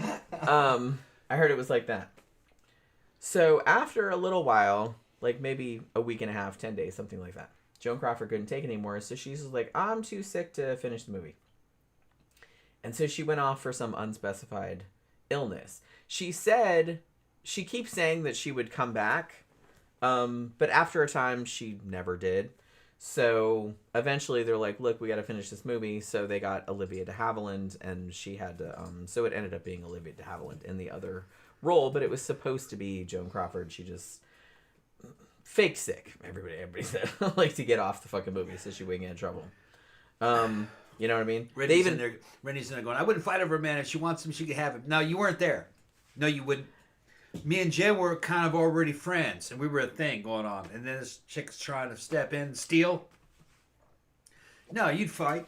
If you didn't, it wasn't so much. Yeah, you'd fight. It wasn't so much that me and her were like on equal footing. No, she was like an invader. Yeah, it was more like that kind of situation. She was like a usurper. Yeah, and she was trying to get me away from her. Yeah, you'd fight, and it was like super obvious. Yeah, you know, so I was just kind of like, "What the fuck are you doing, bitch?" And me and Jen were not really like officially a thing at that time. We were dating other people when that was going on. Yeah, off and on. But we were still already, me and Jen were already like best friends by that time. Yeah, we were like, I'd sleep over like his buddies. house, he slept over at my house, all this other kind of shit. So it's like... So it's not really the same thing. Yeah. So yeah, it was a different situation. It wasn't, like I said, it wasn't like me and her were like, we're both equal options. It was kind of like me and him had an established relationship, even though it wasn't an official romantic relationship, and she's just some bitch that's trying to come in and fucking insert, you know what I mean? Which I did not like. You know what I mean? I did not like that. And I didn't like how fucking... I don't know. I just didn't like her. There's something weird about her. She hasn't been out in a long time, but... She moved to Germany for a while. She's back now, but she hasn't been out. I haven't seen her in years. But... She's just, like I said, she's very fake. She's very fake. And everything is an act, and everything is I don't really like people like that. I don't like people that are just kind of like putting on a persona. And she seemed very much like she was doing that. Like she didn't seem like a real person. She couldn't just hang out. And I find people like that very, very exhausting and irritating. So yeah, I found her super, super annoying. Beautiful. She's a beautiful girl, but wow, really annoying. You know? So yeah, as it ended up, like I said, Hush Hush Sweet Charlotte, we should probably review that at some point. I've been wanting to review it for a long time. I really like that movie.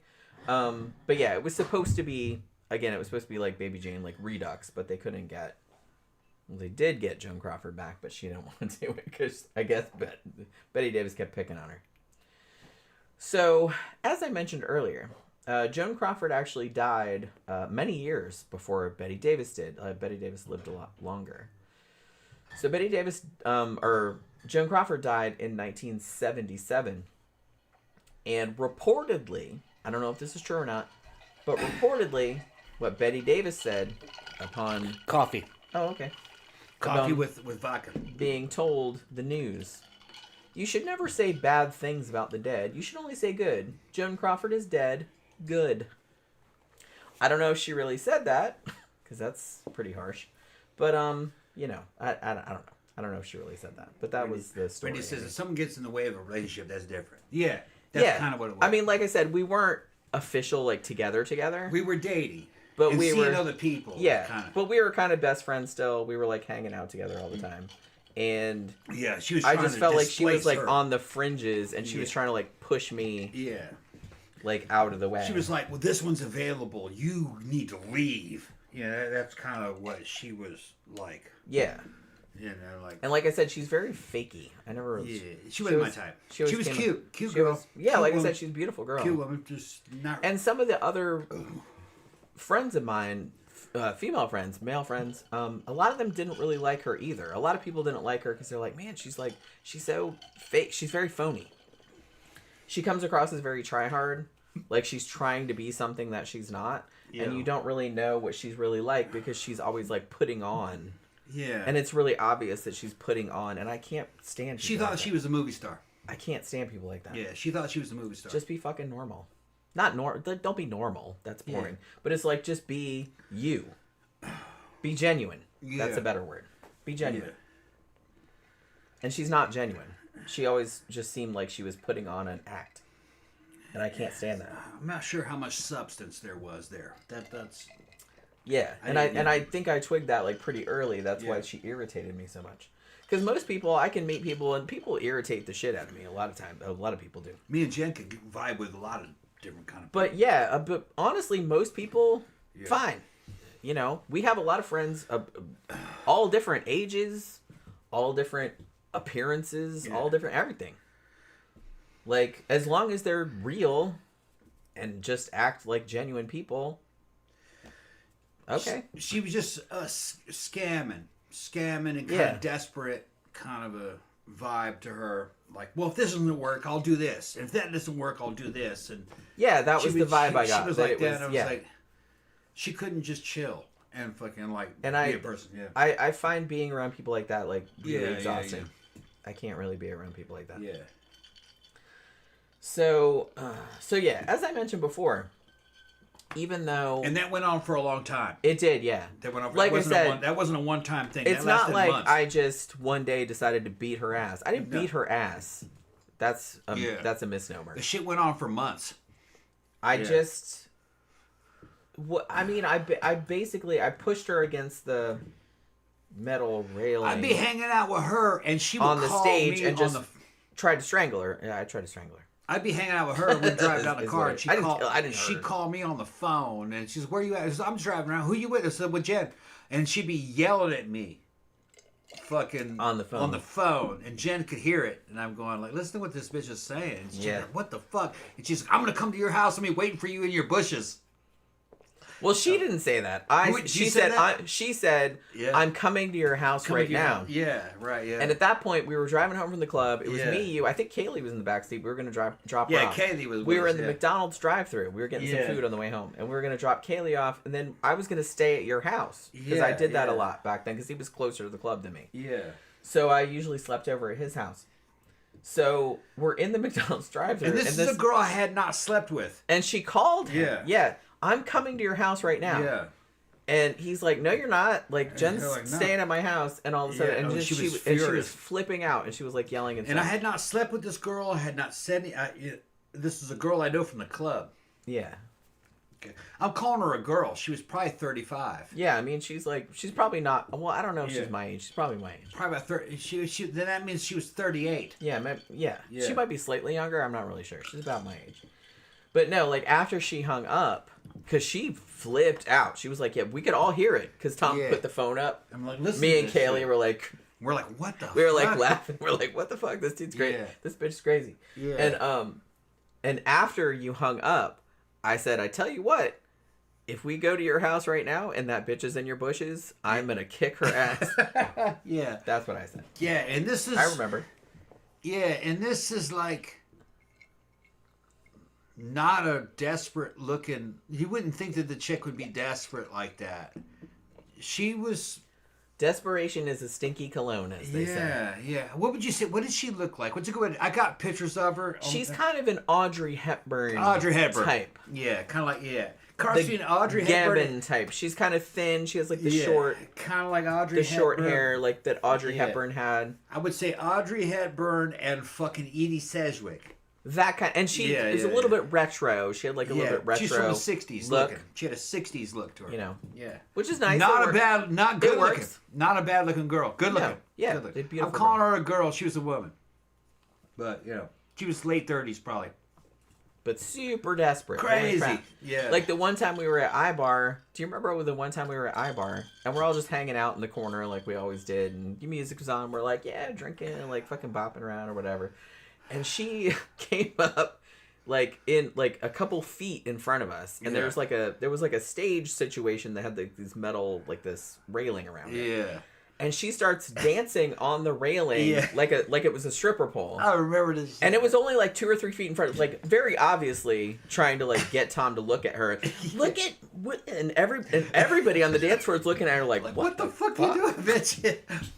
What is this about? She's probably about 35, 36 probably. Everybody's like, okay, are we just not? And everybody's just like, okay. Yeah. You know what I mean?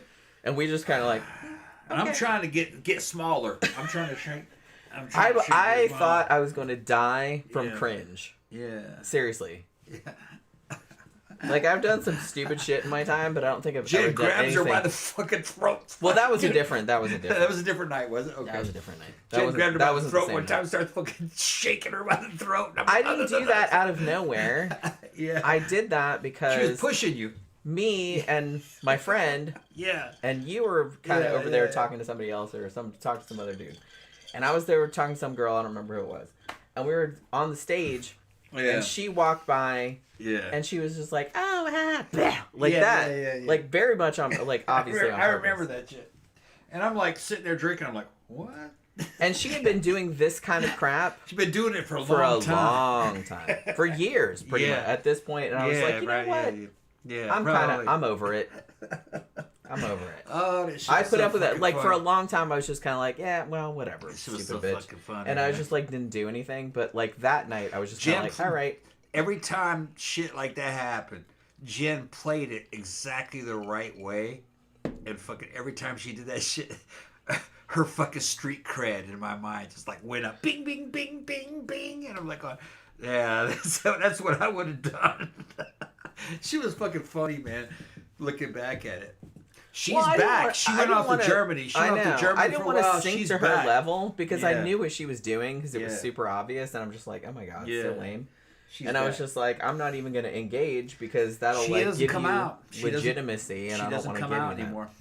Like I said, I don't like attention. She got whores. fat. That's the only explanation I have why that bitch hasn't been out. She's fat. Probably.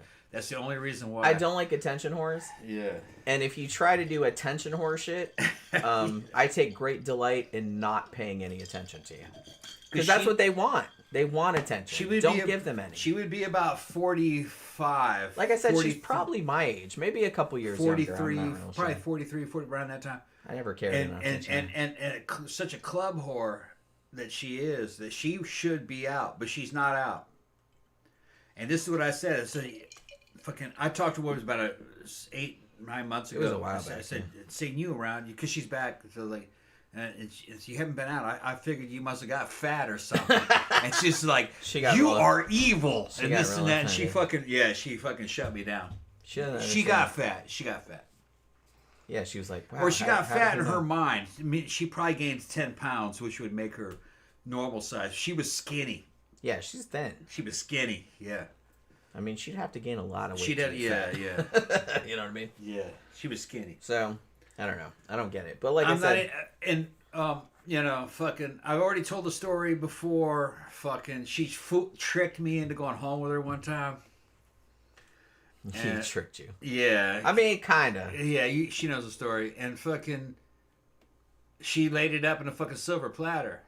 And fucking, she looked pretty good. She looked pretty good. But the thing is she's like, do you have a condom? I says, no. I don't fucking carry condoms. I'm not 16. What are you talking about? Oh, well, then do I look like Kaneki in this motherfucker? Yeah, like, I don't fucking condom. What are you talking about? And she said, well, then whatever. And we can't have sex. Okay, fine. Then wake me up in the morning. And she got mad. Yeah. I said, dude, you said no condoms and you can't have sex. I says, I don't really care. And she was pissed. She wanted you to like. But what made you? And I was what like, does she want you to like go to the bitch, store? I was like, bitch, you pulled me out of the club. She pulled me out of the club. She did. And Jen was there. You pulled me out of the club, and you took me home and shit. And then all of a sudden, we're at this condom stuff, and I was like, I didn't plan for this.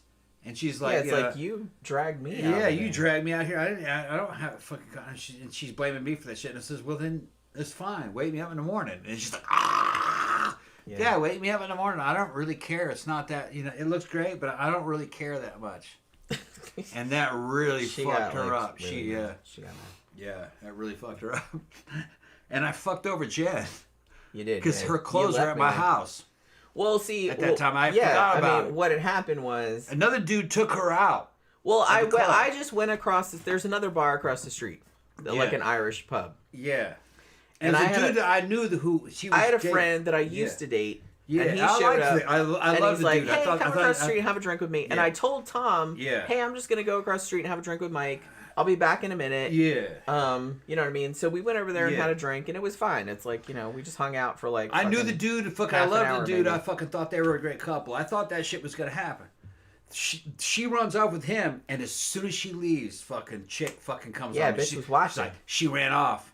I was like, she did? Yeah, oh yeah. I didn't, but I told you. Yeah, I already knew. It's just, and she'll be back though. She goes, she's not coming back. Come on, let's go. Except I did. But I was drunk at that time. I was like, all right. I was so mad. All right, yeah. Then I texted you later. I'm like, bitch, all my shit's at your house, and I gotta work. It was like from the movie. She had a sexy convertible and all that. You know what I mean? She's, we're going back to my place. And she starts putting on cool music. And I'm like, all right, yeah. And I'm like, what the fuck am I doing here? How'd this happen? And one thing led to another. And the next thing you know, she's like, you don't have a condom? I was like, no. What are you talking about? I didn't plan on fucking some random chick. What are you talking about? I don't fucking have a condom. You know what I mean? She's okay. Well, then it's okay, fine. Then wake me up in the morning. You know, just what?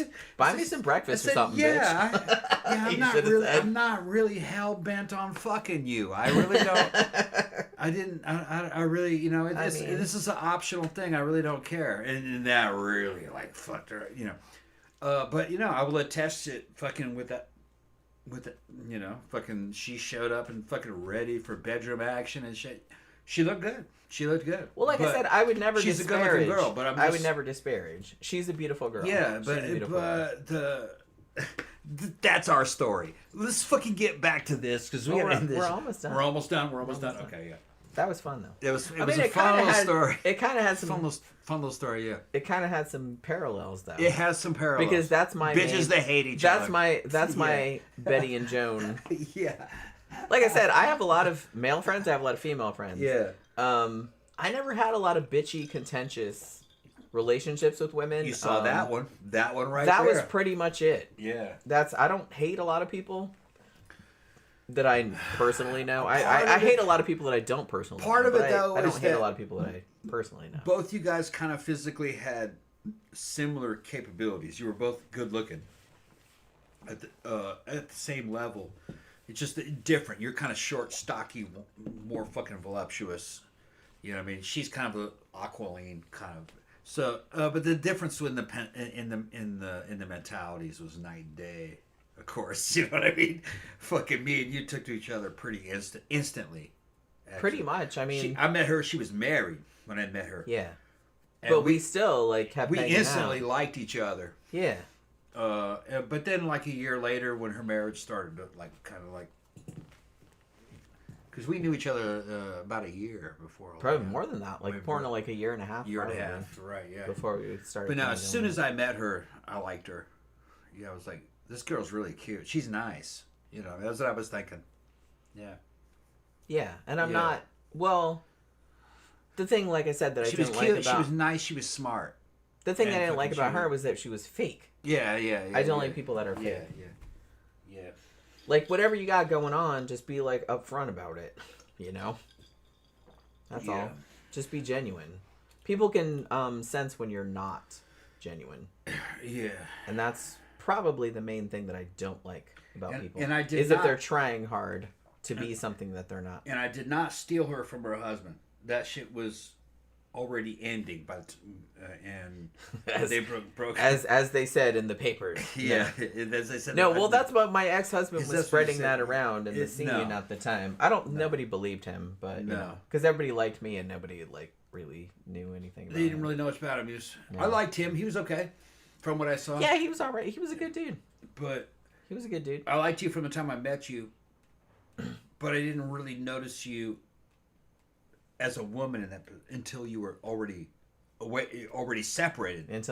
You were separated, and then we were really hanging out. Yeah. And then all of a sudden, fucking, she lost 90 pounds. Yeah, a lot. And I was like, yeah, because I was like, nobody recognized her. That's how much weight I lost. Because I was like, nobody recognized at her. some point I was like 220 pounds. Yeah, at 5'3", something like that. Yeah, she lost 90 big. pounds. I was big. In like a month. No, it was like 5 months. Really. 5 months. I think it was 5 months. But me and Mitty were hanging out, and just one day I remember it goes, "Look, man, look at her," and I was like, "Yeah." He goes, "Dude, she looks great," and I was like, "Yeah, she does." You know, but even when she was heavy, I thought she was great. She holds weight well. You don't really notice that it was that much. I wouldn't have. That's what my that. grandma used to say. I didn't really. When she told me it was 90 pounds, I was like, it was that much? Yeah. Because it didn't really seem like that much. Yeah.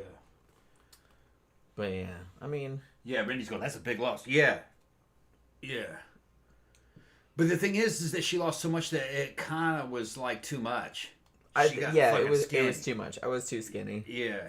She looks best. I like kind of starved myself to do that, which is not the best way to do it, but it was just kind of like I just wanted it off. So I spent 5 months like I wasn't fasting, but I ate very, very, very little, maybe 500 calories a day. Jen looks best at like 140, 130. Yeah, my ideal weight is like 135, 140. Yeah, that's like my ideal weight. Yeah, but I got down to 118. Yeah, it was too much. Which, you know. Yeah. I was kind of, but yeah, I was like, I looked real skinny, and people started like saying, "You look kind of sick." Yeah. So you know. Well, it was rapid. Like I said, so it was like I think it was like 5 months. I think. Yeah, your body didn't really have time to catch up. Well, and I started having heart issues. Like I had to go to a cardiologist. Like I started passing out all the time. So you know that wasn't great. There were some side effects. Okay, let's go ahead and wrap this up. Go ahead and finish the story. All right, we're so going back to these bitches here. These like I said, bitches. after Joan Crawford died, because Joan Crawford died 12 years before Bette Davis did, and the story goes that when Joan Crawford died, you know, Bette Davis said, you know, Joan Crawford's dead. Good, you know what I mean? But I don't know. I don't know if she really said that. That's the story. I will say though that. After, because you know when Mommy Dearest came out in 1978, Bette Davis, to her credit, when that book came out, she came out publicly and said, I was not Miss Crawford's biggest fan, but wisecracks to the contrary, I did and still do respect her talent. What she did not deserve was that detestable book written by her daughter. To do something like that to someone who saved you from the orphanage, foster homes, who knows what. If she didn't like the person who chose to be her mother, she was grown up and could choose her own life. So I will give Bette Davis that. As much as she did not like Joan Crawford, after Joan Crawford died and that book came out, she did defend her. And she said that was some shitty shit that her daughter did. Like I said, I don't know if it's true or not. It might be. If it is true, then I don't begrudge her publishing it. But I don't know. I can kind of see, but yeah. And here's the thing. So Bette Davis went on to say, I felt very sorry for Joan Crawford, but I knew she wouldn't appreciate my pity because that's the last thing she would have wanted, anyone being sorry for her, especially me. I can understand how hurt Miss Crawford had to be. Well, no, I can't. It's like trying to imagine how I would feel if my own beloved, wonderful daughter, BD, were to write a bad book about me. Unimaginable. Kind of ironic she said that because her daughter, BD, did indeed write a terrible book about her. A couple years later, BD did write a book about her called My Mother's Keeper in the 80s.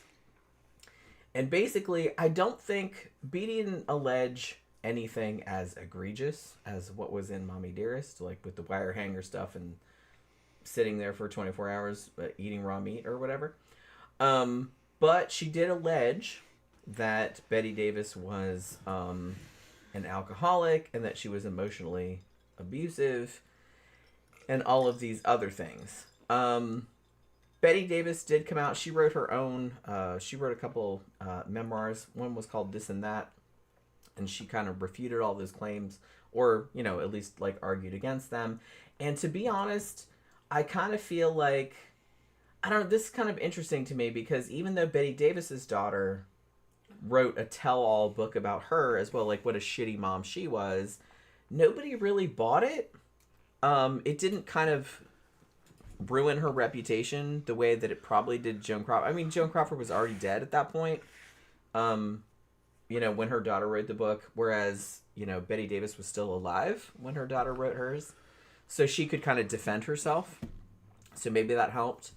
But it didn't seem, because Joan Crawford, I kind of feel like if you talk about Joan Crawford nowadays, most people are going to remember Mommy Dearest shit, wire hangers, and all that. You know, and like the bleach on the floor and like digging in the garden and all that kind of shit, like the Faye Dunaway shit from the movie. So I kind of feel like people are going to remember that. So her reputation was sullied. I don't want to say ruined, but it was sullied after she died. Where I feel like Bette Davis didn't really suffer from that. I don't really know if anybody bought it from her daughter. It seems like even when the book came out, it wasn't as big it didn't make as big a splash, or people didn't believe it as much. And I don't know if I don't really know why. Because honestly, even when the Christina Crawford book came out, there were a lot of people contesting it, saying it's like, oh, that's not how it happened, or it wasn't like that, or she wasn't like that. But that, unfortunately, or fortunately, I'm not really sure, that seems to be the lasting impression that people have of Joan Crawford, even to this day, that she's this monstrous, abusive kind of woman, whereas Bette Davis did not seem to suffer the same thing, even though her daughter also wrote a book about her. But I don't know. I think that's kind of interesting. But like I said, the two of them were very, very similar, even though I think they would have been mad if you'd pointed that out. I mean, they both came from similar, you know, poor to working class backgrounds. They were both raised by single mothers.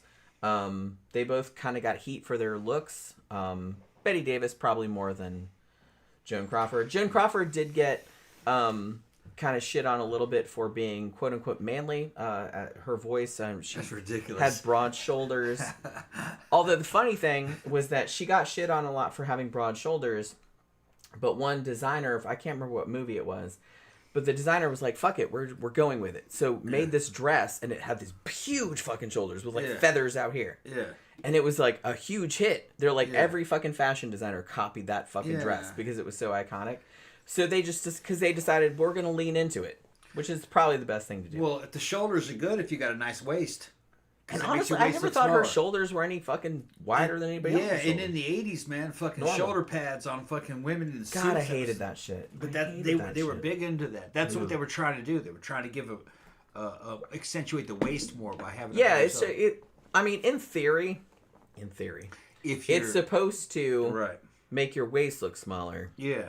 But what it ended up doing was making everybody look like a weird box. Like, not so much a box as like an ice cream cone on top of another ice cream cone. What ended up happening. Yeah, because the average woman's build wasn't like Joan Crawford's. Honestly, there's nothing wrong with Joan Crawford's fucking shoulders. That's fucking. That's what I know. I was like watching a bunch of her like clips from her movies and stuff. I'm like, are you guys crazy? I don't see any broad shoulders. What the fuck are you talking about? Well, you're talking about just like normal ass fucking shoulders. You're talking about mid 1900s. That's normal ass shoulders. I was growing up as a kid. I had a fucking thing for my admiration for Billy Idol. I just thought that bitch was fucking cool as shit. I still do think he's cool, but I go back and I look at like some of Billy Idol's fucking videos, like like fucking White Wedding. He's a narrow-shouldered motherfucker. Look like he's... Now, he does have quite narrow shoulders. He had real narrow shoulders. Noticeably. And I don't usually notice that. I didn't notice it back then, though. No, I didn't either. I didn't notice it back then. And I think it's because nutrition was different back then. Yeah. Very narrow shoulders. Now, when he got older... He filled out. He filled out. But heroin will do that to you, I guess. Heroin and snorting a lot of cocaine. But later on, when he got a little bit older and he started working out, and you can definitely tell by the time he's fucking doing stuff with Miley Cyrus fucking on stage, and when he's older, he's about 50, he looks fucking good. But he's on test, too. He's taking testosterone, working out, which he should have kept on that shit because he doesn't look that good now. But drugs caught up with him. Every time I hear about, especially like these kind of golden era Hollywood stars, actresses, not so much the actors because they were kind of more allowed to, although they kind of aged out too, but not the way actresses did. And the shit they used to say to some of these women, And you look at these women, like if you showed someone nowadays a picture of them, people would be like, wow, she's beautiful. Like they wouldn't think anything about it. But back then, well, her eyes are too big or too far apart or her shoulders are too wide. Yeah. Or her lips are too thin or so, they would think of something and I'm just like, I don't see it. Well, you don't know what's going on. They may have said that because they were part of a system that was trying to eliminate her to put somebody's girlfriend in there. It might have been that too. Might have been that. So they got to come up with an excuse. Because there was a lot of corruption going on in the system. But like, it kind of like, I mean, I knew all this shit was going on because I've read Hollywood Babylon. I know all that stuff. But like, the shit that they used to say to Bette Davis when she was first starting out. She had like weird pop eyes. Even Joan Crawford said she had weird pop eyes, like to her. I don't know if she said it to her face. Big eyes, but it's not unattractive. Well, yeah. Well, like I thought that was like a good thing. You know what I mean? And she had. I heard a story. Yeah. This is great. So I heard a story. I was watching a documentary about her, and one guy who was like, he was like the makeup guy, like on some of her movies, and he said she had very special, like fake lashes that she always wore, and you can see them in the pictures. They're very distinctive, like fake lashes that she wore. And he's like, so I had to go in and at the end of the day, I always had to take the lashes and like wash them and do all this other kind of stuff, so she could like wear them the next day. And he's like, so I go in the trailer to get the lashes, and he's like, and she's down there at the end of the hall, buck naked. Yeah. Come get the lashes. Yeah. She says. Yeah. And That's he's funny. just and he was like pretty young at the time, and he's just like, okay, and he was like terrified of her because she was And like, she was naked. yeah. He And must he's have like, been and hot. She wanted him to see. Yeah, I mean, you know. So the only way to do it. Yeah, well, I mean, she was pretty young at that time, but he's like, he was But telling she must have telling the liked story when he was older, and he But was she like, must have liked him. yeah, and he was like Yeah. real young at Yeah. that time too. Like they showed a picture of him Yeah. at the time, like what he would have She was looked like. she was revealing herself. Yeah, and it's like he thought that was like so funny, so he was just like telling that story. He's like, she did that a couple like nights in succession. He'd go to her trailer to get her lashes so he could clean them because he was the makeup guy. Yeah. And it's like she's down there all naked, like, come get the lashes. You know what I mean? And She he's was just probably giving him signals. probably. It And probably he's wasn't just like, but he resonating. was just kind of He like, was the holy makeup crap, guy, I so don't. he's like, yeah, I don't know. He was probably a cute dude. And then I think that she kind of like shit on him later, like, or I don't know if she had him fired or I don't know, but something like that. Because he didn't hit. Maybe. But it was this whole thing. Maybe he didn't get like the he told this story about he didn't it. get the hit. But fucking look, Betty. If you were to see Betty today in a modern outfit, modern hair, out dancing in the club, she would be one of the cute girls at the club. Of course. There's nothing wrong with her. No. Yeah, that's what that blew my Yeah. mind. They're like, like all the shit is like, well, she's kind of funny looking. She doesn't have No. any sex appeal, blah, blah, blah. I'm like, are you guys, what are you guys smoking? They're What are you guys old smoking? Hollywood. They're in a box. Politics are There was a involved. very, very specific it's a specific look. that, Like that they they would thought put, they needed. they would put other women in movies, but they would usually relegate them to like Yeah. background role. Like, go be in the chorus line, or you're like the homely sister. Like, because Bette Davis did play some roles like that, where she was the homely sister, or like just background kind of roles. Yeah. For a while, they didn't think she could be a leading lady. Based them on the tastes of the guys that were running Right. the fucking show at the time. Which kind of blew my mind, because I always thought she was beautiful, but you know, what do I know? I don't run a studio. No, she's hot. Yeah. She's hot. Yeah, they're just trying Crazy. to. They're just trying to put them in a certain hierarchy that doesn't exist in the real world. It's a hierarchy that they're trying to place on stage. But when you do that, okay, like Joan Crawford, I would probably say, yeah, She was also bare beautiful. bones. She might be better looking, technically. You know what I mean? But that doesn't mean that other women isn't good looking too. You know what I mean? There's There's lots of characters different... involved, and the way the characters involved. Charisma is an amalgamation of a bunch of different features. It's not just the way a person's bone structure is on their face. That's only just one small And part I would of it. definitely say that Bette Davis had a lot more charisma Charisma is more important. than Joan Crawford. Yeah. Although Joan Crawford was also a great actress. Here in her own is right. here is a good example. Maybe some people would understand. I don't know. Maybe not. Guys will understand this. back in the 90s, I had a friend. She worked for Chanel. Her name was Tanya. Yeah, I know you're talking Yeah, Tanya could have been a model. She was gorgeous. I've shown pictures of her before. We still talk. She just sent me a message a couple of days ago. Tanya had a certain specific idea in her mind what a beautiful woman was, and that was like something out of Cosmo of the 90s.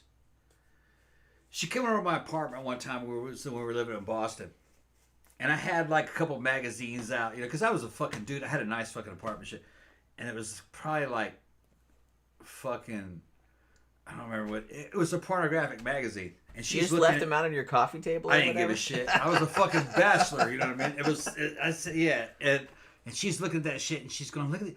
And she's going, these women are disgusting. And of course, they're fucking hot. So they're all so fat. And I was like, what are you talking about?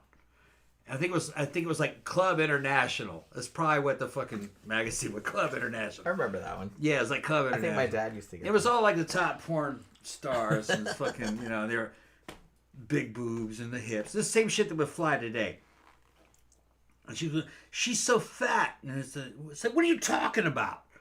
That woman's gorgeous. And we'd be fighting over the shit. And then she's going through, because she was into the fashion stuff. She was into fashion industry. Well, and if you're in the fashion industry, they really do kind of brainwash you. That you have to be like super, super. I was like, Tanya, and Tanya looked like something out of the fashion. She was super skinny. She's had a few kids now. She's not as skinny as she was. She still looks great. She's got these fucking. She does look really good still. And she's got these young boyfriends who are like 30. I've never met her in real life. I just know her. She wants to come down and visit. She's fucking hilarious. You would love her. Sorry. She's. I've just seen her online. I don't know her really. She's about 50, but she doesn't look 50. And she's got like a daughter and a son and everything like that. She was married to a goth artist named Voltaire. Wasn't married. I think they were just. I think they were going. They went out a long time though. They went out for a long time. Voltaire is now engaged to a Japanese woman. They if you don't know Voltaire. Yeah, Voltaire. If he does goth music, but it's like funny. Yeah. Yeah, and he it's writes like, really, it's like parody. really funny. It's like goth parody. Like really funny lyrics. He's super funny. Yeah. And him and his fiance. Yeah. She's a Japanese girl, but she lives in Mexico City, and they got all kinds of cool goth shit. And he has a channel, and they do like all Halloween stuff, like Halloween shopping, Halloween like decorating apartment stuff. It's super wholesome and awesome. Like I love it. Voltaire came and he spun a little bit at the club. Yeah, and he was at iBar one time. Yeah. And I went up there and says, "Look, man, fucking, we got a friend in common." And it really says, "Yeah, your ex, fucking Tanya." She's a friend of mine. He seems like a nice He's man. like, really? This is, yeah. We were talking about Tanya for a little bit. So I know she's crazy and everything, but we talked about Tanya a bit. Didn't she send you all that weird shit about like the fucking horoscopes or something? Yeah. She's into horoscopes and mental powers but most of that shit, she does that shit tongue in cheek. She's just fucking. No, she's not serious. Okay. She's not serious. But that's a little weird. Yeah, but I don't. Yeah, Tanya saw the shit that fucking I looked at, and she was just like, "These women are ugly." And I was like, "You have no idea what they're fucking talking about. This is not." And fucking I got those chicks on Cosmo that you're listening. Dudes are not fucking jerking off to that. They're jerking off to this. This is what dudes like. He's like, that's disgusting. Those girls are all I feel like fat. the whole point and I was of like, what the fuck are you talking about? I feel like the whole point of Cosmopolitan. Yeah. I don't know if this was its original mission statement. Yeah. But I think the whole point of Cosmopolitan is just to make women feel terrible about themselves. Yeah. Yeah. Because honestly, the you're not skinny enough. Yeah. You're not hot enough. You're not doing sexy stuff right. Yeah. No. Yeah. But the thing is, though, fix it. Yeah. But the thing is that the shit that the dudes were actually lusting over was a lot more realistic. That's what I'm saying. It's a lot more realistic. I think Cosmo is obviously. I don't know. I had some friends that read Cosmo. Yeah. So it's like I kind of tangentially know what was in there. I never bought it. I'm not interested in women's magazines. I don't really. I bought horror mags. Okay, I bought horror magazines and gothic magazines. Yeah. That's all I ever bought. Oh, and science mags. I bought that too. I bought like Skeptical Inquirer, that kind of stuff. But I kind of feel like that whole thing, I think it's just kind of to guilt women into not doing enough or not being right. Like I said, you're not thin enough, you're not hot enough, you're not doing blowjobs right, you're not, or something. It's like, it's always something like something that. wrong, yeah. Anything. There's always, there's something wrong with you, and we're going to have an article where you can fix it. Yeah. And I don't really I don't like that. To me, it seems, like I said, very misogynist to me. Because they're just kind of coming across as, you know, you're not womaning right. Yeah. We're going to teach you how to do it correctly. Yeah. And I'm just like, fuck that shit. Fuck that shit. Well, they got crazy women fucking writing that shit. I know they do, but like I said, they've kind of bought into it. I don't buy into it. I think a lot of it is... the fact that they just need more material to write. Well, yeah, I So mean, they're just everybody, making look, shit up. it's not some grand conspiracy. Everyone's just trying to make money. Yeah. And they know that outrage makes money. Articles about you're doing something wrong, here's what you can do to fix it, that makes money. Anything that's like, here, we're going to help you fix something. Yeah. A lot of people respond to that. So obviously they're going to... There's Tanya today. Write shit like that. There's Tanya today. Okay. That's her today. That's who we're talking She about. reminds me a little bit of somebody I used to know back in high school. She's asked to come over and fucking hang out. Well, if she wants to come out, she can. We Oh, got she'd room. have so much fun. You guys would fucking... We got room. You guys would be fucking talking about me. It is hilarious. The shit that fucking... She's got kids, though. I think they're grown, though, now. Yeah, I mean, they've got to be grown up by now. Yeah, at this well, point. her one daughter's probably about 15. I mean, that's her old oldest enough daughter. to stay on the room, right? Yeah. Without partying and trashing. Trying the to house see and if I... Another picture of Tanya. yeah, I'm trying to find some old pictures of her back when fucking Me and her were hanging out. Uh, That was a yeah. long time ago. Mango says, I worked in the fashion business for 7 years. Very sexist and racist. That's the short version. Oh, I believe it. I'm sure. I believe it. I can imagine. I just, like I said, I was never, even when I was growing up, I don't consider myself super masculine or nothing like that, but I'm not a girly girl. I never liked girly girl shit. I don't like Cosmo. I don't like shoes or fucking Sex in the City. None of that. I don't like any of that. I don't like romantic comedies or nothing. All of that shit, I don't know. In a way, to me, it seems like it kind of perpetuates like the worst stereotypes about women. It's not that I don't like it for that reason. I just don't like it because I don't like it. I'm just not interested. Like I said, I was more interested in like horror shit and science shit, stuff like that. It just didn't interest me. That's what, oh shit, you can't see it. So, Yeah. yeah, Randa says rage bait. I think that's what it is. And well, they tell you this, and I'm in graphic design, which is marketing, and one of the things they teach you is like you have to address a problem that a lot of people have and say you have an easy solution to this problem. That's like the easiest way to get people to click on your shit. So that's why they always have just like, hey, like 10 easy things you can do to do this thing. That's a huge problem for everybody, like to lose weight or whatever the fuck.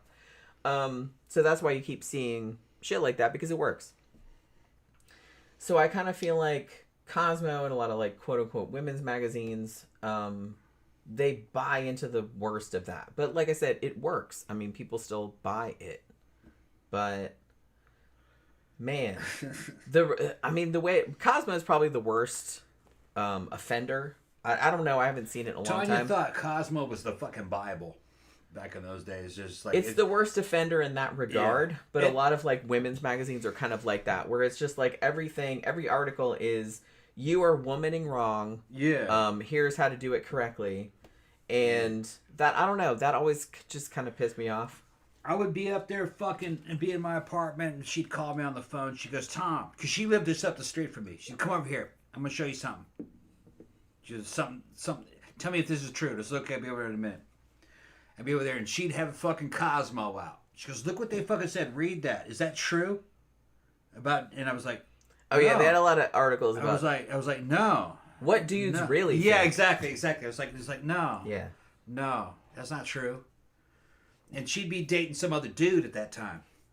And I was like, because he said this and that and this and that. And I was like, no, that's not what he's thinking.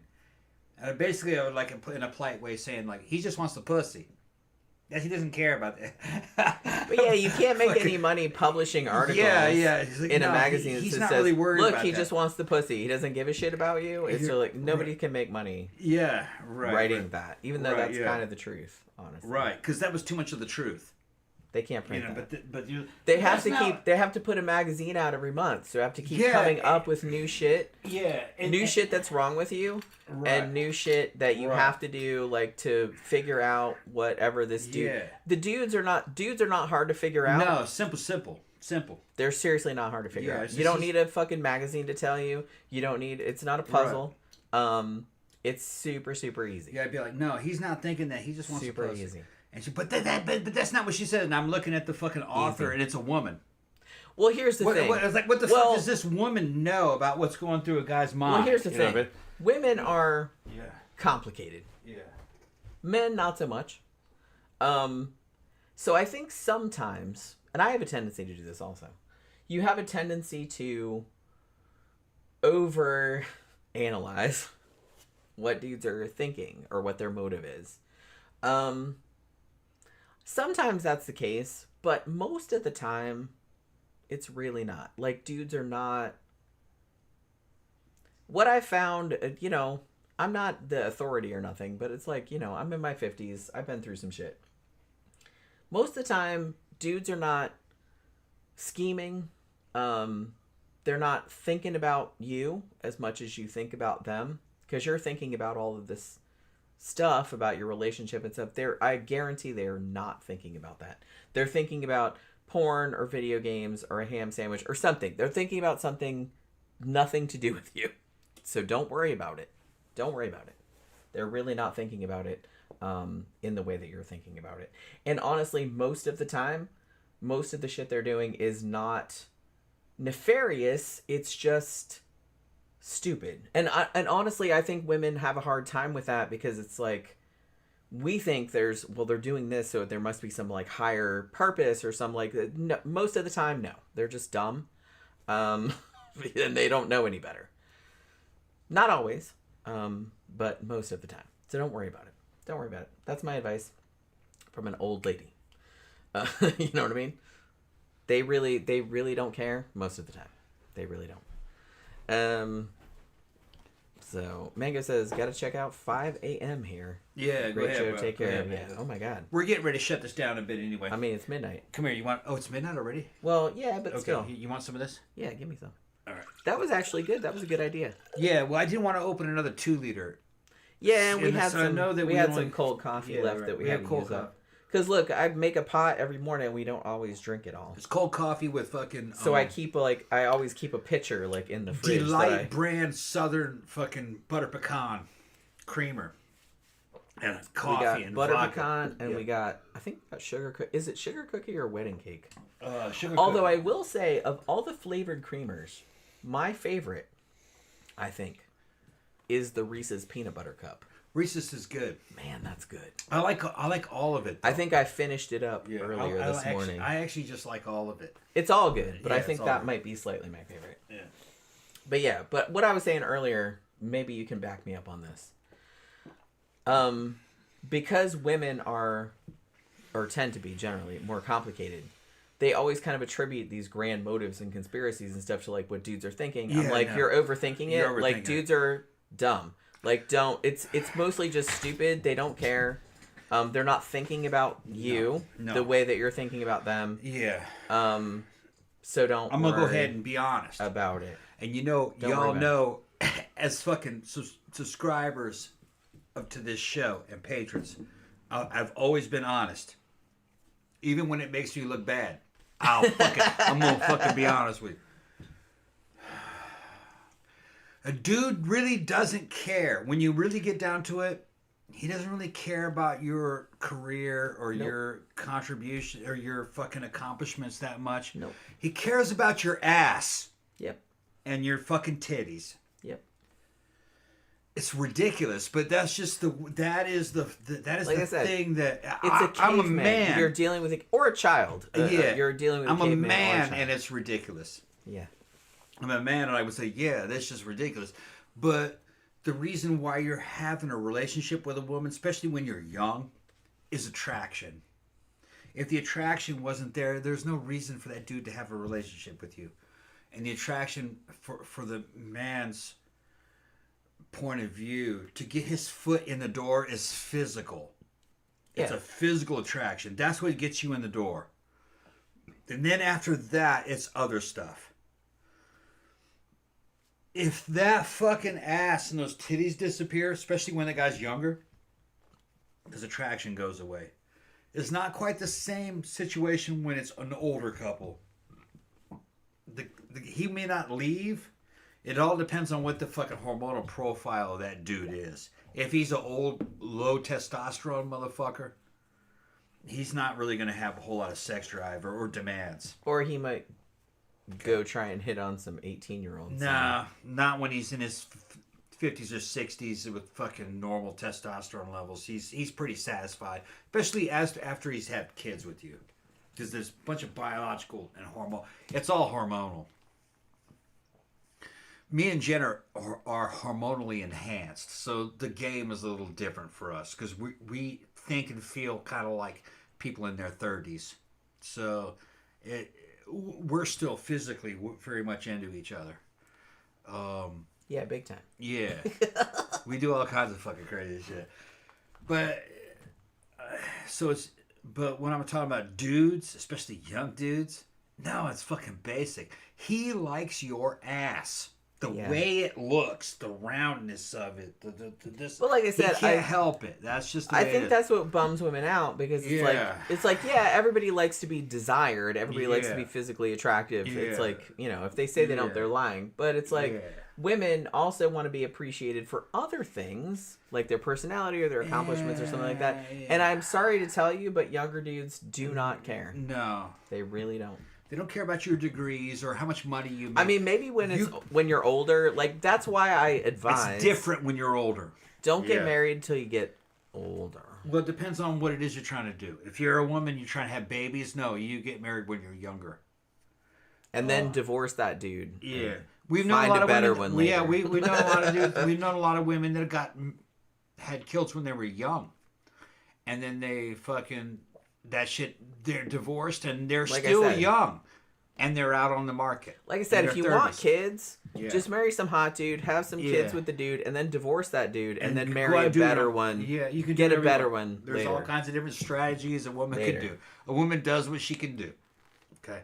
Because the first dude, I guarantee, does not give a shit. Yeah, it's gonna be hormonal. Yeah. And you'll be upset about it. Yeah. I was the same. But dudes do not care. They do not care. They're not what women fantasize them as being. No.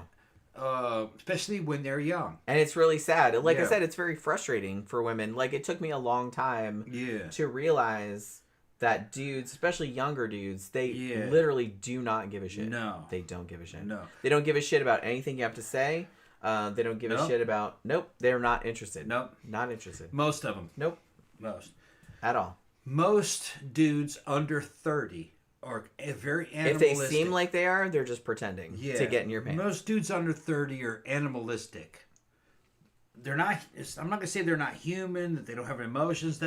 No, they have all that. It's just that if you're under 30, you're very hormonal. You're just trying to impregnate some high-quality genetic... And then you're going to move on to the next one. You're going to move on to the next one. That's really how they... Well, the thing is that if you do impregnate a high-quality genetic specimen, especially over the age of like 25 or 26, you're going to want to sit around and help her raise the children. I don't think so. A lot of them will. No. I would have been that way. Well, you would have, but... I would have been that way. A lot of dudes are not. They're just kind of like, well, that's your job. Bye. No, I would have been right there. Because that was my first marriage was kind of like that, but it didn't quite work out exactly that way. And we got divorced before she got pregnant. All right. Now, had she gotten pregnant, I probably would have been there.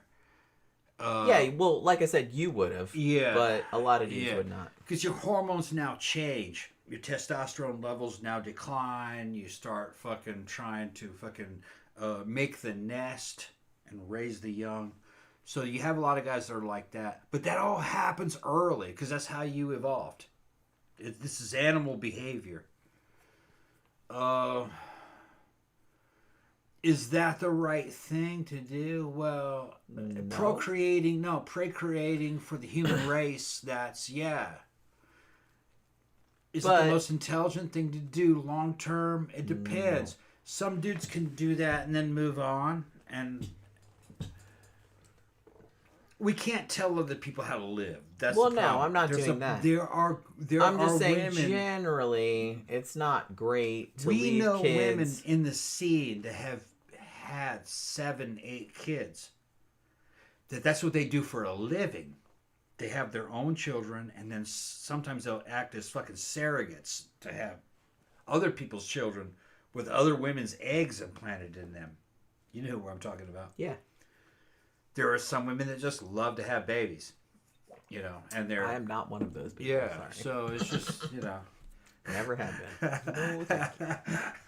No, thank They got women out there that love to have babies. And, I know. I know. Monetized it. Your mom loved to have babies. My mom loves kids. Yeah, she. And it's funny because me and my mom are similar in a lot of ways. But I told her when I was like 15 or 16, I'm like, look, I don't think I'm ever having kids. I don't like it. Yeah. And I grew up around a lot of kids. I had 3 younger siblings. They owned a daycare.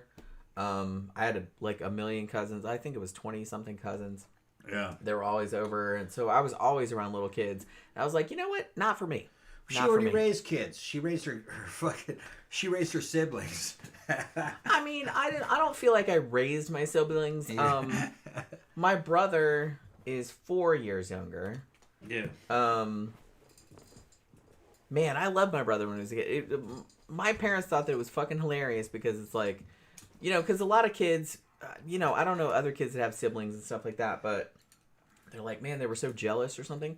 But when my brother was born, my parents were like, holy crap, you couldn't get enough of that kid. You just dragged that kid. He was a baby, and I was just carrying him around. And look at this baby. Like, you know what I mean? Like, I thought he was so cool.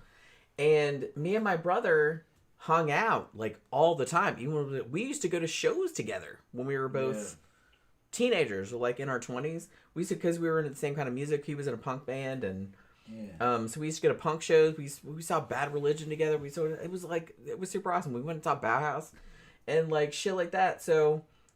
me and him are very similar.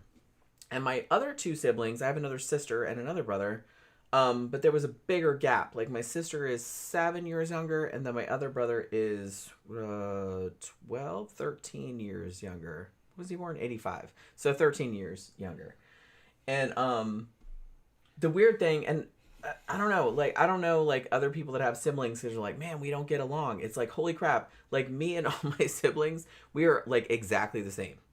Even though there's huge gaps in age, every time we get together, we're totally simpatico. We're like we know what each other is talking about. We finish each other's sentences. It's crazy.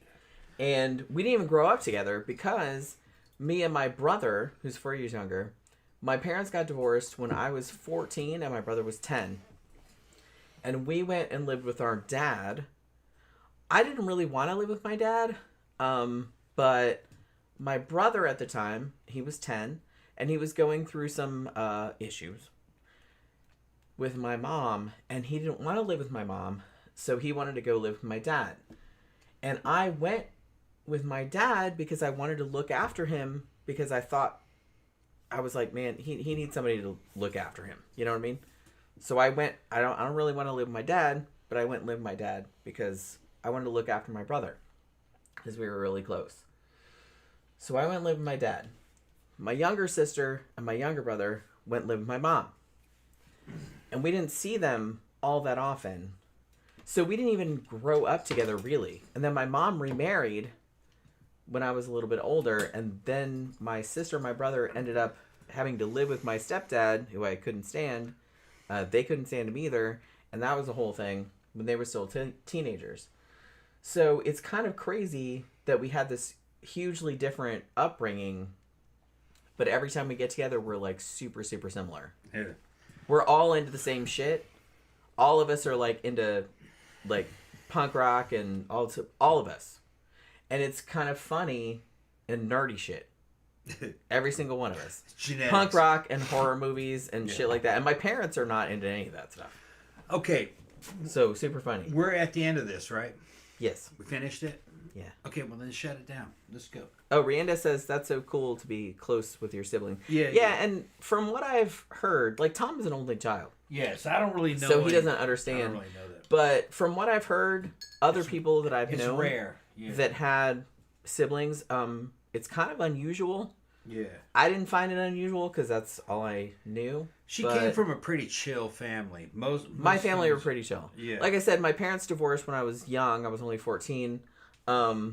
But me and my siblings have always been very close. We still hang out. Like a few times a year, my sister comes down she lives in Atlanta. And she comes down and goes to Disney. Hey, we're all going to Disney. And we all go to Disney. And we have a fucking great time. Yeah. And like I said, we're all very, very similar. So it's just kind of funny, like whenever we get together. Because I guess that's not normal. It's not real normal, yeah. I guess not. That's what I've heard anyway. Most siblings don't really get along that well. I know it's crazy. But like I said, all of us, even though we're hugely far apart in age, I'm the oldest. But we're all like super, super similar. Papa sent us another super chat. I'm surprised Tom isn't hungry yet. Here's money for snacks at Thank Circle you. K. Circle Thank K. you very much. It's about time for us to go to Circle K. I mean, I don't know if we're going to drive down there, though, man. I'm fucking we probably pretty got loaded. food at the house, right? We got food here. And I'm kind of hungry. Also. We'll see what happens. Maybe we'll go down there. I don't know. We'll see. I what can happens. drive. You think? Yeah, I can drive. I don't know. It's kind of late. See, I like to go down there to get that rib sandwich. And soon, look, across the street from Circle K, they're making They're fucking opening McDonald's. A McDonald's. A McDonald's. Down the street where the Publix We're suburbanized. and the liquor store is. We've been colonized. They opened a Dunkin' Donuts. Yeah. Which we've been there a couple times. Yeah, it's okay. And then, like, there was another building up, in the same thing as the Dunkin' Donuts. And there's fucking nothing in McDonald's. that yet. But then they started building another thing. Yeah. And then I was like, ooh. And we knew it was a fast food place because you see the windows. And then today we drove down there to the liquor store. It's a McDonald's. And I saw the Golden Arches. They're and I was building like, the fucking out of that shit. They're building a fucking McDonald's it's a fucking down the street. It's a high-tech, super nice Which is a big McDonald's. deal because the closest McDonald's to us, this is how Pretty rural, fucking far, yeah. is far. Yeah. It's like 10 miles. Yeah. I think it's 10 miles to the closest Yeah, McDonald's probably about that. from here. I take a maybe motorcycle. maybe 8 miles. I take a motorcycle ride down there, and I think it's a ride. It's far. Yeah.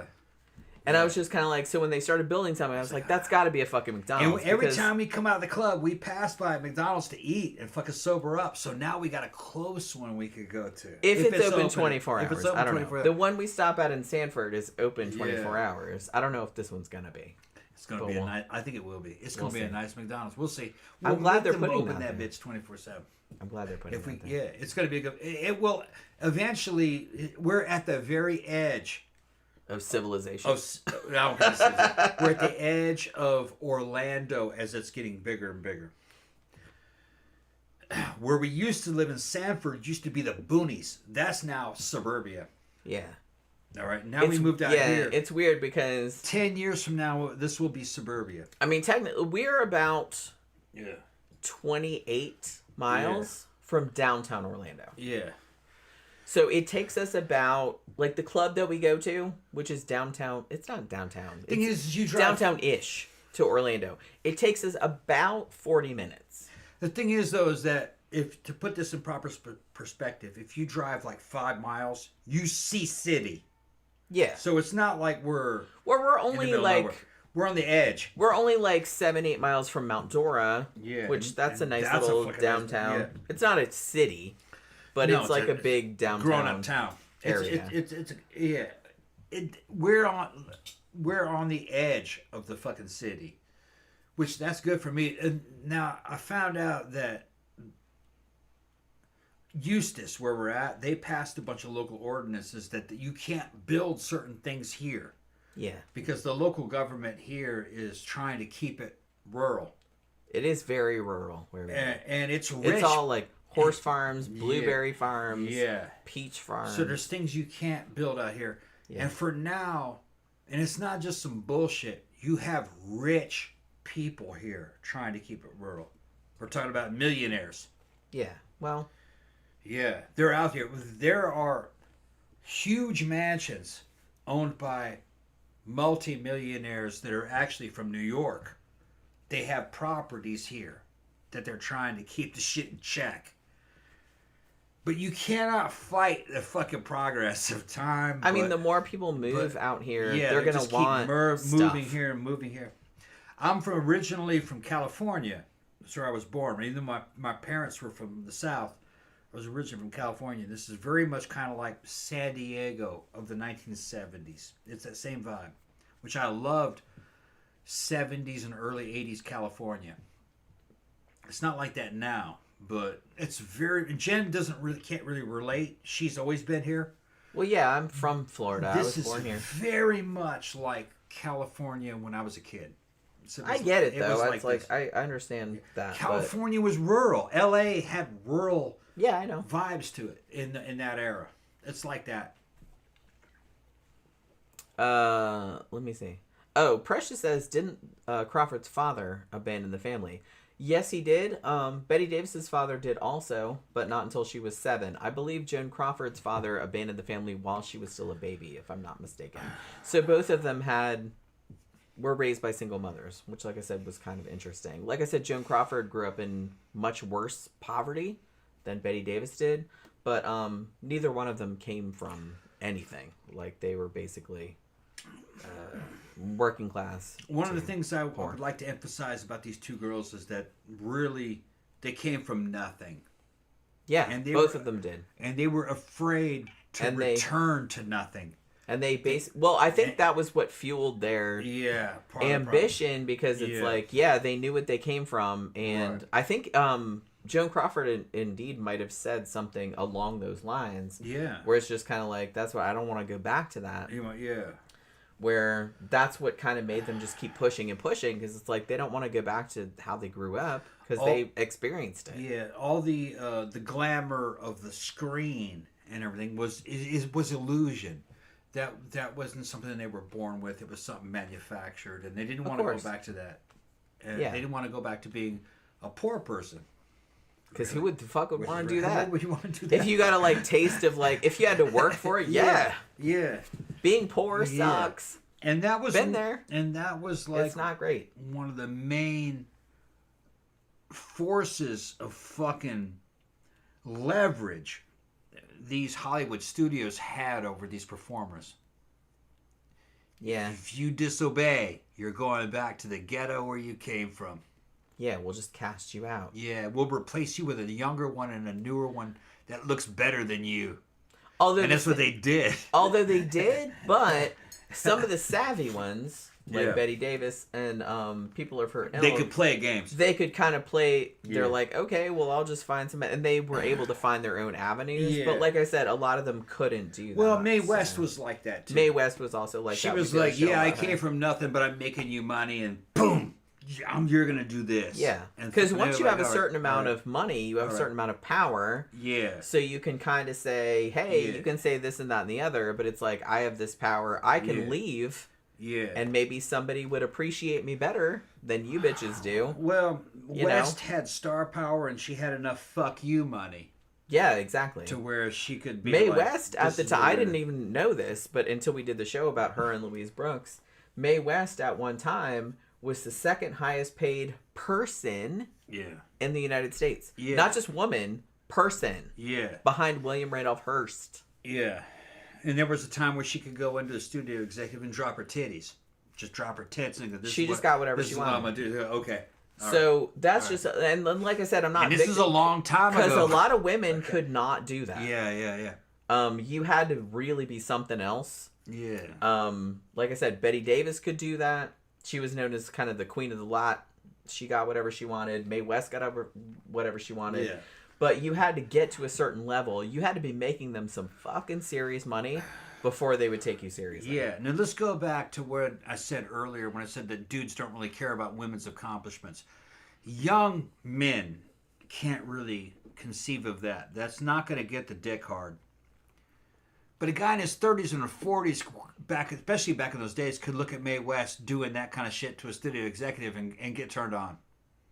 But it takes a man who's kind of developed to a certain point. Yeah. Dudes in their 20s are they're just not wired that They're not way. really worth They're not built that the way. effort. They're not built worth that way. the effort. 30s, 40s, 50s, yeah, those guys have kind of sown their wild oats, per se. They're not as hormonal. They're now more a little bit more intellectual. They understand power dynamics. And they were going like, this bitch is bad. I fucking love this shit.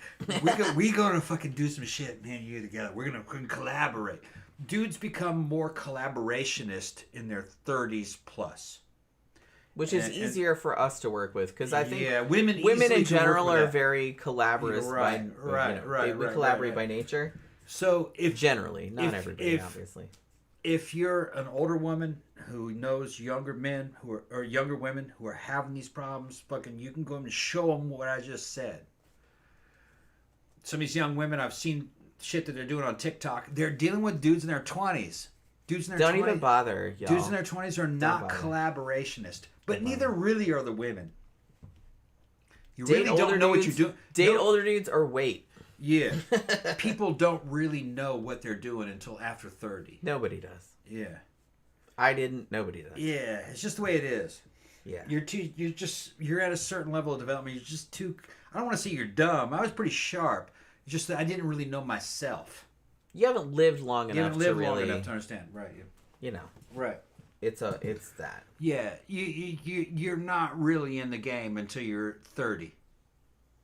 Yeah. Which blows my mind. These fucking people in China making these videos saying that a woman ain't shit when she hits 30. Well, because her only value is what she looks like. Yeah. That's why. And the thing is that these 30 plus women in China have money. Yeah. But like I said, that's the only thing they value is what they look like. Yeah. So, obviously, if that's all you value... No, I'm not... No. Because a lot of these women 30 plus look better than they looked in their 20s. Well, no, I know that. So I don't really understand. No, I don't understand it either. Yeah, I'm just saying that the reason dudes say that is because that's the only thing they value about women is youth. Youth and vulnerability, or that too. Shit like that. That's a big part of it. I kind of feel like that's why a lot of creepy dudes go after women much younger than them, is because, hey, here's somebody I can pull the wool over She won't know what eyes. a shithead I am. Yeah, like she doesn't have any experience, so I can do whatever the fuck I want. I don't think they think that consciously. I think it's a subconscious thing. But she'll be impressed with me, and I'm not impressive. Right. Something I think like that's that. exactly what it is. Yeah. Like if any woman be. that has any kind of experience is going to be like, nah, bro. Yeah. Come on now. No, bitch. You're not a man. But yeah, if you find some 19-year-old that hasn't really been around, and they're just like, oh, okay, and they'll just like, take whatever shit you shovel out. Yeah.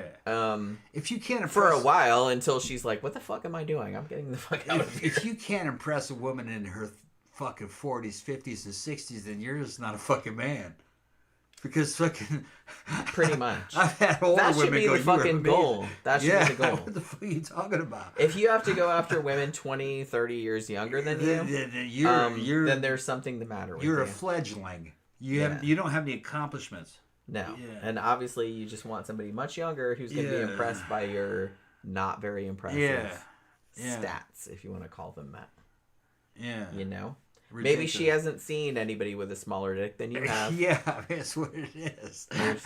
You can just keep hoping, bro. But, I'm just saying. Yeah. It's very sad. Very sad. Let's go ahead and shut it down. We'll get something. All right, so holy shit, it's like 12:30. Man, we did a long, late show. This was a fun show, though. Well, when we do these light shows, they're always fun because we're free to just kind of freewheel it.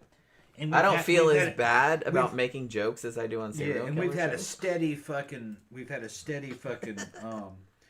chat, live chat fucking what do you call it? Yeah. Oh, Papa says, trust me, I know a couple guys that date younger and they absolutely think that they will get away with way more. Oh, I know. Yeah. Women know. Yeah. At least old bitches know. My age. Maybe young women don't know that yet. But I'm telling you, we know a guy who y'all, my younger sisters out there, don't fucking fall for that crap. Well, some dudes are kind of like Scott. where she's Which young still- and she's dumb and I got money and I'm gonna fucking do this and that. He's But still that kinda- girl he's sees our through- he's our friend. He's our friend, and those and he's girls kind of creepy. Yeah, but those girls see through that. They shit. do. They see through that. We've talked to and they know. That same girl's going like, yeah, it's just kind of, if you know, The girl that I he want to was, hang out with y'all. the girl that he fucking- was dating. Yeah. She's And married And she's married and got kids. and got And kids. she's young, yeah. And she's just like, yeah, I'm just using him for like a sugar daddy. He's Yeah. just, like, She's like, just I'd like to hang out with you guys. I want to hang out with y'all. Yeah. Yeah, because So we she treat her knows. more like a she's regular she's person. not stupid. No, she's not stupid. So Yeah. and she's not that much. I mean, she's a lot younger than him, but she's not a kid. You know? No. She's late 20s. Yeah. Late So it's like 20s. so Yeah. she's not completely Yeah. naive. She knows what's she knows. Yeah, what's the going on. husband's friends with him. That's so Yeah. fucking funny. That She's is- like, that's pretty so weird. fucking It's a weird hilarious. situation. They had a fight a couple weeks ago. I don't know how that resolved. I didn't see them last week because, well, I saw him last week. He came, but she didn't. But they had some kind of fight. I didn't ask him about it because it's not my business. But like, you know what I mean. I'll figure it out on Saturday. I'll figure out what happened because I'm kind of curious. But yeah. So thank you everybody for hanging out with us for a very long time this evening. This was a very fun show to do. Like I said, I always really like doing these. I love doing the serial killer shows. But these ones are fun too because it's like I did like a deep dive on these two and it's like, man, these two are like fucking fascinating. Like I knew some shit about them before, but it's pretty fascinating like doing a deep dive on them. So I'm glad you guys voted for this and I'm glad that you guys showed up for it. So thanks for hanging out with us this evening. We will be back again on Friday night for our Sidetracks live stream, which of course is us just getting drunk and talking about whatever. There's no topic. We just talk about a bunch of bullshit. And it's always super fun. So hopefully you guys can join us for that. So have a good rest of your evening wherever you are. Have a good day tomorrow. And we will see you guys again on Friday night. Good